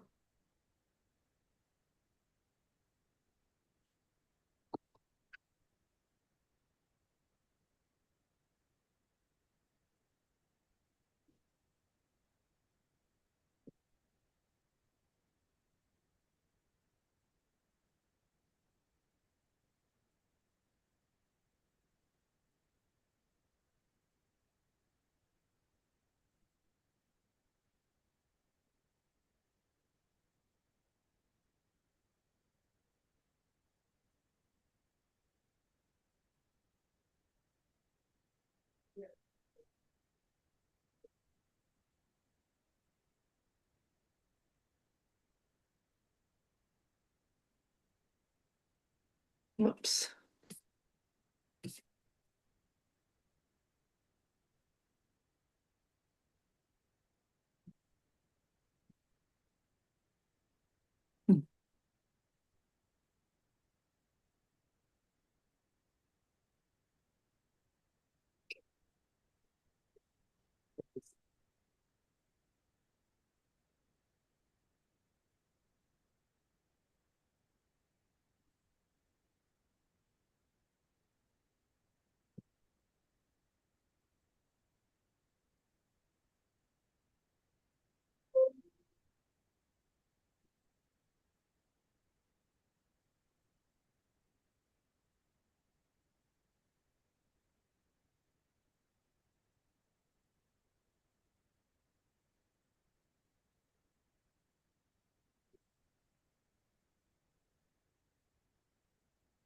All right. The floating thumb.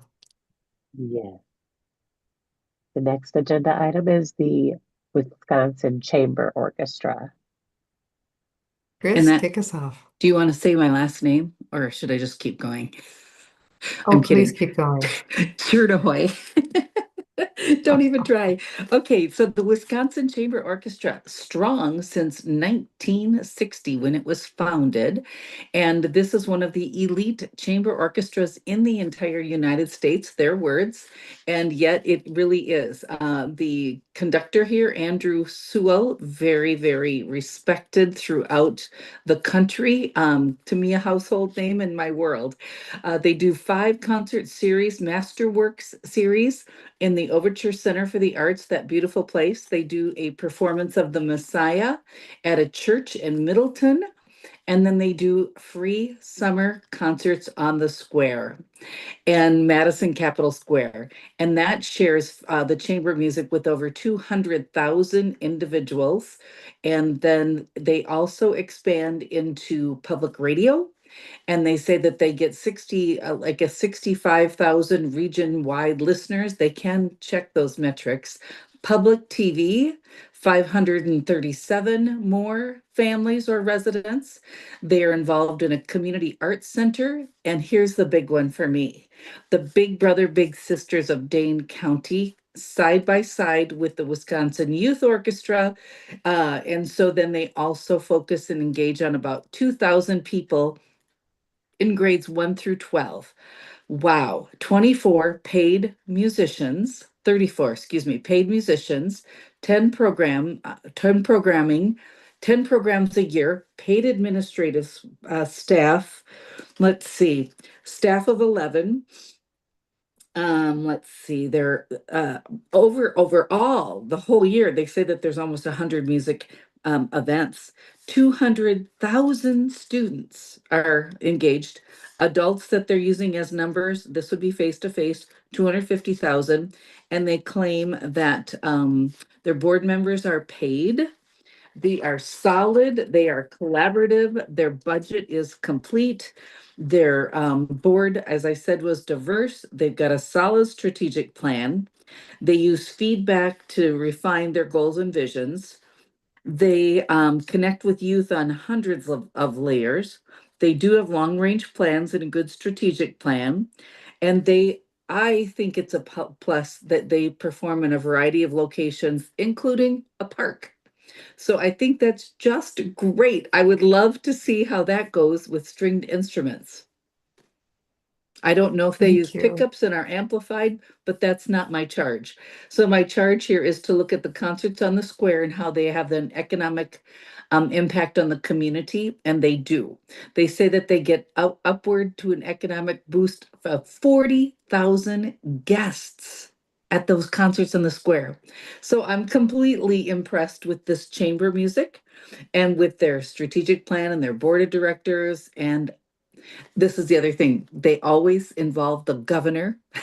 They write to their state representatives. They try to encourage them to come, and sometimes they do. And then they introduce them if they know that they're at the event. Solid, amazing. Yeah, bravo. That's what I have. Thank you, Chris. Ryan, you're next. It's hard to follow that. So nice job, Chris. I Thank you. couldn't tell if you enjoyed them or not, but no, thank you for a great setup. The only thing I would add, the thing that impressed me even more was their programmatic partnerships with the Ho Chunk Nation, the hip hop community, gospel community, and educational programs like the UW Odyssey Project. If you don't know about they didn't explain it, so I'm not going to, but if you don't know about the UW Odyssey project, I would highly recommend just a quick Google search and 2 minutes of your time. For them to be involved in that is highly special and very, very great. There was not much in this application that I was unimpressed with. It was overall very encouraging to read and very, I think I said this day one or even in early discussions of how blessed we are for everyone that has applied, but especially organizations like this who are hitting people that aren't able to be included a lot of the times. They're highly qualified. Children's programming aligns with the standards. Revenue streams are diversified and donations have increased dramatically. Audience has grown. I mean, like Chris said, 40,000 for those outdoor concerts. That's unheard of. That's amazing. I just want to highlight again the working with Ho Chunk Nation, hip hop community, and gospel community. It's just not something we've seen these last 2 days, and so I just really wanted to highlight that. Thanks. Thank you. All right, opening it up to the rest of the panel, please. Basically everything that Ryan said. I also just wanted to ask, I'm not seeing any video links here or audio, and I just wanted to make sure I wasn't missing anything. There were photos that I am seeing, but Yeah, I saw the same thing. okay, so I didn't miss anything. They just didn't include that. So just to clarify, this applicant did not submit any work samples? Or they submitted a work sample, but it was not an audio or video? There was no work sample? It's only photo. Yeah, it's just photos. Okay. Repeating what I said for an earlier application, this is a music application, a music organization. You are to judge the artistic quality of the work that they produce based on the work sample that they provided. And in this instance, you'll need to just base that judgment and score on a visual, not an auditory file.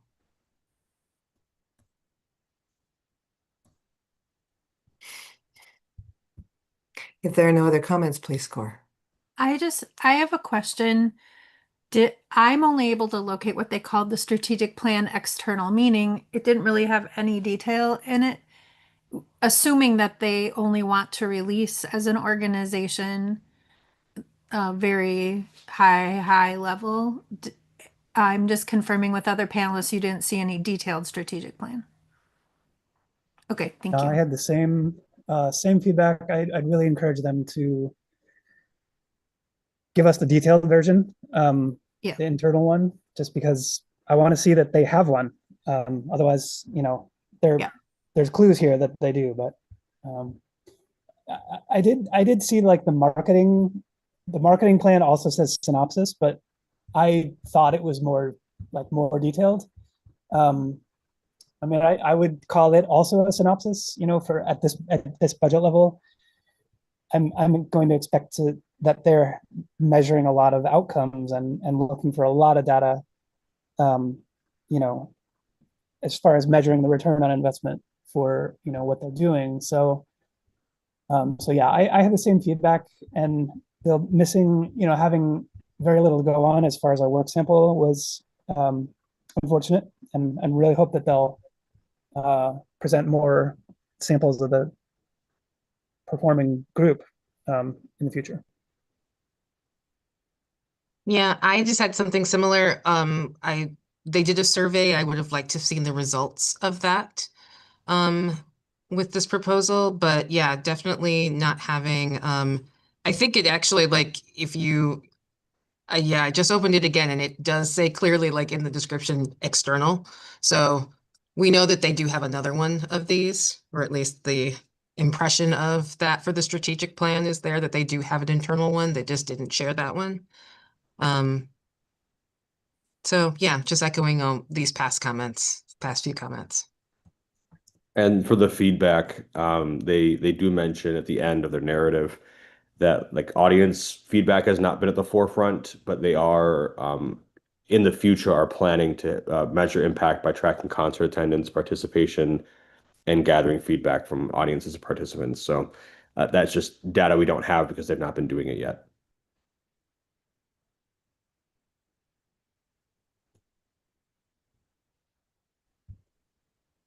If there are no other comments, please go ahead and score.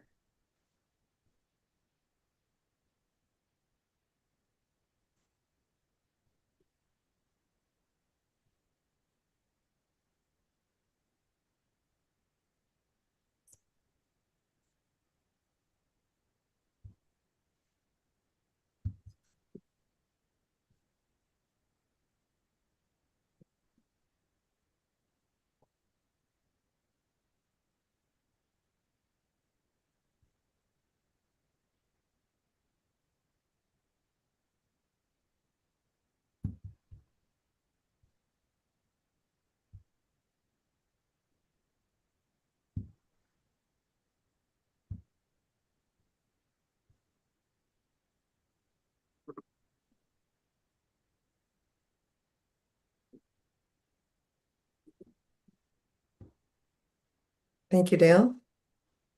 All right, go ahead, Chandra. All right, next up is the Milwaukee Symphony Orchestra. Take it away, Doug.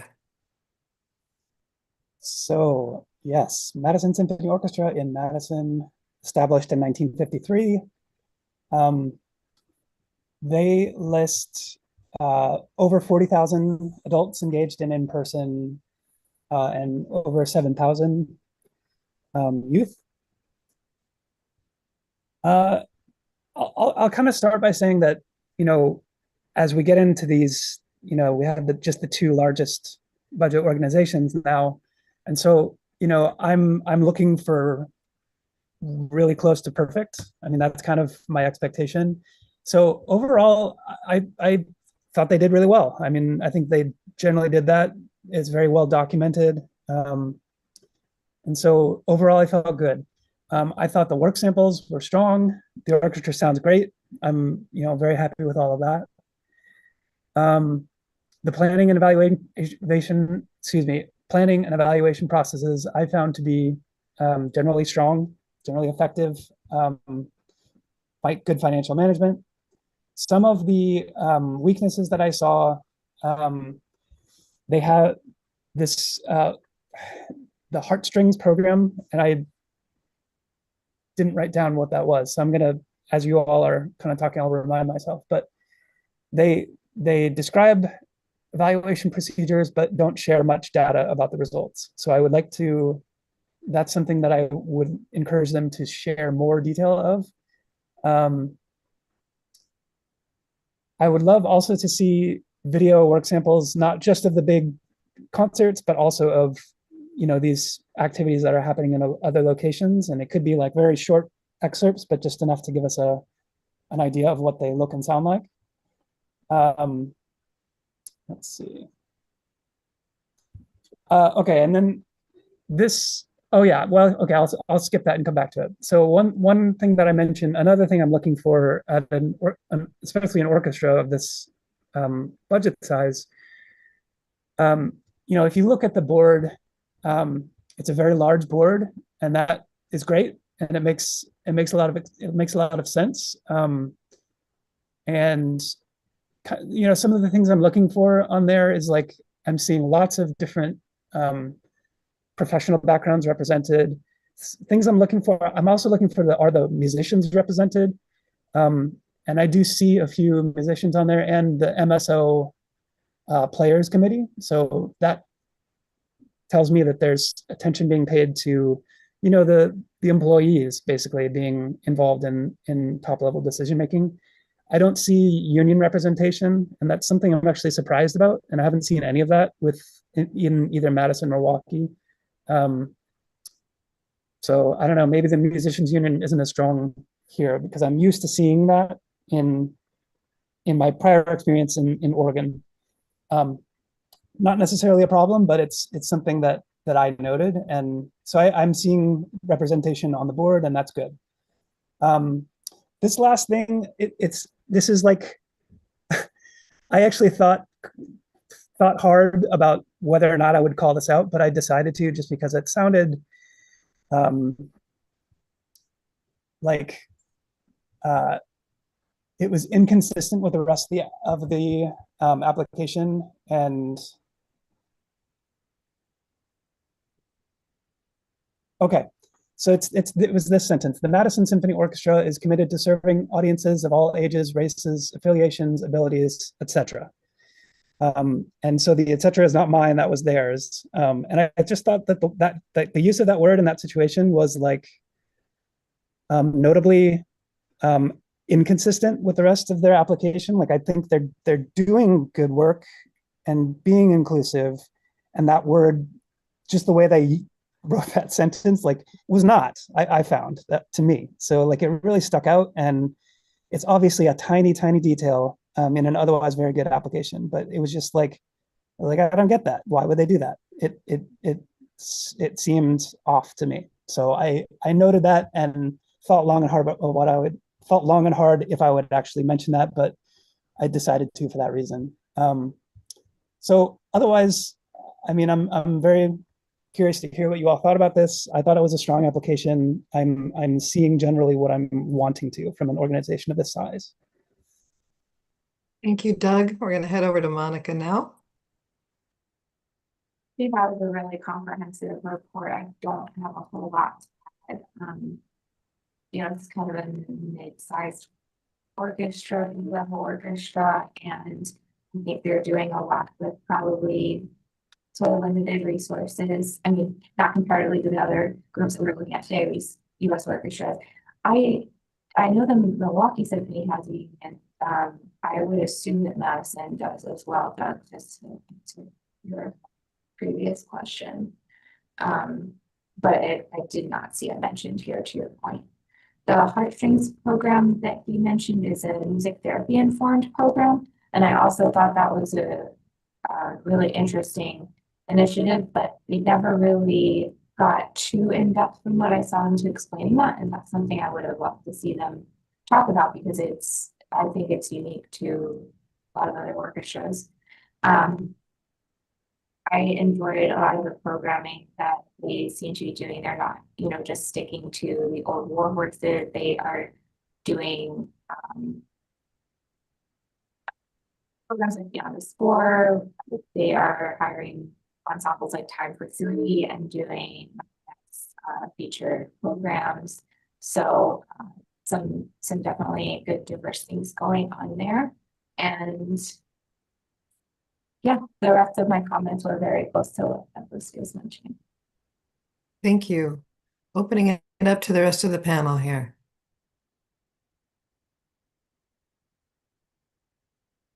This is Chris, and I just want to comment on the 1,000 new people who came because they did a piece with the movies. I believe it was Star Wars, wasn't it? And Coco, they did sort of an outreach piece. And anytime you can do that, I'll never forget when the Minnesota Orchestra started doing this. I thought, what are you doing? And that was, of course, a few years ago. And now I think they do 6 in a season because it brings in so many new people. It really is outreach. It diversifies your audience for the future, your patrons, everything. And we just have to meet people where they're at. So I commend them for having a broad vision on engaging youth and engaging new audiences. Thank you. Thanks, Chris. Other comments? I don't have a comment. I just want to answer one of Douglas's questions slash points. They do have a union. I think they've been unionized since '09. And so it's pretty typical of an orchestra this size, even in Wisconsin, to be unionized. And I only know that because I think when I was in high school, I was in a chorus with them, and that like right at 9 o'clock, everyone started packing up. We're like, "What's happening?" And they're like, "Union, got to get out of here." So I just from personal experience, I do believe they are unionized. Yeah, I'd love to see them call that out. Other comments?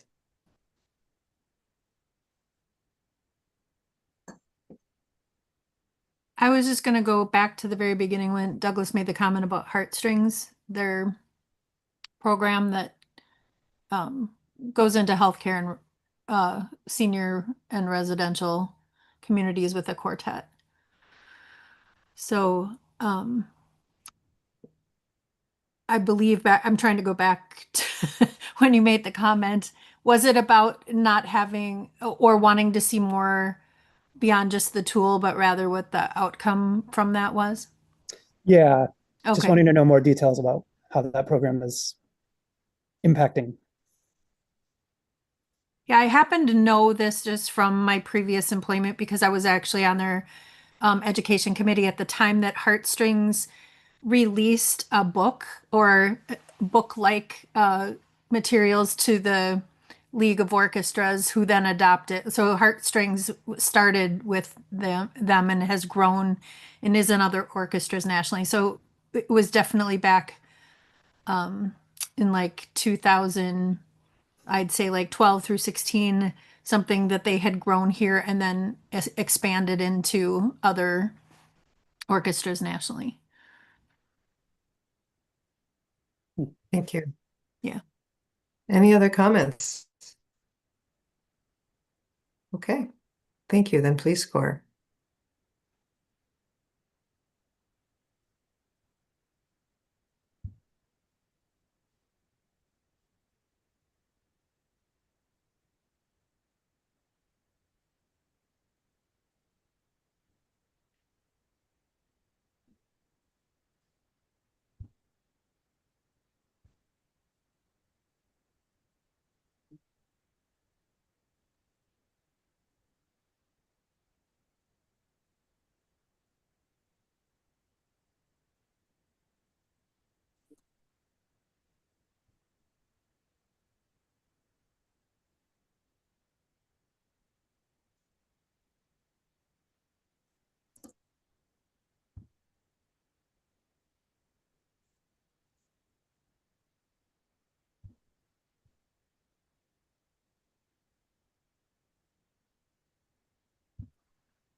Is everybody's comment sheet behaving this time around?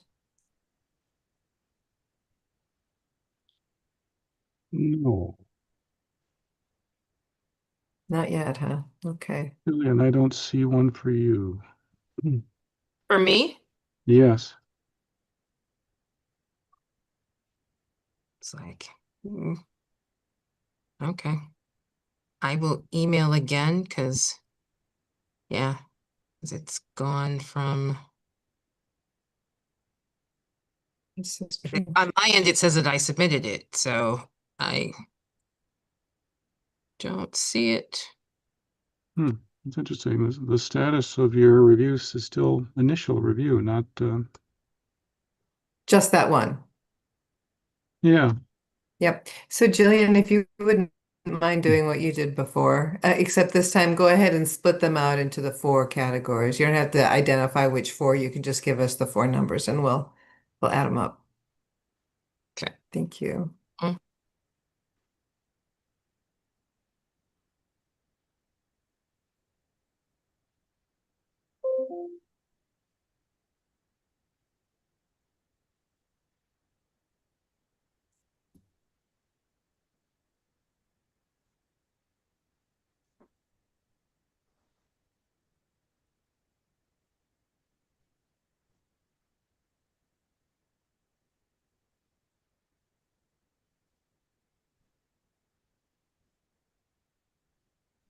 Madison, okay. You sent? Okay. Dale, let us know when you got, or don't let us know. She's emailing it to me. All right. Lashandra, take us out. All right, last but not least, the Milwaukee Symphony Orchestra. Monica, you're leading this one. Large professional symphony orchestra in Milwaukee since 1959. They have really been doing some innovative things to give music home in the region, develop music appreciation and talent among the area youth, and to elevate Milwaukee's national reputation. Annually, they are performing more than 150 concerts, reaching an in-person audience of over 135,000, which includes 30,000 students and educators.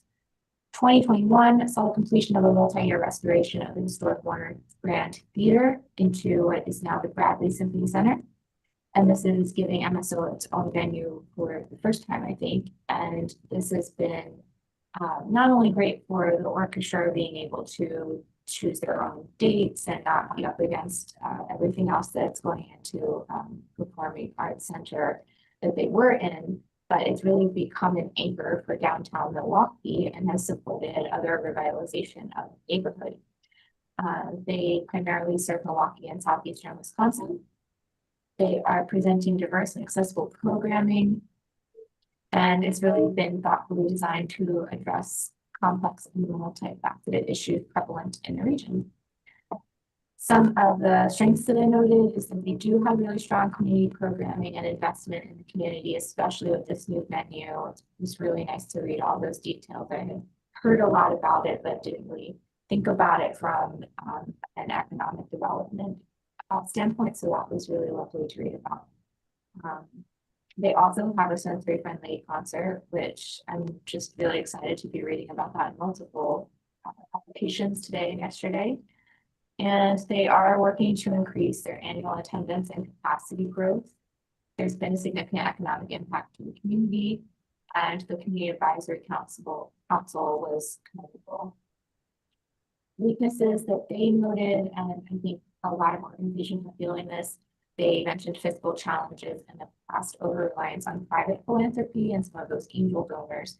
So I think that's something that they're thinking about moving into the future. But as far as programming, I thought they're doing a really great job and seem to be a really treasured organization in their community and probably statewide.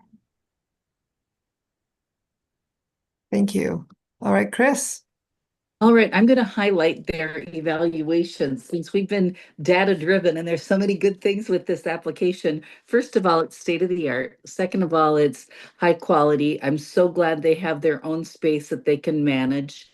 They are excelling with this concert for schools, right? That's what it's called, concert for schools. And the Concert for Schools is bringing the music to them. But what's most engaging to me is the evaluation tool, because we've been talking about how do you and what do you even ask in order to get data that informs your future. And so I'm just going to read a couple of these for you if you forgot what this was like. They surveyed the teacher, the specialists, the administrators, the parents, the students, and then they ask all of these questions and they try to get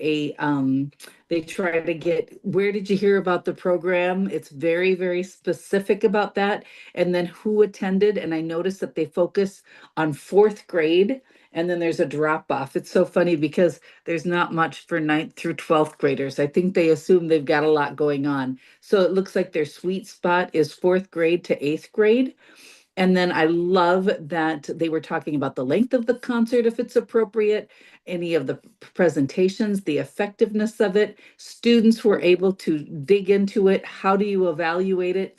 Their evaluation tools are first rate, engaging, exciting, and let's see if I have anything else to add from my notes.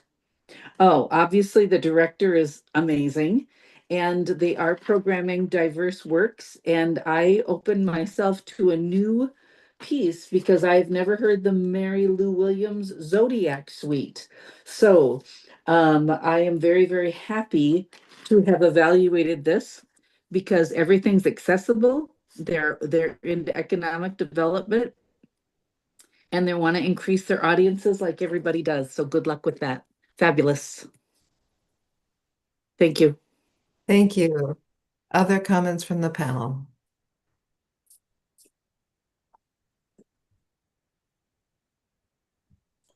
I was kind of looking again for so again, like with a large professional orchestra, I'm looking again for I didn't see that musicians were unionized. I'm kind of would be surprised if they weren't, but I would really like to know if they were. So I didn't see that again in the narrative. I do see that they're represented on the board, which I think is great. But otherwise, I wanted to see the detailed strategic plan again. It's like more of a summary that they give here. And I agree with Chris about the evaluation of that schools concert. Like it's great data. It looks like very strong feedback. And I think it's good that they're collecting that. And it seems like it's going to be very useful for them. So I was glad to see that. Thanks, Doug. Other comments from the panel?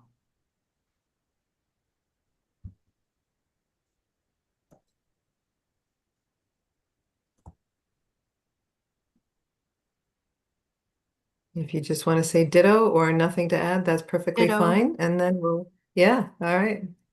Ditto. Yeah.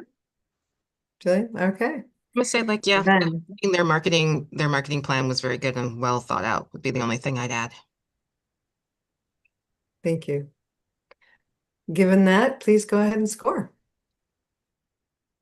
And when Dale gives us the thumbs up, we can take that.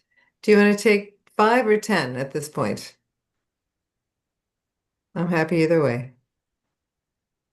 5, says Ryan. Is that going to be okay with y'all? Okay. When Dale gives us the floating thumbs up, we will take a 5-minute break, turn off your camera, and then we'll jump back on at 5 minutes after that point, whatever that is.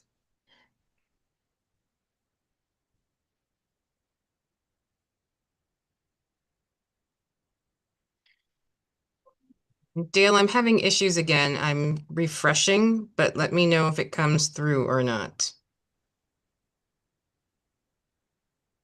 I actually do see your score now. Okay.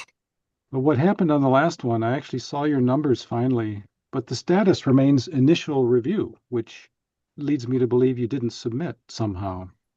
Well, it says initial, it says I've got 0 pending, 0 initial, and 43 final now. So Ah, technology, we love it. We love it so much, especially when it works. Next year we're doing Not Scantron. so much when it doesn't. Yes. Scantron, oh my God. Dale, are we waiting for one more, two more? They're in. Okay. That would make it 2:59. See y'all back here. Thank you.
All right.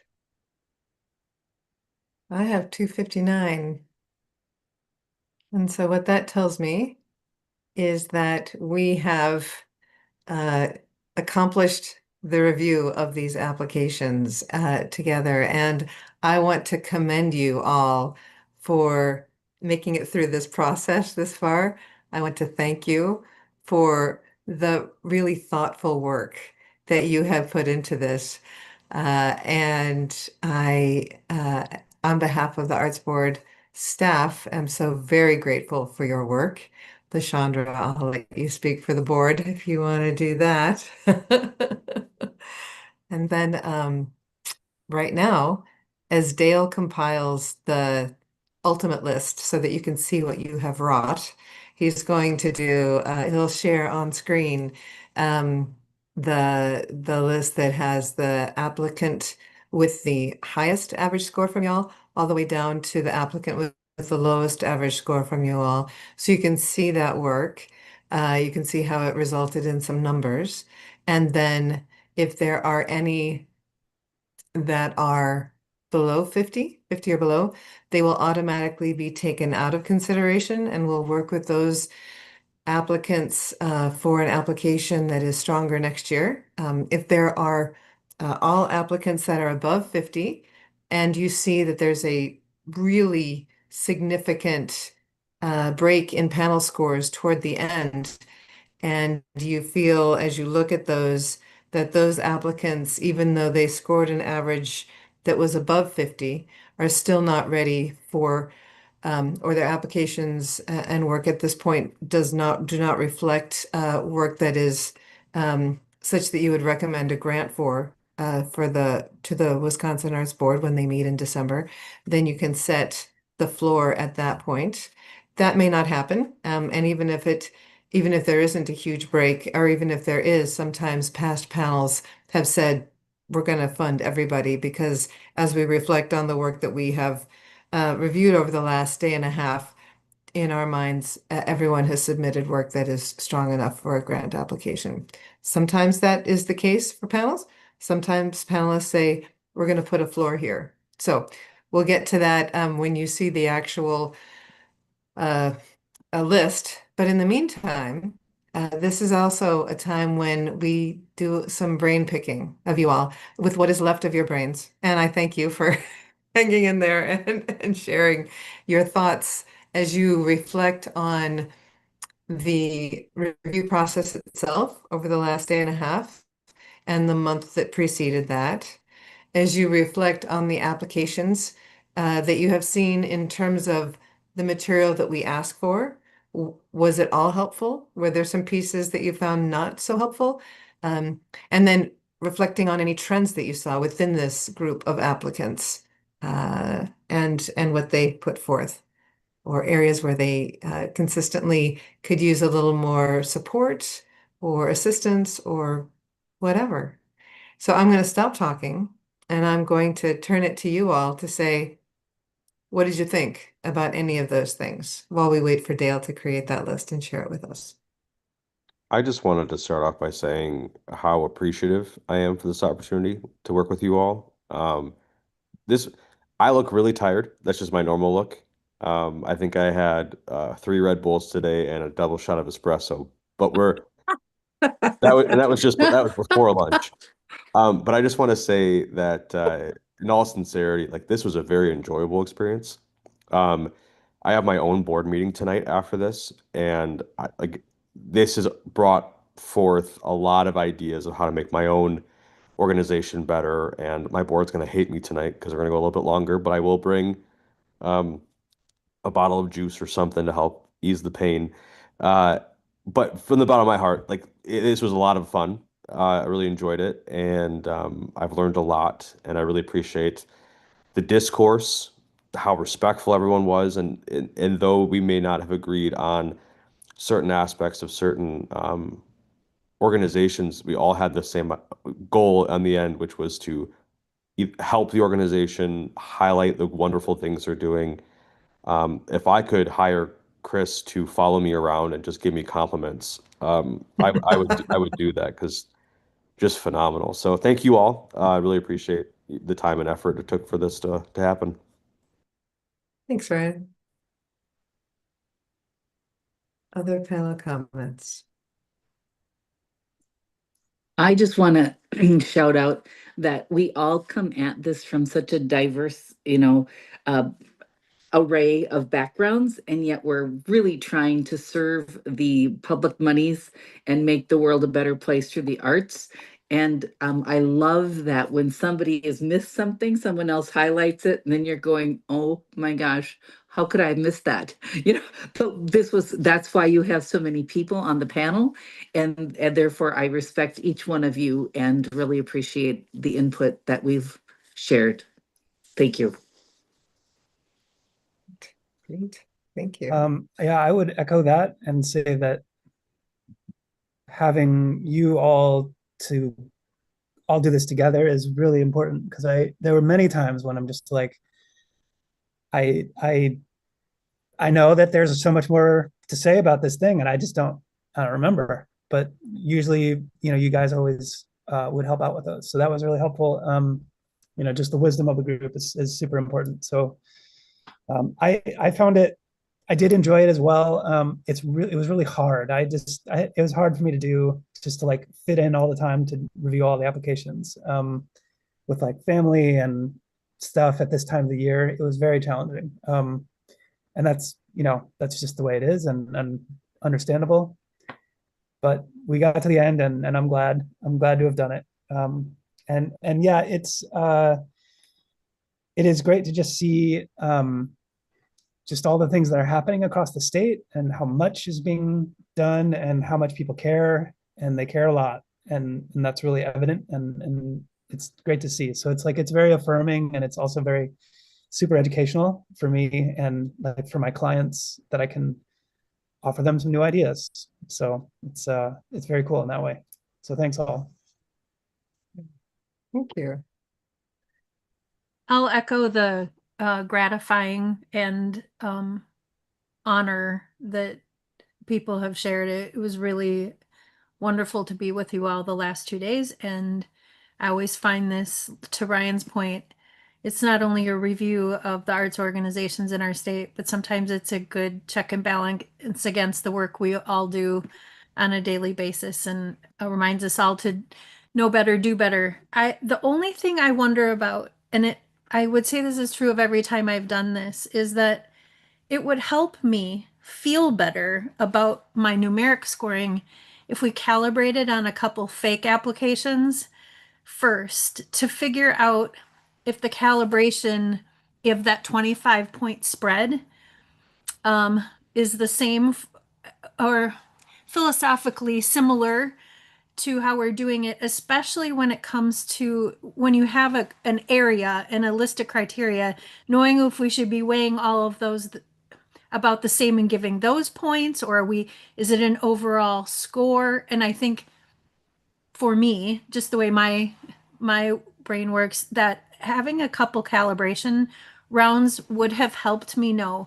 I tended to score high and in my own higher range within the 25-point spread versus using this really large spread for the reason you said, Karen. If I felt like an application was worthy of award, but I was trying to calibrate, I would stay on that top end of the numeric system. So anyway, I just share that as something I would value in the future if it were possible. Thank you. I'm going to follow up with you on what that would look like specifically. Thank you. Appreciate that. Did that resonate with the rest of you as well? Would you find that helpful? Yeah. Okay, great. I think I'm the only other Thank you.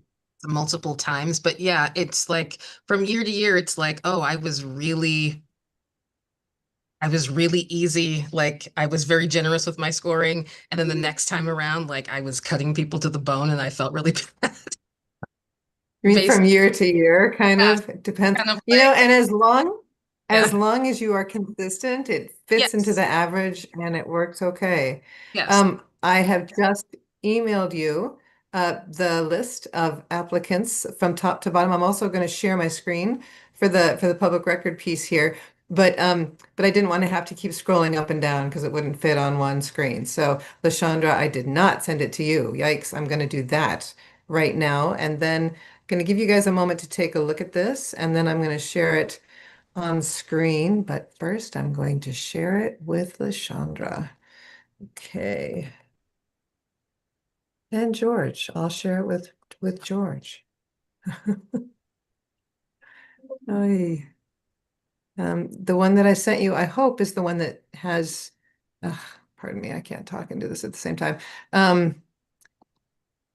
I want to make sure that it is one that has the average on the final column. If it does not have an average on the final column, please let me know. There were a number of these, and we will go through it. Okay, forwarding it to Chandra and George and Vivian. Okay. So now everybody should have it momentarily. And I will now go to the sharing of my screen so that others can see it. All right. Yes, yes, yes. Please let me do it. Thank you. Okay. So very green. Okay. So what we have here is each of your rankings or each of your scores, and then the average score on that far column. And I'm going to scroll all the way to the bottom. And so you will see the bottom. So no one came close to the 50. So that is fine. And as I'm scrolling through it, just visually, I'm not seeing any large breaks myself, but I am going to give you guys a minute. And when you've had enough time with this and are ready to talk about it, I would ask that one of you make a comment, something along the lines of either, all of these scores seem to reflect quality of applications that are all deserving of a grant, and so we'll recommend this entire group, or I'm noticing a break and I would like to discuss whether we set the floor at this point below which we do not recommend these applicants for a grant. So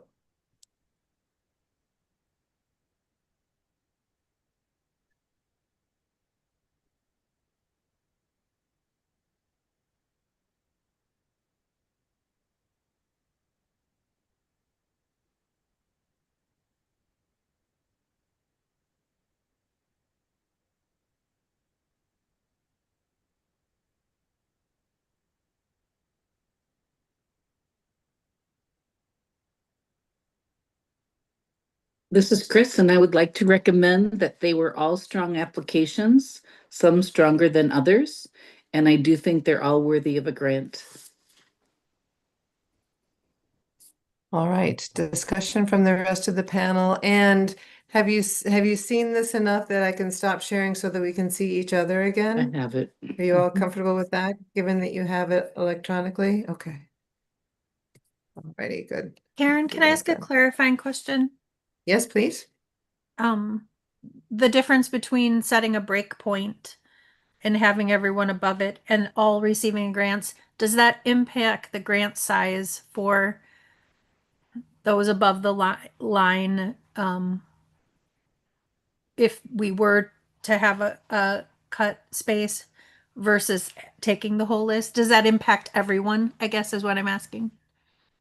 The fewer grants that we make, the greater the Yeah. amount of the grant award. Sure. Yeah, Yep. I just wanted to clarify that is accurate. Yep. For the sake of discussion, if that was to be reflected, and are you ready for the academic side of me? Everybody above a B, everybody above 80%, if you're looking for a cutting place, that would be a natural one. And To be clear, Chris, I'm not looking for a cut. So I'm sorry to interrupt. To be clear, Oh, we're you not looking aren't. for a Okay. cutting place. What we are looking for is your sense of, wow, as we look at these, clearly none of us felt that that the ones at the lower score are ready. Given the scores that we've given, clearly these are not ready for public funding. Yeah.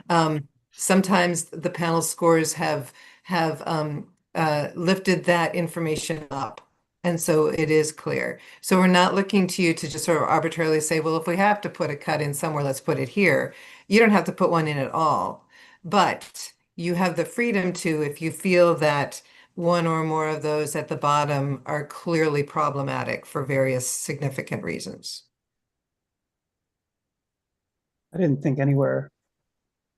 I wouldn't eliminate any of them. I thought I'd like to see them all get some money. So I've heard that from Chris and from Doug, others weighing in. Yeah, I concur too. Okay. no, the only Okay. comment I was going to make, it looks like we were all pretty consistent across the board, and I'm not seeing any gaps. I mean, even in the ones in the lower, the lower 5 or 6, we were all pretty much was still within range. So I would agree that everyone, submitted a solid grant and deserves some form of funding. I'm very happy that you don't ask us to determine what those amounts are. You have in kind of done that in that those that with the lower scores will get, theoretically less than those with the higher scores, just because the score rolls into the funding to some degree. But yeah, we're happy to give you that gift of not parsing out dollar amounts. Ryan, have I heard from you yet? No, I just have a thought, and it's not a good thought or a bad thought. I need to say it out loud so that someone can tell me that I'm dumb or it was a good idea. I just we have spent the last 2 days. I just want to clarify. I'm not for cutting anybody. I just my wondering is, um, we've spent the last 2 days putting these organizations in boxes, such as small, medium, large, and even smaller boxes from there. And then we get this long list of all of them together. There's a part of my brain that can't wrap around possible inequities in terms of like um, the higher, what I'm noticing right off the bat is the higher scores are coming from these professional level groups, higher level groups who can afford grant writers who have 20 people on their board. And a lot of the people on the bottom of our list don't have the resources to afford such luxuries. And so I am I will officially say that I'm not for setting a bar anywhere, but I do want it on the record that I do have a little bit of an issue with um, the ranking system as far as the higher people get more money, the lower people get less money because it feels inequitable and it feels like an inequitable practice for, of course, these people who are making millions of dollars a year are going to be able to hire quality grant writers, and these people who are making, I mean, or barely making $10,000 a year based off of ticket sales, are getting a middle school teacher to write these grants. And so I, I'm just throwing it out there. I don't know. That's not my place. It's just, it was a thought in my head, and I just wanted to say it out loud, I guess. I will say that this is not by any means the only panel evaluation conversation where that issue has been brought up over time and over the years. So I don't think anyone's going to say that you're dumb. Would it be helpful to you, out of curiosity? I have two thoughts. And then I'd love to hear from the rest of you if you do too. But would it be helpful to see a breakdown of those boxes? Like, so within the small groups with all volunteer, just to see how they did, and then the others and how they did. So you have a sort of multiple little lists to look at.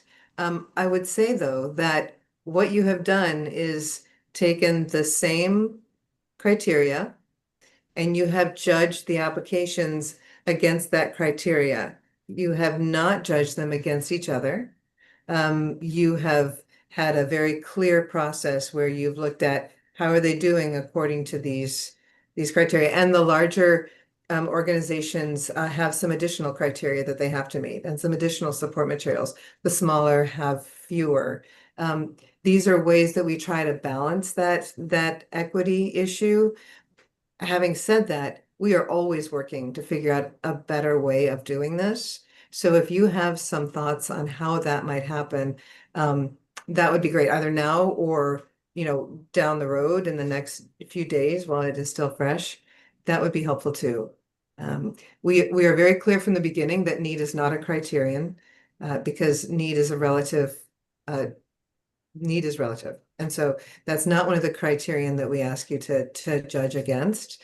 But the others, my sense from the way the conversations and panel discussion went for each of these was that you were seriously considering how this application, how this applicant's work aligned with the criteria that we're asking you to judge it against.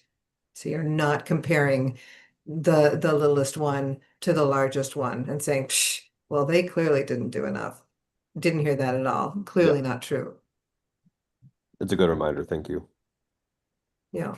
I do see some evidence also that some organizations that I know were largest in budget size did not score the best and are are kind of distributed further down.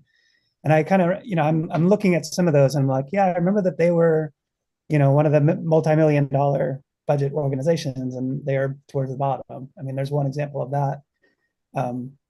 It's totally valid. I think that one thing that might be interesting would be to like in the orientation, like as we're just getting started, might be to like talk about scoring a bit more. And okay. So that, like, I think Lori said a calibration, and that's like, to me, that would mean like saying, like, if all my scores are high, like none of them go below 75, for instance, like that would be an example. I mean, I think my lowest score was 63.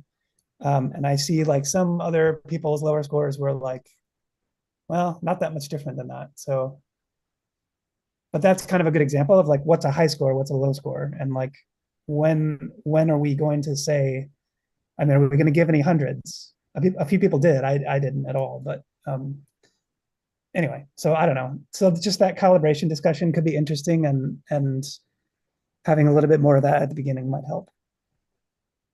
So I'm gonna, because I'm positive that I'm not getting the nuances of what you and Lori are thinking. And if anybody else would like to join in the conversation, please. But I'm gonna follow up this meeting with a request for us to just have a conversation, maybe, after you've had a chance to breathe and get your breath from this, but not too long, because I want it still to be fresh. So I'll send an email to you both, because I would love to learn a little bit more about what you're thinking and how we could do that. Especially if it would be helpful to other panelists. And it looked like everybody was nodding when Lori brought it up earlier. So thank you for that. Noted. Other thoughts, both about and thank you, Lashandra, for keeping us on task time-wise. Other thoughts in terms of the kinds of things we're asking for, all helpful, not so helpful. Are we asking too much of smaller budget groups? Are we asking just enough? Are we asking not enough of I'll stop talking. You know where I'm going. We mentioned a couple times about best practices, and I know you wrote those down, Karen, but just as a reminder, when you make a claim in your application, back it up with data. The best practices of including a breakdown of audience participation, feedback results, ticket sales, concert to concert. I think it was Douglas who said, don't type $40 to $150 per person, create an average, and then say you've made a $20,000 economic impact, or something. Think like having succinct data to support a claim.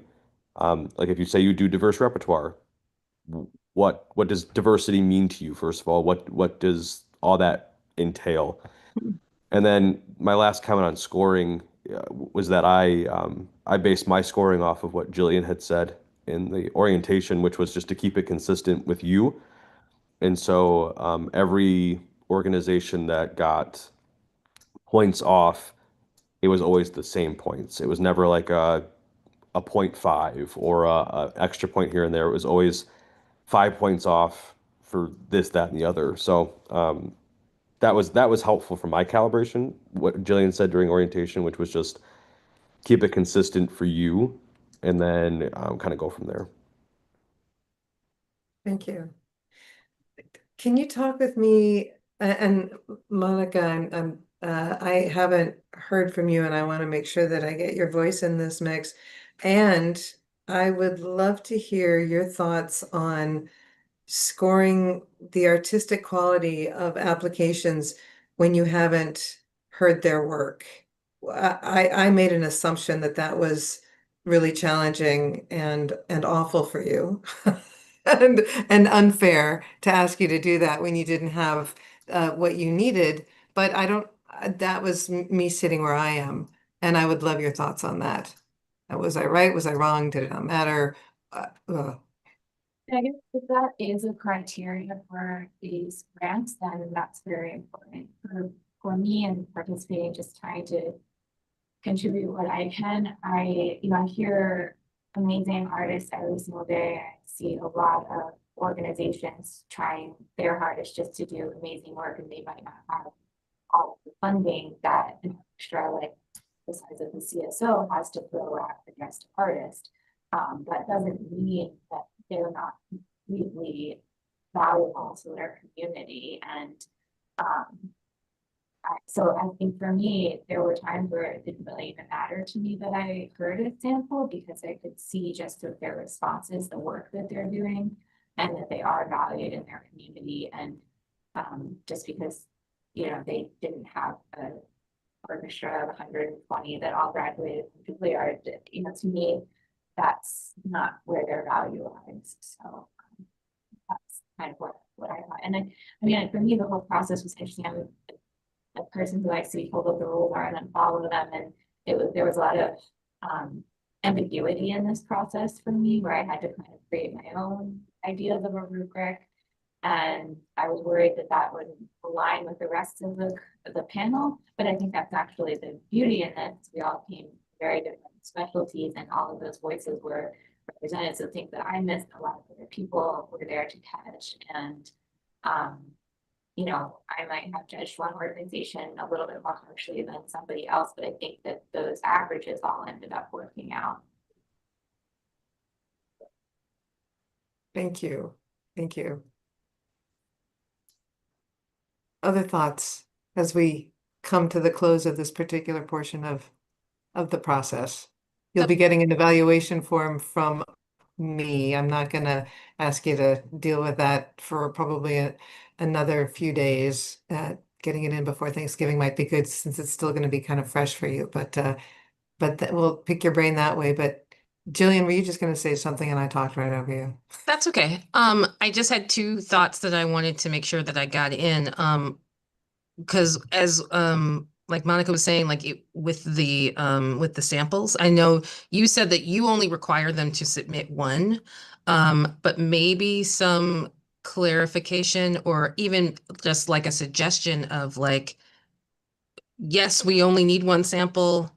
And if you're submitting a supporting sample, have it be something different than the first one. So you have a symphony, you do something with your engagement in that second one, or something like that, because I think that would have been helpful. And the other thing is that I jotted down on a lot of them was just include your websites in there for us, because some people did, and it was very helpful to go and be able to click around and see a lot of stuff. Are there support materials? And their support materials. So That's yeah, interesting. I think, yeah. add it. Yeah, sorry. My sense is that some of them figure that since they provide their website at the top, in their applicant information stuff, that if you're interested, you would go and check it out. So that is a really helpful comment, that they cannot assume that just because their website is there in the application, that you're going to be following up because you're like, oh, I want to know more about this. You're going to be focused. Some panelists do that. Not all panelists do that. And this is a really great reminder that to articulate on our end that the assumption cannot be made that panelists are going to go check out a website unless that website is explicitly put in either in the support materials. So thank you for that. Questioning the assumptions. I've got 329. Lori, you've unmuted. It's around the budget part. When I think about the aggregate and the amount of time I spent taking a look at the budget, and then when things felt incongruent, trying to go look at their 990s to figure out some basic information, here's what I'm just going to wonder out loud. Is Arts Board intent in us looking at that just to make sure they're solvent and healthy?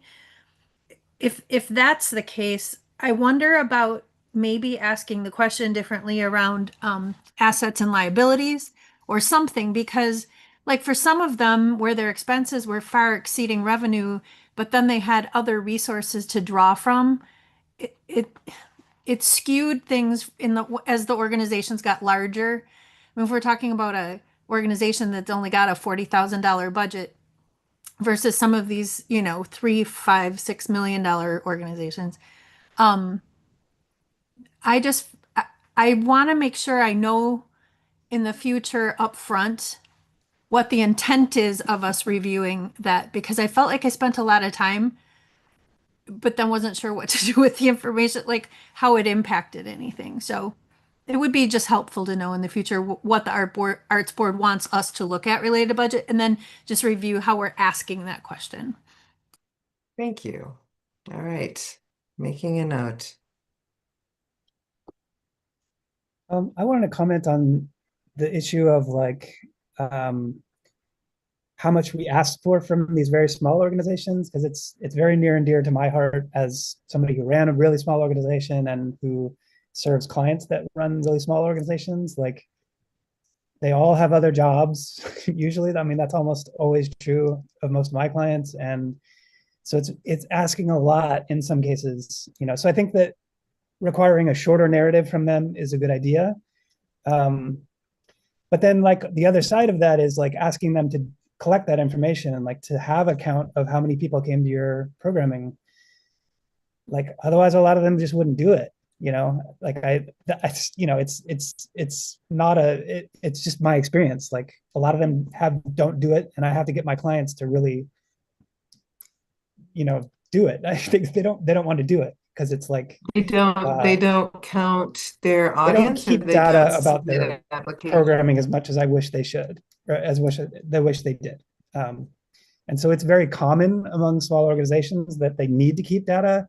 And so this actually gives them a reason to do it. It's well, you'll score a lot better at Wisconsin Arts Board if you have all that information. So there's a really fine balance there that I'm really intimately aware of. And so I think that you've done pretty well with that, by shortening the amount of words that you're expecting from them in the narrative. That seems like a good thing.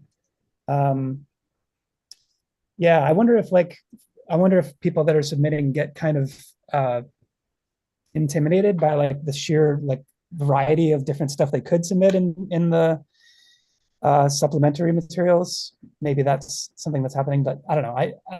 In general, I think they're clear on what's required and other things are not. So that seemed like it was okay. People were doing well.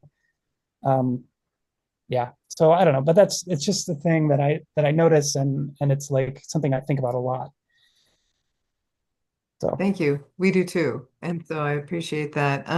I will say that when we have first-time applicants, or even an organization that has applied, but someone new in the organization has taken it on, we try to identify that with let us know if you're a first-time applicant. This is the deadline for letting us know that, the email, and then we will follow up and say, okay, can I please take a look at your draft? Can I work with you on? Let's talk about all the things.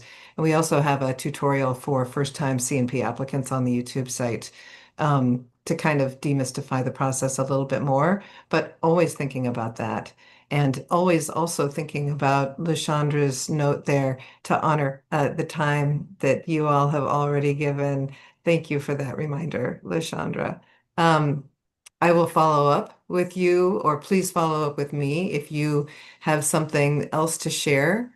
Otherwise, unless there's a burning topic, Lashandra, I think we can wish this panel an incredibly great evening. You have earned a good rest and or a board meeting, depending on who you are.